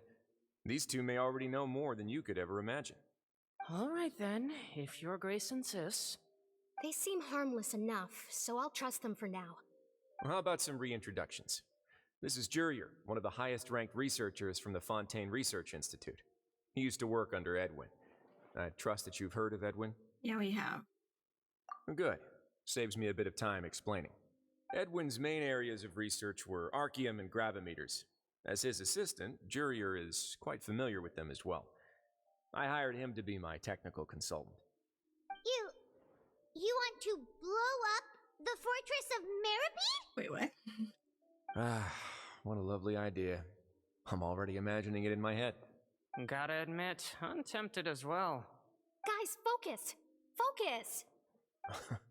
That taskmaster over there is Miss Lorvine, and is also one of my technical consultants. While Jurier used to be Edwin's assistant, she used to be Jurier's assistant. Ooh, are they together? Was that necessary? Or was that really necessary? See, everyone keeps asking this question. Are you too sure you're not a couple and just using your work as a convenient cover? Your Grace, I am not in a relationship with this man. If I dated her, I'd officially be madder than Edwin. Jeez, forget I said anything then. Follow me. Whoa! There's another door that goes right up! Your constant amazement makes it seem like the fortress can do anything. But Paimon really thinks everything's super cool! Is this just a normal room? Well, let's spice it up a bit. Okay. And here you go. Alright. Oh, this is the city. What a Oh no, it's a ship. Ship? This is also a production zone that Paimon's never seen before. What's going on? How much do you know about Fontanian history? Not a lot. Not much at all. Well, then maybe you haven't heard the story of ancient Lemuria.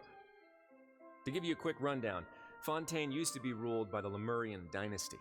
According to legend, the Lemurian king Remus came to this land after being inspired by divine revelation and found the seer Sibila, who had taken on the form of a golden bee.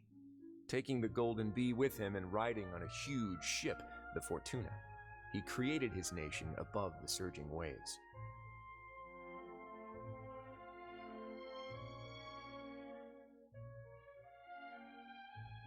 He called his nation Lemuria and used the Fortuna to incessantly search for new tribes and islands, calling on them to join his empire. There's a ship in this story too?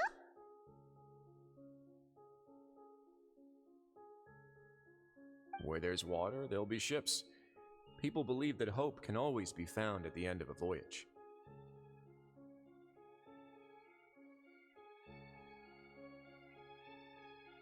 Do you believe that too? To a point, I think. As you've already seen, I have a whole factory's worth of labor, materials, and technology at my disposal. Certainly can't hurt to give it a try.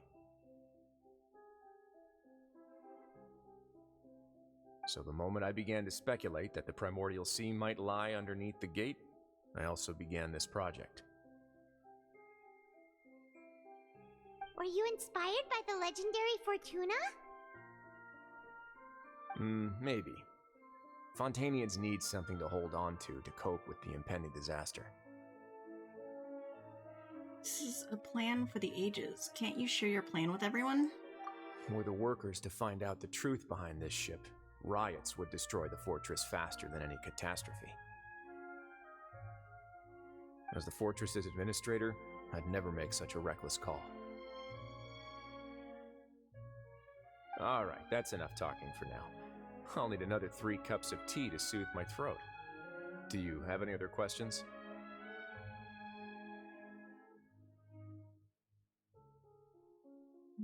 Seems like you're good. Come on, I'll take you back. Okay.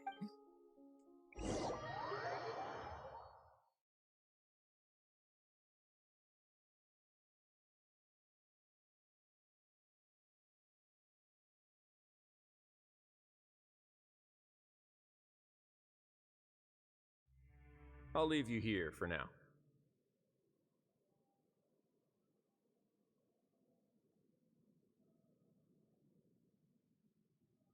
Oh, thank you so much.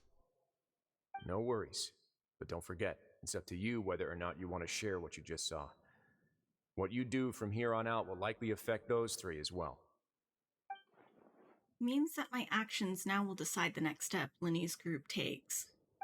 In other words, if I want to tell Linny the truth, I must make him understand that we cannot afford excessive conflict right now. Yeah, we'll put a lot of thought into it for sure. Yeah, we will. Great. I look forward to what happens next. Okay. Okay.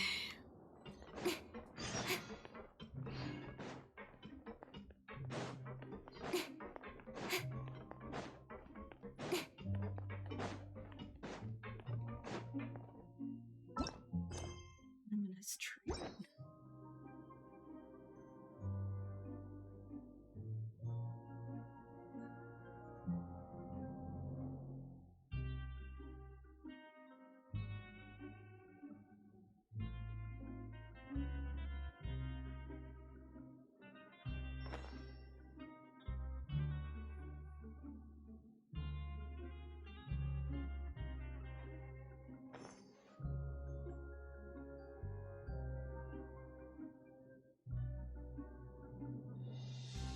god, there's like 5 parts and I'm only in part 4. Jesus.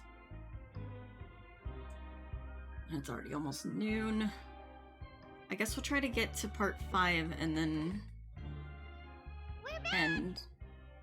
Maybe. Welcome back. Do you want a cup of tea? How can you be so much like Risley, always drinking tea? Huh. Actually, now that you mention it, I just remembered something now. While I was sedated, I could still barely hear 2 people talking next to me. They were discussing everything, from the leaves to the water and even the teacups themselves. Must have been Risley and Seishween. Yeah, I heard 1 male voice and 1 female, so it should have been the 2 of them. They... I really can't make sense of this place. So, Traveler, Paimon, were you able to learn anything from Risley? Yeah, he explained everything. Mm-hmm. Very well. Then, would you mind checking your answers against my speculations? And he sounds a lot more like his old self. Yeah, I took the time to rest, so I'm feeling a lot more relaxed now. Nobody else is around, and Miss Sejuin is also busy with something or other, so let's just talk here. All right, then I'll posit my theories. I asked myself 3 questions. Firstly, why was Fremine affected by the primordial seawater? It was because he dove into the sea. My theory is, the long-lost primordial sea is probably very close to the fortress of Mirapede. Or maybe under it. I can already see the love in the air. Ain't no way they're trying to find the golden age just like Liberia from Arknights. Or Iberia. I don't know who that is. Ooh, he's good. Yeah. He got that right on the first try. Okay. That's our Lenny. Secondly, Risley's attitude changed dramatically during the course of our stay here. He ignored us completely at first, then suddenly roadblocked us. Why? I spent quite a long time thinking about this. If he has been monitoring the Fatui since the very beginning, he probably ignored us at first because he was hoping we could find Master Child for him. Mm-hmm. What's more, the Fortress of Mirapede is not part of Fontaine's court system, nor does it report to Udex Nervulet. Risley is basically the king of a no-man's land. Mm-hmm. As long as the fortress doesn't do anything about Master Child's disappearance, Father can use it to pressure the Fontaine authorities. And while the 2 factions are pitted against each other, Risley will be free to move between the parties of interest. Mm-hmm. If I had to guess, he probably has something that he's working on himself. It's likely related to the secret of the infirmary, but I just can't think of what it could be. The news grasp of the big picture is amazing. You're super smart. Thanks so much. Then finally, there's the last question. If Risley does have a plan, what could it be? All I know for now is that his plan probably has something to do with the changing nature of the seawater. He's even gotten Cloran to help him out. That can't be the full extent of what he's doing. There's probably a secret passageway behind the block in the infirmary, and there's something big in the fortress that most people here never get to see. He has a bargaining chip, and it could be important enough for Father to deal with him directly. I don't have enough information, so I have no idea what his chip might be. But let me guess. You have the last piece of the puzzle. After some deliberation, you share the information you learned with Lenny and company. While sharing what you saw, you emphasize not time for disputes. Oh my god. How are you expected to read it? It goes by so fucking fast. The sea will engulf everyone. Just like the prophecy said. Could Risley have wanted to meet Father to figure out a way to deal with this crisis? If you remember, I once mentioned that Father sees the House of the Hearth as her base of operations, and she truly wants to resolve the crisis. But how could Risley have known that? Or perhaps he didn't know, and just wanted to bring Father over to his side? Which could be why he said he just wanted to negotiate. Yeah, that makes sense to me. I understand your concerns as well, Traveler. I'll figure out a way to pass this on to our father. No matter what, we're on your side. The two of you have already aided us far too much. We probably wouldn't be standing here right now if not for you. If you ever need anything else going forward, please come to the House of the Hearth at any time. Though you may not share the sentiment, after all that we've gone through together, the three of us basically see you as family now. You have my gratitude. Back. I basically just got yelled at for 5 minutes, so I got off easy. Oh. I'm sorry that you got yelled at, though. That's not good. But I'm glad that that is considered getting off easy. Thank you for protecting Linny when it really mattered. And thank you for sharing the secrets of the fortress with us. We didn't think you were going to do it. Why are you being so formal all of a sudden? Oh, what was that? Paimon's hungry. Oh, you've done so much already. Go get some food. Alright, then we'll catch you guys another time.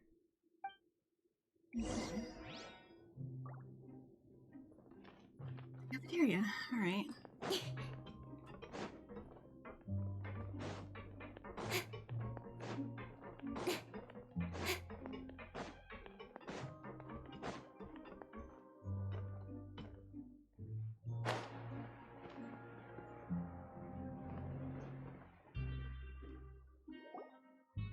It's time for dinner. Welfare meals now being served at the coupon cafeteria. Come on, let's go pick up ours as well. Traveler and Paimon, over here. Are you here for dinner too, Miss Sijween? And I'm taking the opportunity to prepare Miss Cloran's dinner as well. Huh. You're right. She's actually sitting in the fortress cafeteria. What would you like to eat? We can choose? Yep, you can. I've already talked to our chef, Mr. Walsey. It's all on me today, so you can get whatever you'd like. The tastiest stuff you have to offer. Me too! Don't forget Paimon! No problem. Just leave it to me. Something bursting with flavor. Brings over drinks, a little strange. Genuinely tastes terrible. And calm down and relax. So delicious. Amazing. Paimon's so happy. Paimon wants to feast like this every day. Feeling full yet? How's the food? Delicious.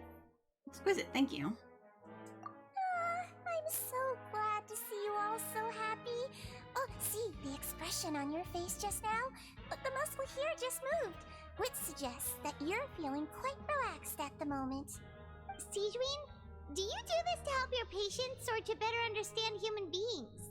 A bit of both, I suppose. I'm a Melazine, which means I'm very different from human beings. I must know what you're thinking if I want to take good care of you. You're really good at taking care of people.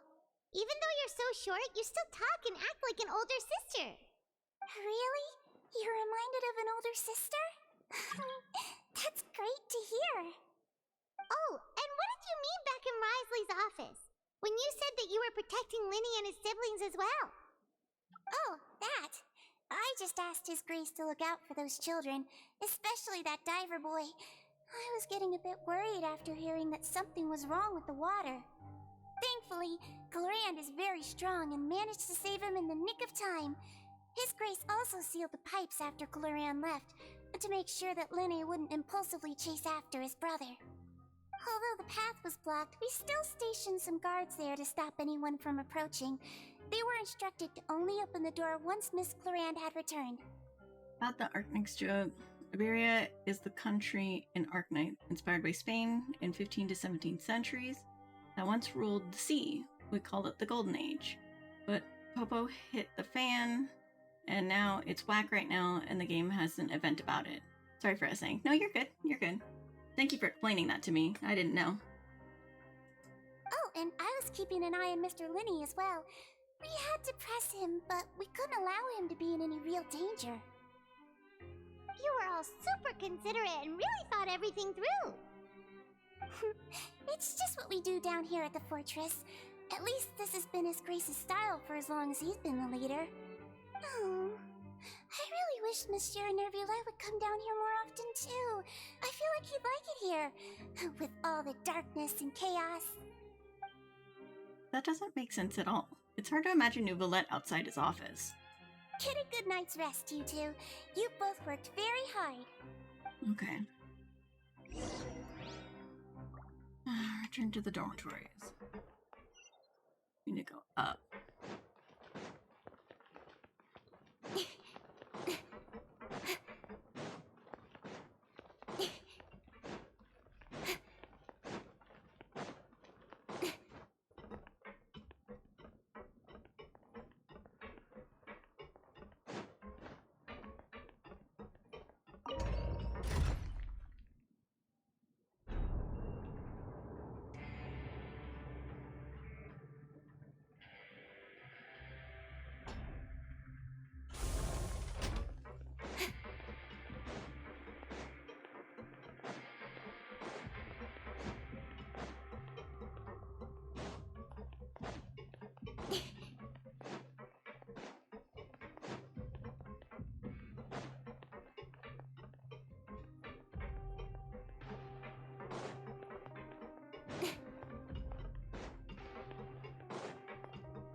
Okay.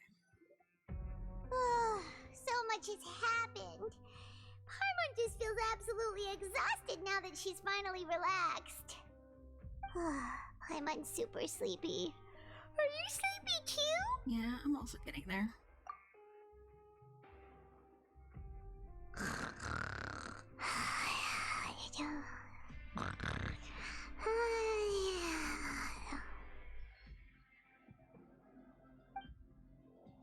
Oh, she really immediately fell asleep.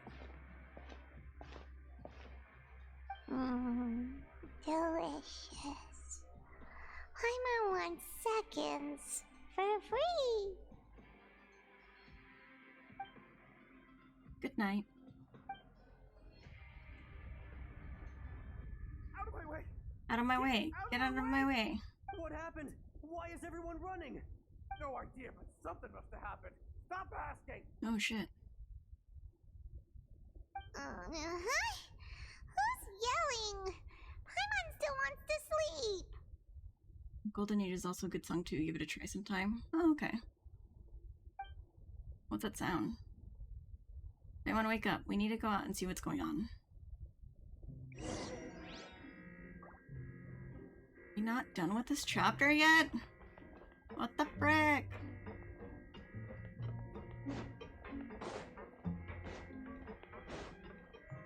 Be done with this section already. What happened?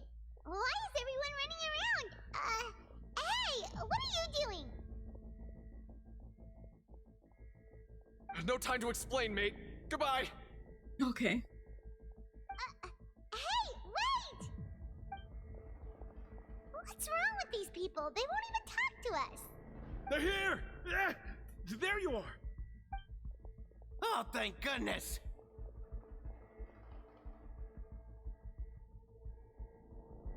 Quisto and Laveroon, do you know what happened here? We came here especially to inform you. Something seems to have gone terribly wrong just now. His Grace is telling everyone to evacuate and get out of here. Laveroon was saying you two are new here and you don't have many friends, so you might slip through the cracks. Haven't you heard all the stories like that? An evacuation is successfully completed, yet you only find out once you do a head count that 1 or 2 people are missing. Wait, weren't you the one who brought that up? Why is it suddenly my idea? Hey, shut up! Okay, whatever. The point is, you should come with us. So does Grace said to evacuate outwards? Yeah, he said to get as far away as possible, upwards and outwards. And that means whatever happened must have happened down below. Oh no, isn't that gate at the very bottom? Oh no, it can't be that thing!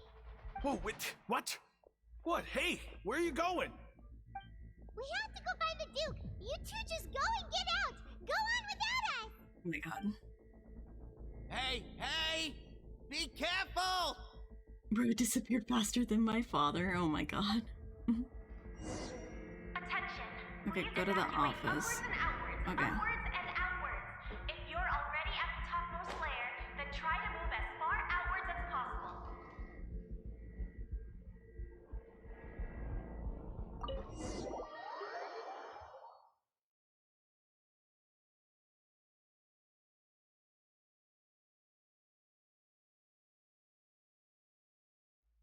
Okay, we need to go down.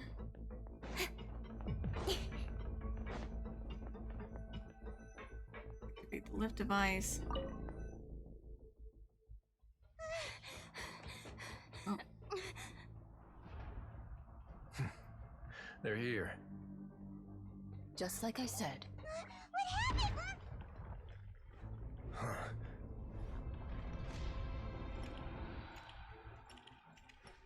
You're just in time. But be ready to run.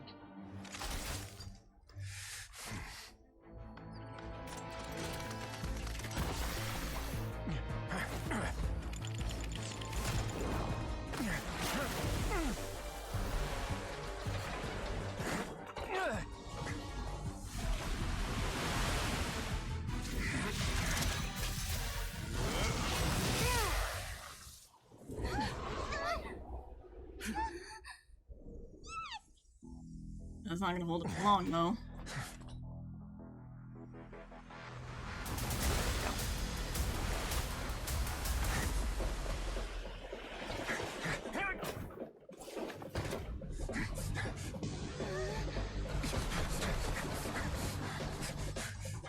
Three, two, one.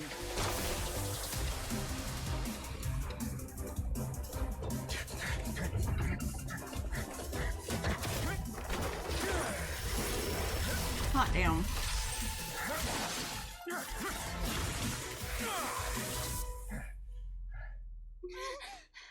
This won't hold it for long. Find Neuvillette. Tell him the defenses are about to collapse. Then what will happen to you? Until he arrives, we're the last line of defense.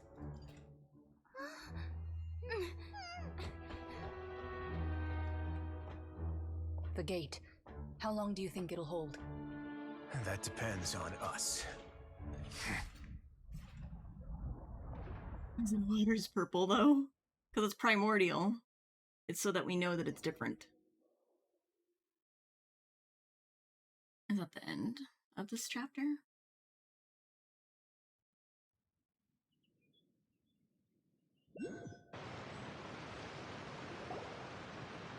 Neuvillette? Why are you here? Traveler, I need you to head to the Opera House immediately. Farina will soon be meeting with the knave there. You must protect Farina, and make sure she doesn't spend too much time alone with her. You can explain everything else to me later. Will do. You have my sincerest gratitude. Okay. The Opera House. Okay. We have to go Opera House.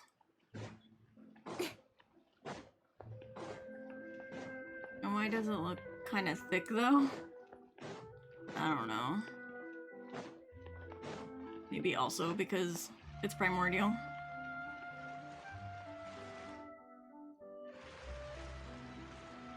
Look! There are a ton of Fatui and Palais Mermonia people over there! The knave is probably here already. We need to hurry! Are you two the traveler in Paimon? Monsieur Neuvillette has left instructions. Please follow me. Though I'm sure he's already explained, this should be a mostly cordial conversation, unlikely to give rise to violence. But it would be most appreciated if you could protect Lady Farina to the best of your abilities. I'll do my best.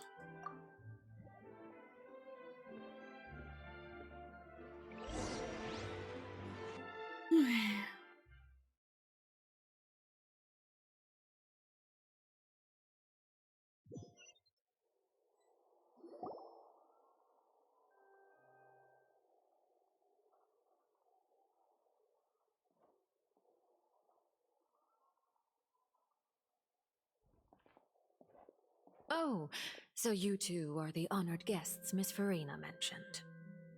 Of course! How could they not attend a meeting such as this?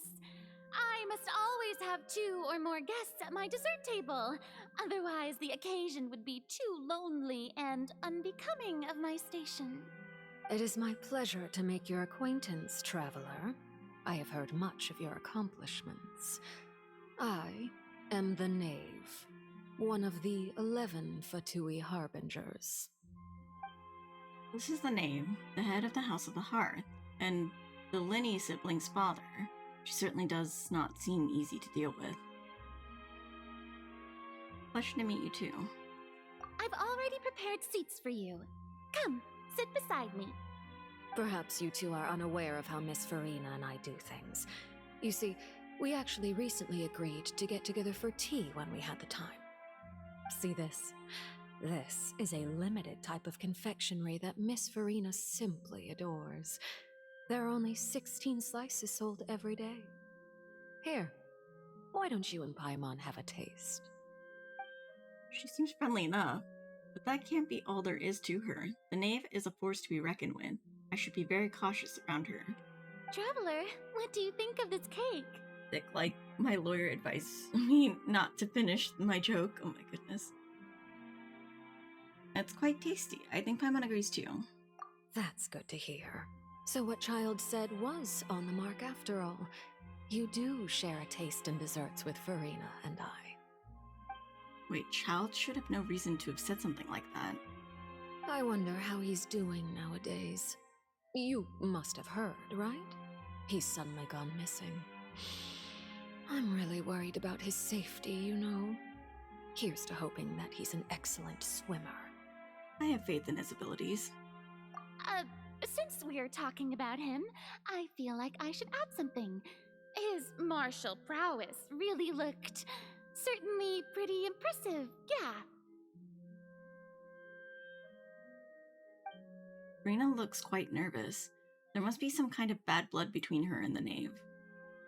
Oh, so you're also familiar with his aptitude for fighting, Miss Farina. Oh, right. I almost forgot.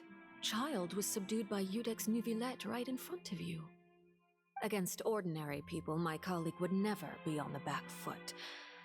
But alas, he just never imagined he'd run into such a person.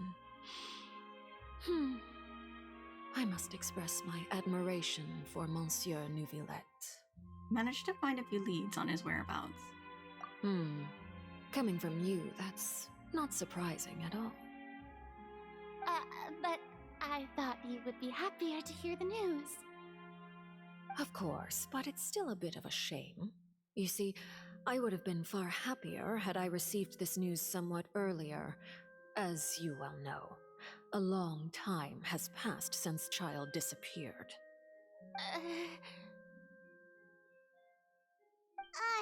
Well, in any case, there's no need to worry. We know for sure that Child is still alive. Oh, and just how do you know that?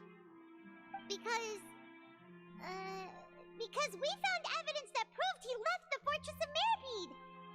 And where did he go after leaving the fortress? Well... No, Paimon's statement just left us wide open. The Fortress of Mirapede lies deep beneath the waves. Unless he pranced right out of the main gate, he must have had to swim for it. Do you have any proof that he surfaced safely? We do not. But there was also no evidence that he's been injured or killed. Ah, that is good news at least. His sister Tonya sent a letter to Fontaine not too long ago. Since he was unfortunately unavailable, I picked it up on his behalf. Do you have any idea how he usually writes back to his family? Dear Tonya, your letter made me feel like we were still enjoying our time in Snezhnaya together. I'm currently admiring the scenery on the streets in front of the opera house. Is it something like that? She's turning up the pressure. I'm not sure I'll be able to convince her, but I can at least try to distract her from Farina. That sounds good to me, yes. All letters tend to follow the same few formats anyway, right? As long as the contents are accurate, it doesn't matter so much how it's written or how it's worded. What's wrong? Hold on. The water in the teacup is shaking. Uh-oh. I suppose this is also a sign of things to come, Miss Farina. I don't quite understand what you're trying to say. Have we entered into the next stage of the prophecy?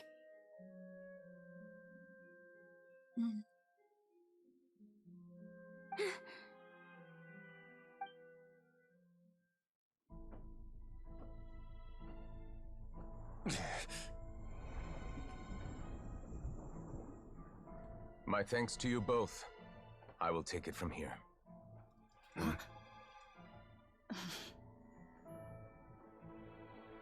Sure you don't need a hand? Quite sure. Wow. So, what's your secret, huh? Let me guess. Nah, who knows? Maybe it's just your sense of responsibility.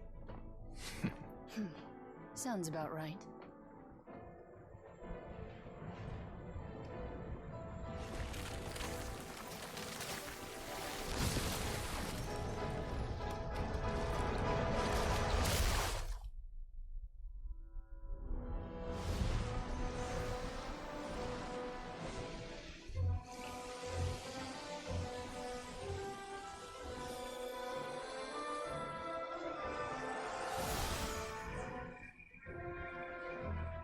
A day may come when the prophecy is fulfilled, and the waters burst forth. But it is not this day! This ancient power could easily obliterate an entire race. A tsunami of fury would unleash endless catastrophe.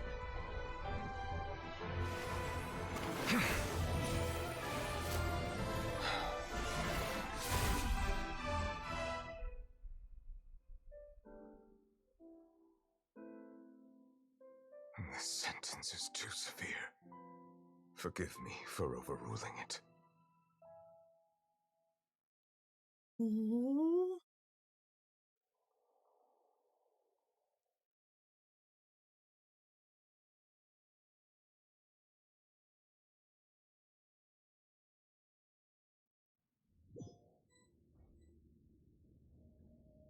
All right.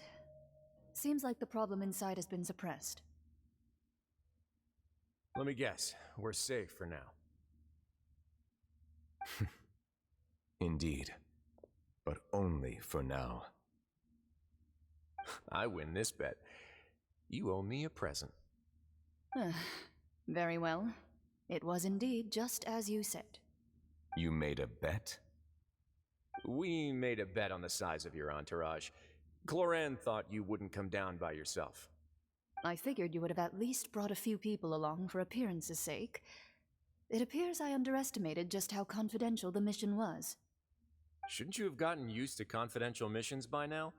That's just how the courts operate. So what gift must the loser give? Tea? He already has tons of tea in his office. I'm thinking about a set of legal codices. That wouldn't happen to be a dig at my lack of legal awareness, would it? Well, I'm sure His Grace doesn't consider the fortress to be outside the law. I was under the impression the residents of a place like this would be uninterested in the legal codices. That was obviously a joke. Anyway, you've still got some unfinished business to attend to in the overworld, correct? No need to stay here if you have a pressing matter. We all know you can't leave Palais Mermonia for long. Thank you. I hope everything went smoothly with the Fatui Harbinger.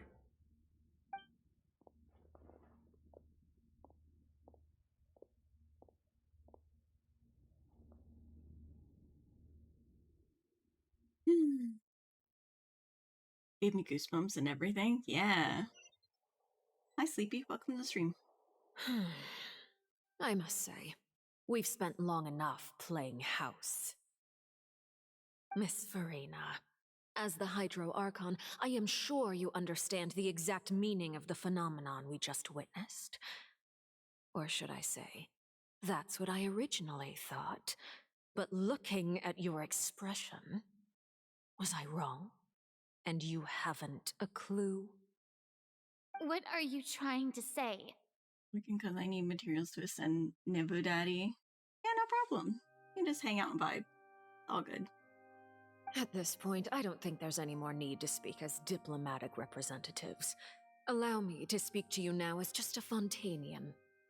You know the prophecy by heart, and also that every part of it is being proven true.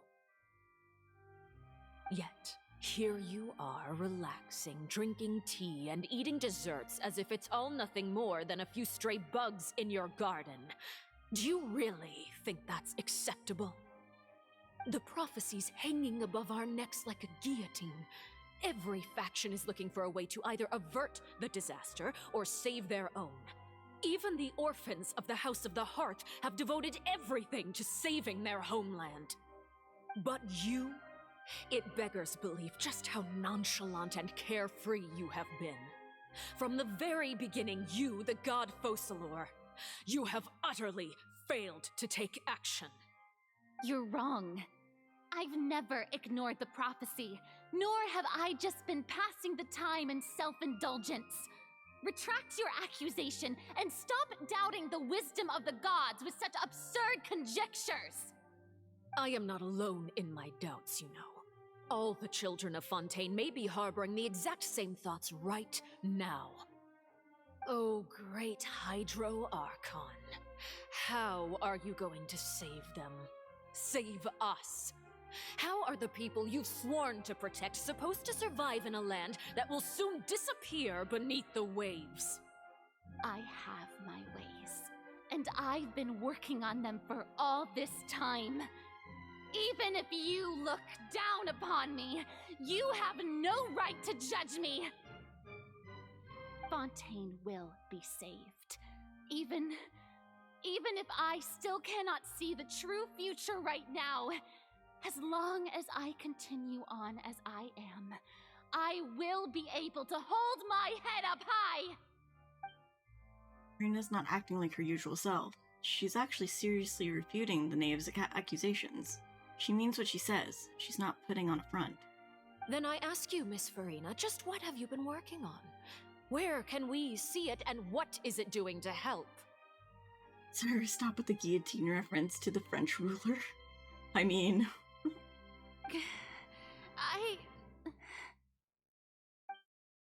So was that all a lie? Or can she really not tell us? She was so full of conviction and confidence just now, but now she's deflated like a popped balloon. My machinations are just like the prophecy itself. They will only reveal themselves at the fated time. It is just that beings like yourselves are unable to perceive them as of yet. I see. As a god, the proof of your labor always lies beyond prying mortal eyes. Allow me to be so bold as to ask another way. Would it be possible for you to tell us the parts of your plan that are not confidential? Such as your emergency response plan for the impending disaster? An emergency response plan? Oh, that look in your eyes. Have you not even prepared one of those? The emergency response plan is also strictly confidential. Then allow me to jog your memory. Miss Farina, what is the purpose of your Oratrice Mécanique d'Analyse Cardinal?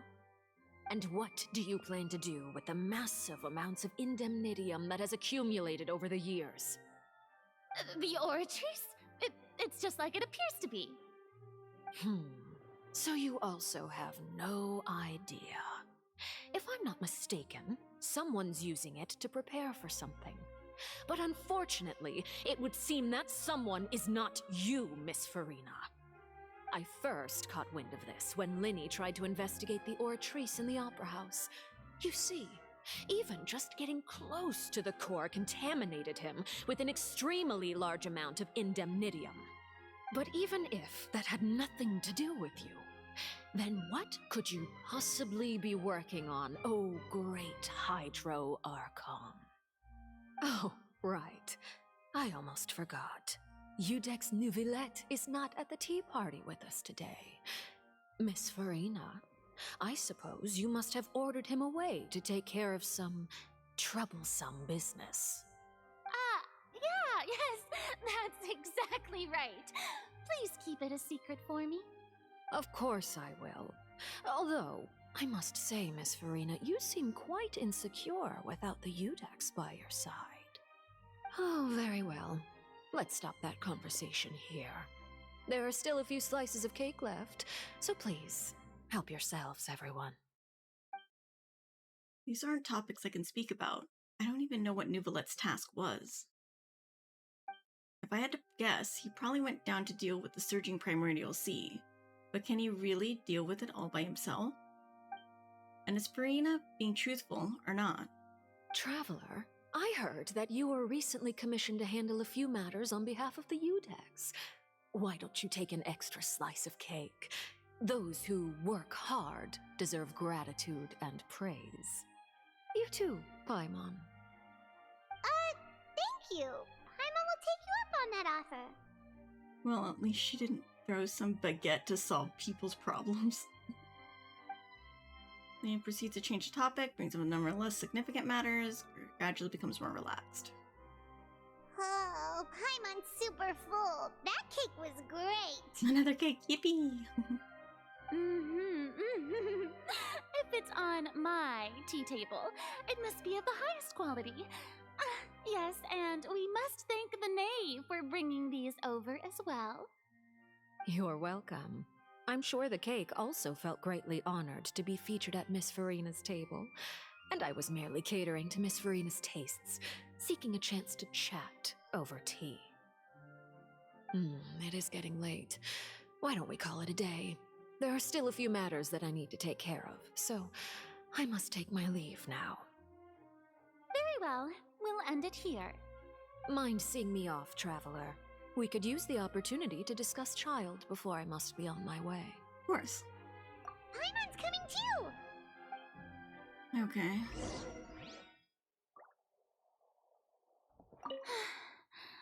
The tea party turned out to be even more difficult than I'd imagined. Why are you looking at me like that? Is something the matter? If there's nothing urgent, then I shall be retiring for now. Okay. Well, let's go. Alright, let's go out of the opera house.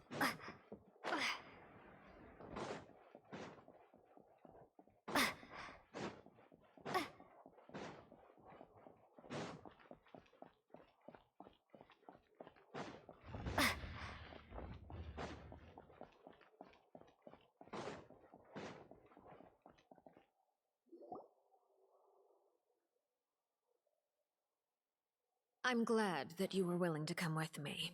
Of course, Child was just an excuse. I have no interest in your dealings with him. Of course not. That's what Paimon thought. What do you want to say? You lent your aid to the children of the House of the Hearth. As their father, I would like to express my gratitude. There's no need. I didn't think that's what you wanted to talk about. Was there nothing else you wanted to say? That was all. Formal topics should be discussed in formal settings, and informal topics in informal settings. I know you just returned from the fortress of Meripede. Relax. I have no intention of trying to get anything out of you. Linny, Lynette, and Fremine are still there, and I trust their judgment and abilities. They've all been working very hard and have always done all they can to fight back against anyone who tried to stop them, especially Linny. You mean Wriothesley. He's a tricky one to deal with. It's unfortunate that Linny's so eager to prove himself that he can't learn to rely on others, including me. By the way, and you can just consider this a bit of idle gossip, but what's your impression of Farina? You are outside of our disputes, and the freest person in all of Fontaine, able to move around most easily. Allow me to share my perspective with you. And that's everything that happened during the trial. Master Child was declared guilty and immediately transported to the Fortress of Meripede. Didn't he say he was coming here on vacation? Does he not feel an ounce of shame for all the trouble he has caused? Forget it. He did give us an opportunity. I will be meeting someone shortly. Do you require help with any preparations? No need. I will take care of it myself. I need to meet with Farina, the Hydro Archon. She is at the heart of Fontaine. But what's fascinating about her is that she often seems more like a celebrity than a working Archon. Oh?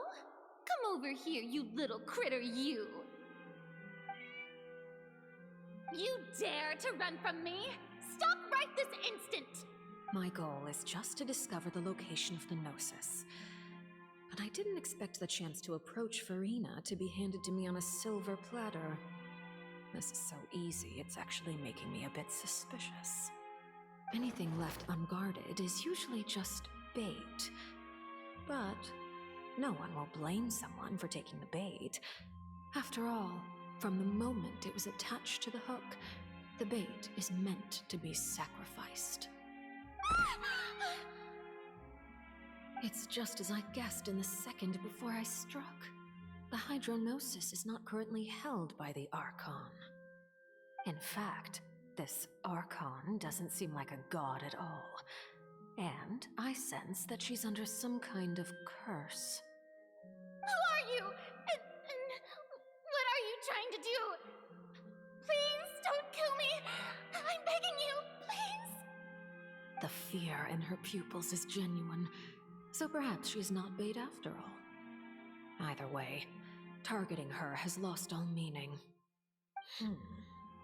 I left the scene with ease. Nobody came looking for me, and nobody could serve as a witness to my near assassination of Focalor.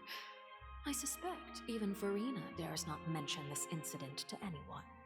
Not long after, my informants confirmed what I had guessed. After returning to her quarters, Farina quietly cried alone. She was so scared that she could not sleep that night, nor could she even bring herself to eat her cake. There's no doubt that there's something wrong with her. I began to entertain the possibility that she is not the true Hydro Archon. Perhaps Eudex Neuvillette is actually the genuine article. I have to find the Gnosis. If the Neuvillette hypothesis is correct, he is probably in possession of it. Alternatively, it might have been hidden in a place that's hard for ordinary people to access. Yes, Father. My dear children, please speak. News from the Fortress of Meripede. Master Child has gone missing. On top of that, the contacts and guards we bribed at the fortress have all gone quiet as well. Probably the handiwork of that Wriothesley. I'm afraid so. This is a good opportunity. The value of a Harbinger is much higher than most would imagine. We now have an excuse to exert diplomatic pressure on the Fontaine authorities. Set up a meeting for me. I would like to meet the Hydro Archon and Eudex Neuvillette. Oh, and I have an additional mission for you three. Yes, Father. Tartaglia's disappearance was not a part of my plan, but I can use it to make a breakthrough. With this as my excuse, I can ask for an official audience and continue my investigation of Farina and Eudex Neuvillette. The initiative belongs to the House of the Hearth. My wish to investigate the Fortress of Meripede will be a front. Lenny and his group will be responsible for the actual intelligence gathering.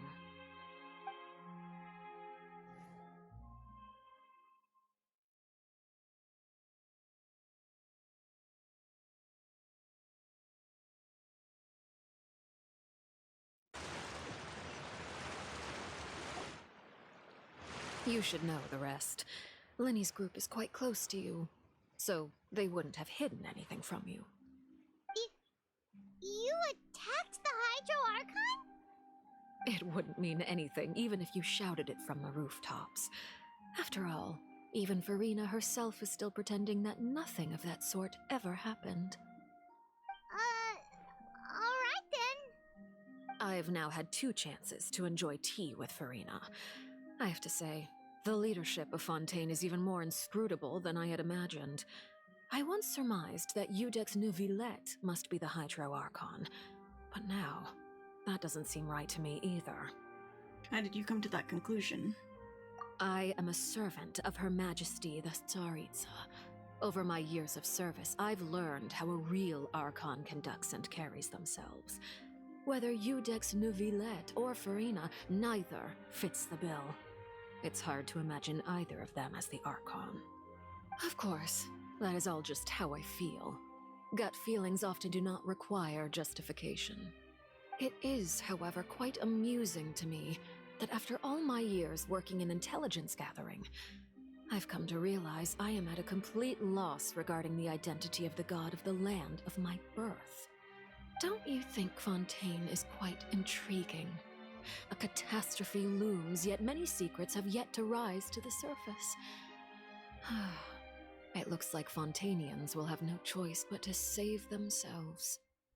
Ultimately, though, one must survive in order to do anything else. Should the need arise, I would be happy to cooperate with you. You don't need to commit to anything right now, of course. I have a feeling that the situation will continue to evolve, and as your name is often connected with noble deeds, I'm sure we will work together someday. Neuvillette? He certainly returned quickly. You must want to catch up with each other, so I'll leave you to him. Neuvillette, is it over? For now, yes. But this issue will prove quite thorny in the long term. I'm concerned that sooner or later the prophesized events will occur. Thank you for protecting Farina. Can you ask what happened down there? To put it simply, I used my power to force back the primordial sea and reseal the sluice gate. As for what happened on our side, you recount the happenings of the tea party to Neuvillette. So as expected, the knave has turned up the pressure on Farina. She's trying to feel her out, though I'm still unsure as to her motives. Can I ask you some questions? Permission granted. You have enough power to force to seal back the primordial sea. Does this mean that you have some deeper connection with the Hydro Archon? Whoa. It can't be that you're the real Hydro Archon, right? But that's just a speculation on our part, though. You can't tell us? Then that's okay. We can talk about something else. We won't try to force you. You guys in Fontaine are super strange.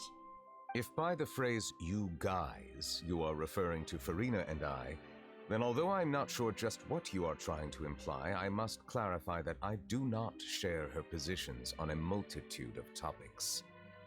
What did you sense in the fortress of Meropide? Did you manage to protect those that needed to be defended?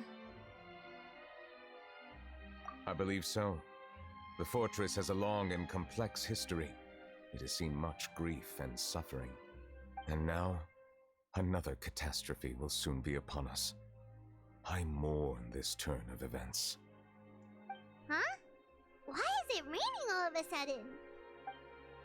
Clear sky suddenly filled with dark clouds. The rain became heavier, light rain soon growing to a downpour. And just moments before, Neuvillette has just mentioned his sense of grief. Thinking back to that legend and what Remine said, it said that the dragon of water once resided in Fontaine. Every time it weeps, the skies will cloud up and pour out rain. Wait, Neuvillette, you can't be. You may be closer to the truth than you think. That's what I thought. He's the dragon. Oh? And what are you thinking? He's the dragon, sovereign of water. The dragon of... what? Huh? Please do not be so surprised. Farina? Where's she going? Neuvillette! Neuvillette, are you listening? Ah, my apologies. We were just guessing randomly. We didn't guess right, did we? You're not actually the dragon sovereign of water, right? Well, if you don't want to confirm or deny... You guessed correctly.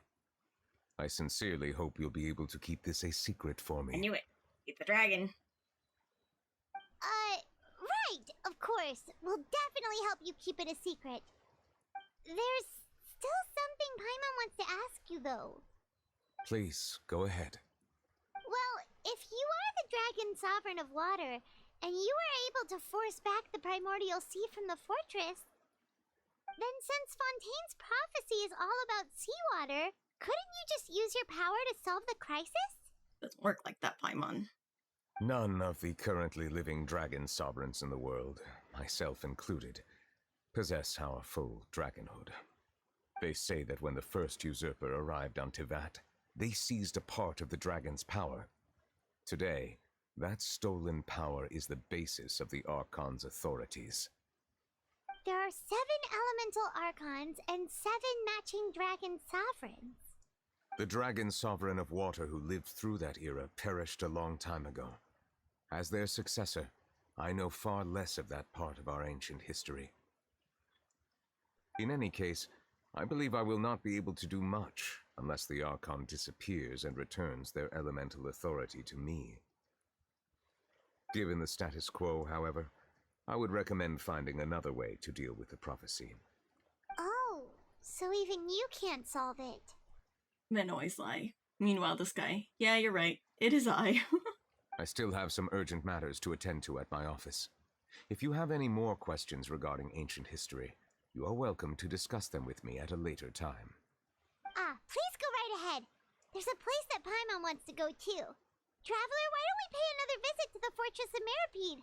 Paimon is a little worried. Sure. See you later, Nicolette. We'll see you another time. Take care. Please be the end of this part. Oh, it's not the end yet! What the fuck?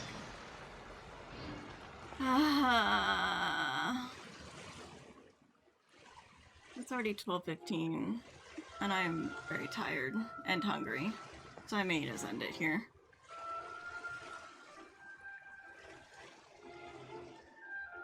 Let's see. Give me a second.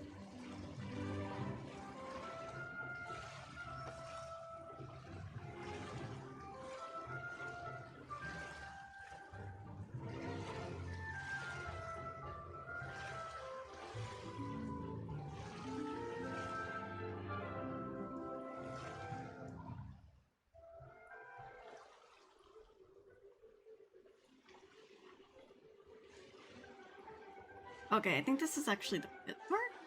I think? Wait. What are we on? A moment's respite. Okay, we're on the 5th. We can stop here. It just didn't say we're on the 5th part.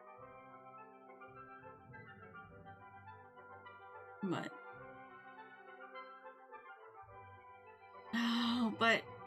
This one's actually short. If I talk to all 4 people, talk to Risley, and then I return to the dormitory to rest, that should be it. But there's a lot of talking, though. Okay. You know what? There's too much talking for me. That'll take me another 15-20 minutes to get through that. So we'll just end here. Oh, no. Don't close that.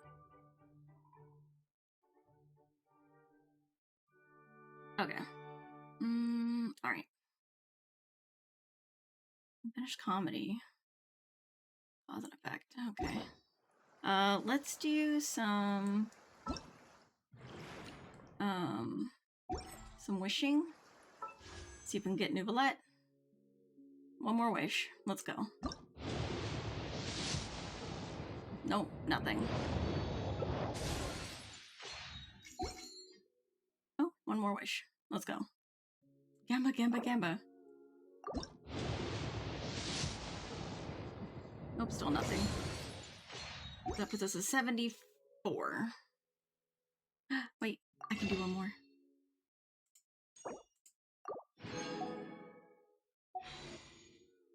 One more! Damn it. 75. Okay. That's all I got in me. We still have time, though. Let me,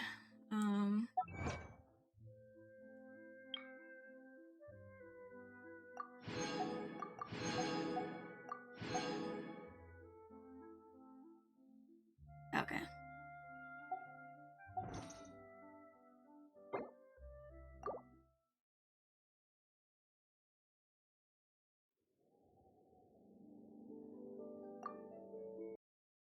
Okay. I am going to raid somebody who is also doing this quest that I just went through. They are still in the fortress of Maripede. And we're gonna raid them.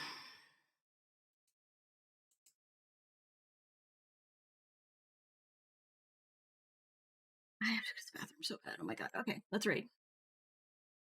I'll be back, I think, tomorrow night for a writing stream. It's on the schedule. But I will see you guys later. Here is the raid message if you're subbed. Here's the raid message if you're not subbed. Or you can use any emotes that you like. It's whatever. Emote to your heart's content. But I will see you guys on the flip side. Bye everybody. Bye-bye.